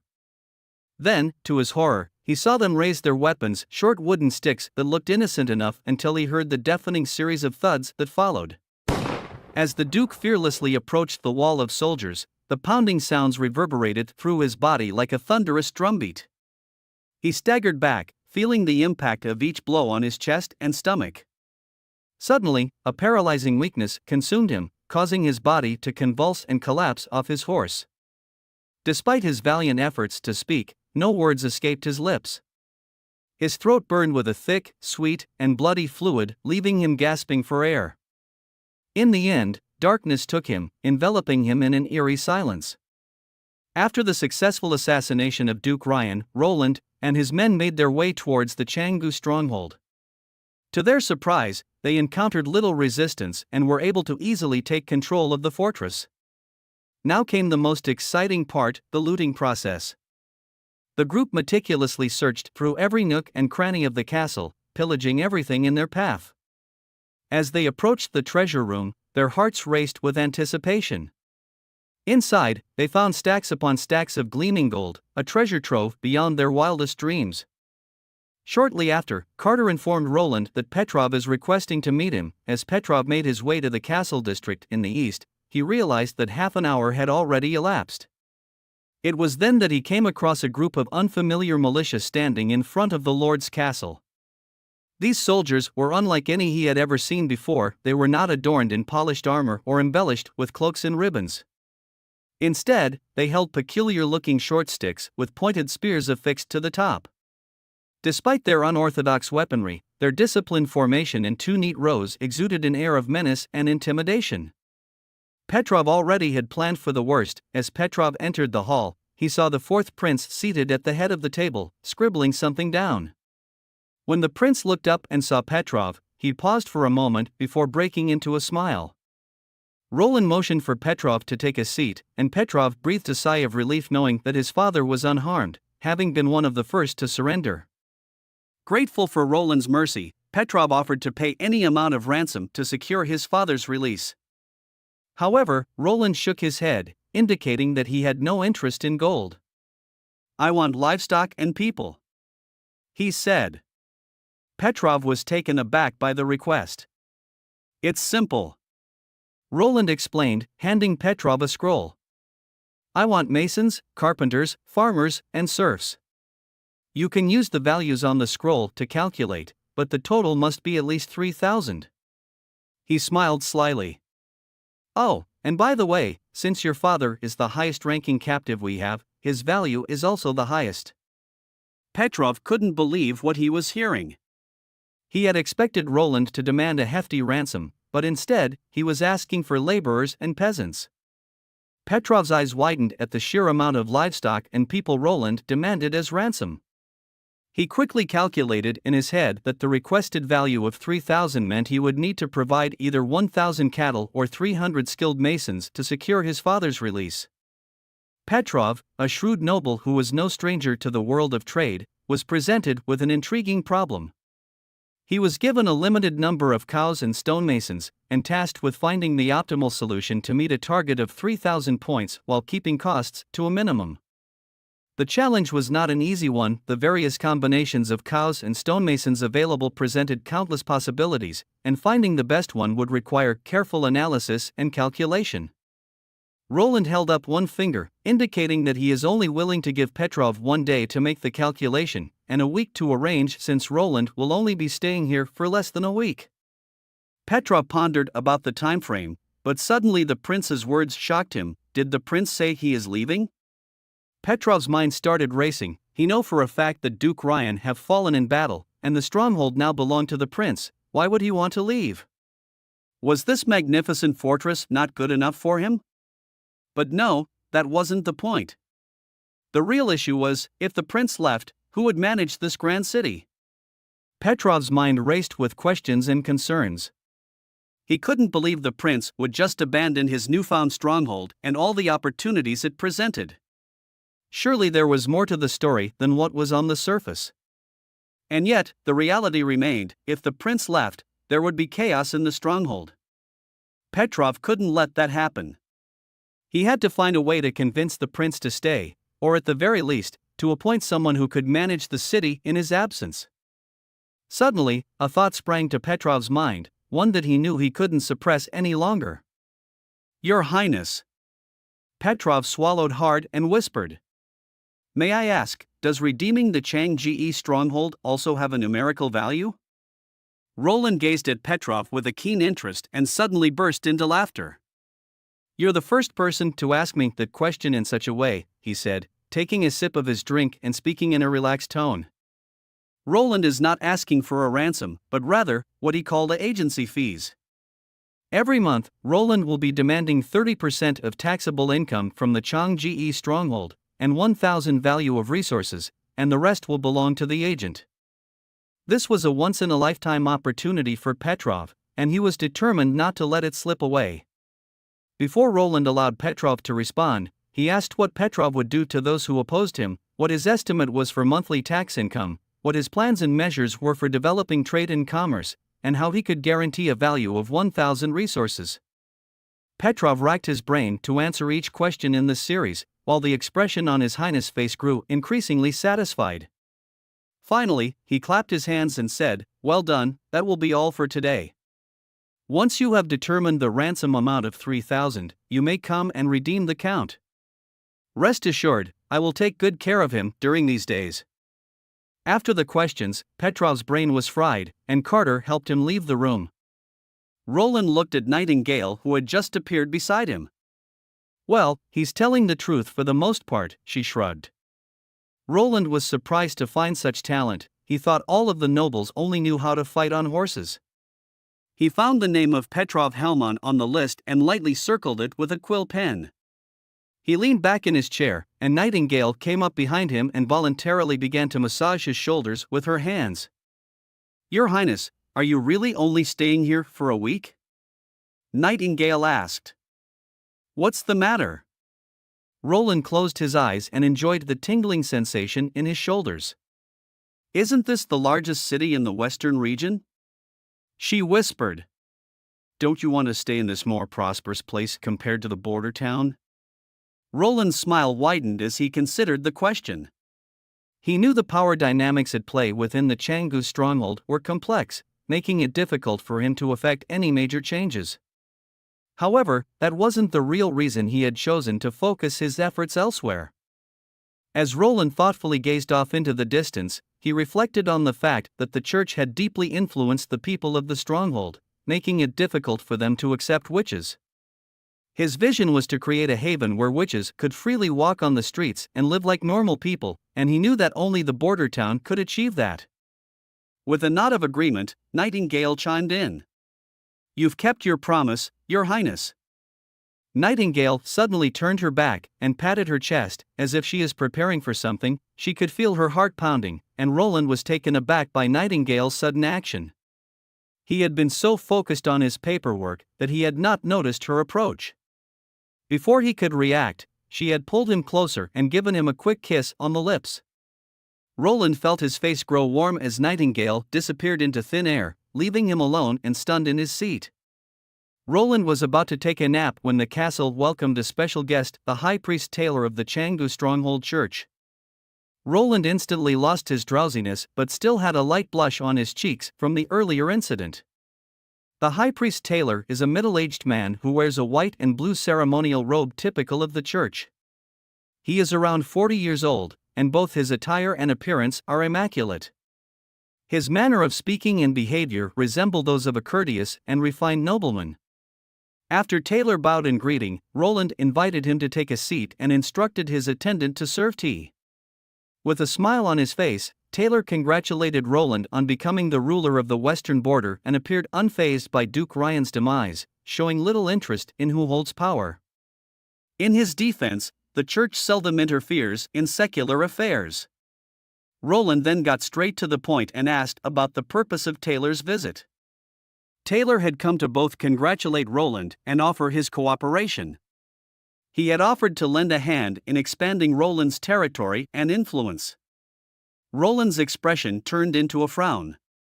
"Didn't you just say that the church rarely intervenes in secular disputes?" The high priest replied calmly, "Rarely intervening doesn't mean never interfering. The ongoing conflict between Garcia and Timothy has made the lives of the southern residents miserable. As long as you can provide your people with stability and peace, the church will recognize you as a worthy and respected ruler." Roland was taken aback for a moment, realizing that Taylor's offer to help expand his territory and influence was a veiled attempt to support his claim to the throne. The high priest seemed to possess a great deal of knowledge about Roland and the border town.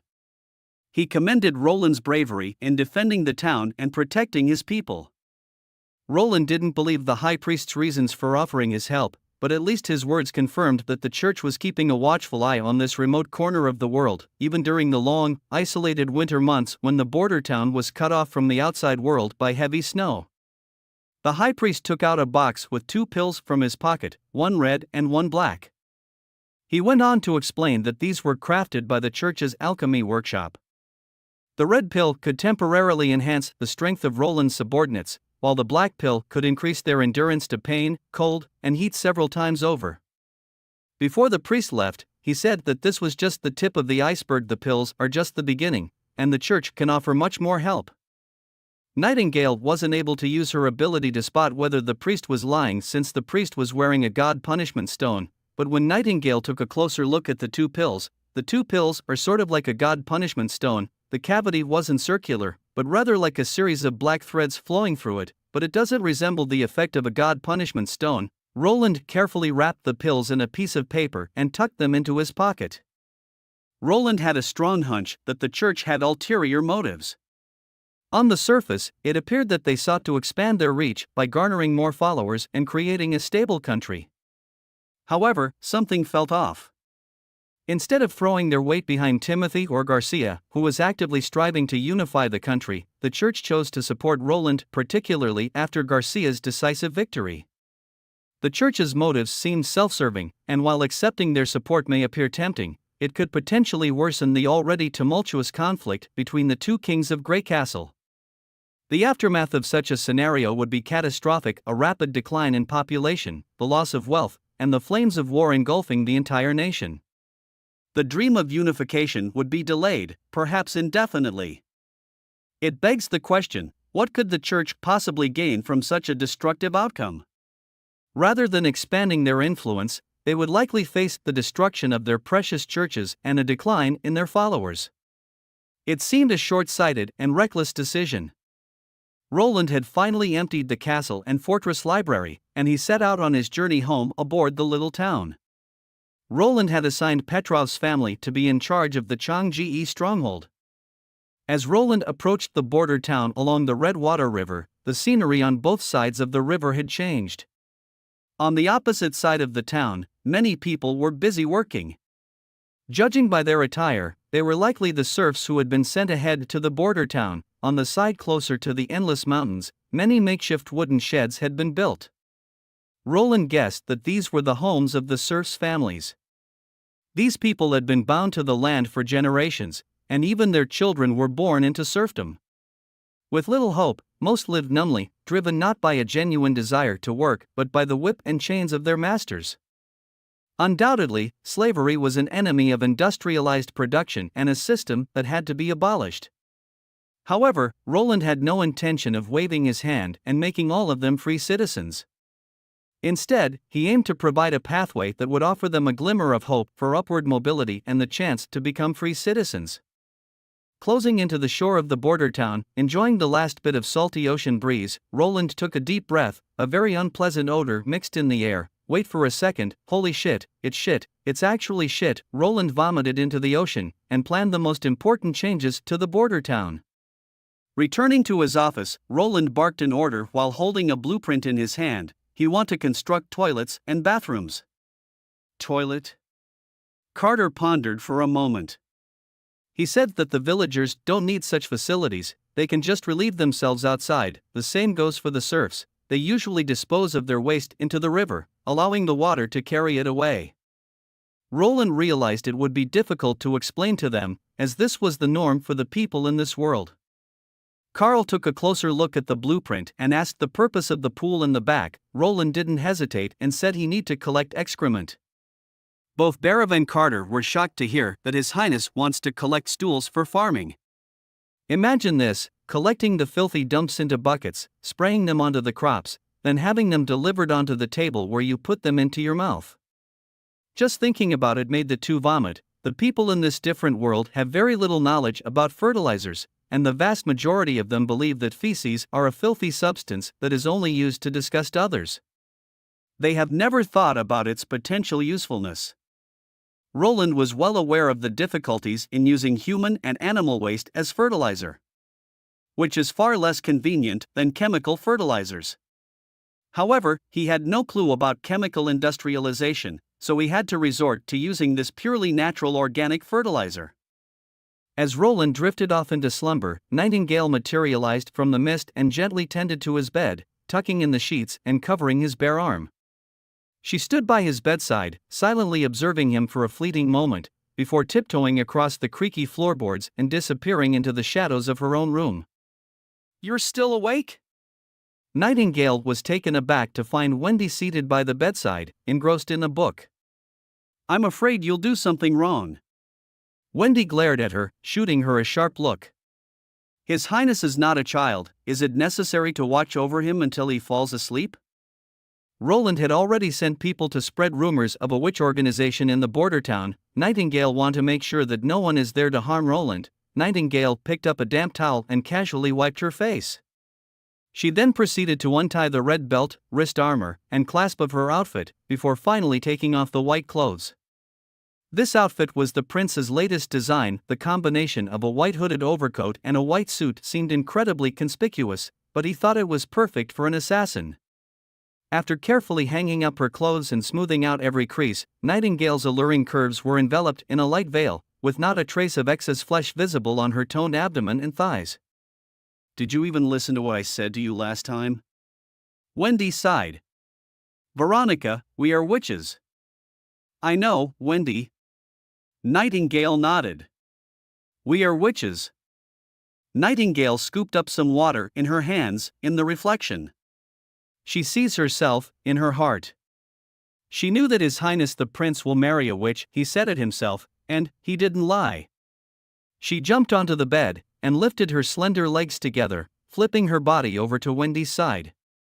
Nightingale told Wendy about the priest's visit today, and the 2 pills priest Taylor brought in, wondering if Wendy still had any memories about the church. Hearing that the high priest of the church came to visit His Highness and expressed his willingness to support Roland in his bid for the throne. Wendy's tone started shaking, sounding nervously, asking what was Roland's response. Nightingale shook her head and reassured Wendy that Roland had denied the invite. Wendy let out a sigh of relief. Wendy closed her eyes and spoke slowly. She recalled the memories she had in the church. She lived in a monastery located in the old holy city. The place was surrounded by high walls, and there was no view other than the sky. Her daily activities were limited to the confines of the monastery. Living in the convent, the girls can be divided into 3 categories. Some, like Wendy, were born and raised here and have no knowledge of their origins. Others were taken in from the streets or orphanages by different churches and sent here, and some were sold to the church by their parents. They were taught how to read and write, etiquette, choir, and oratory. Girls of the oratory class are sent out of the monastery once they reach adulthood. During the first few years, the girls would often hear the girls from the choir and etiquette class screaming at night, and Wendy didn't understand what was happening. It wasn't until Wendy moved up to the choir class that she found out that the adults from the church would visit the dormitories at night and take away a few girls from their beds, only to return them in the morning. Sometimes, not all of them would come back. Nightingale had never heard Wendy talk in detail about her experiences in the monastery before, so this was the first time she had heard about these things. Nightingale tightened her lips. She certainly knew what Wendy's words meant. Seeing Wendy terrified by the horrible memories, Nightingale hugged her tightly and comforted her. Wendy then continued her story. This kind of thing happened once or twice every month, and when it was more frequent, it happened almost every other day. Then one day, Wendy was chosen, Farian. Wendy's teacher dragged her out of the room and took her to a hidden building in a corner of the courtyard. Farian threw her inside and told her to endure it, then locked the door behind her. The room was brightly lit, and on the wall was another girl from her class that was being tortured by 5 men. It was clear that these men have done very disturbing things to the girl on the wall. Wendy was visibly scared, her body shaking uncontrollably. She had her back against the wall, watching the 5 men walking towards her. Wendy slammed the door and screamed for help, but no one answered her calls. One of the men grabbed Wendy's hair and slammed her onto the wall, grabbing her neck, and just as he is about to harm Wendy, Wendy heard a loud crunch behind her. The girl suddenly broke free from her shackles and grabbed the neck of the person closest to her, killing him like twisting off a chicken's neck.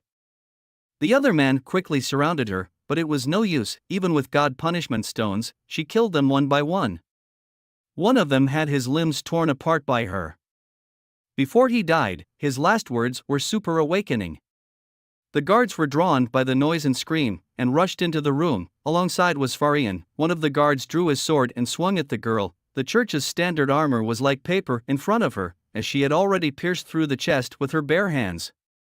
She then leaped into the air and killed the other guard, then struck a sword into Farian's body. The room was filled with gore and blood. As reinforcement arrived, the girl picked up the weapon of the fallen guards. She also cleaved another guard in half, the blade broken into several pieces.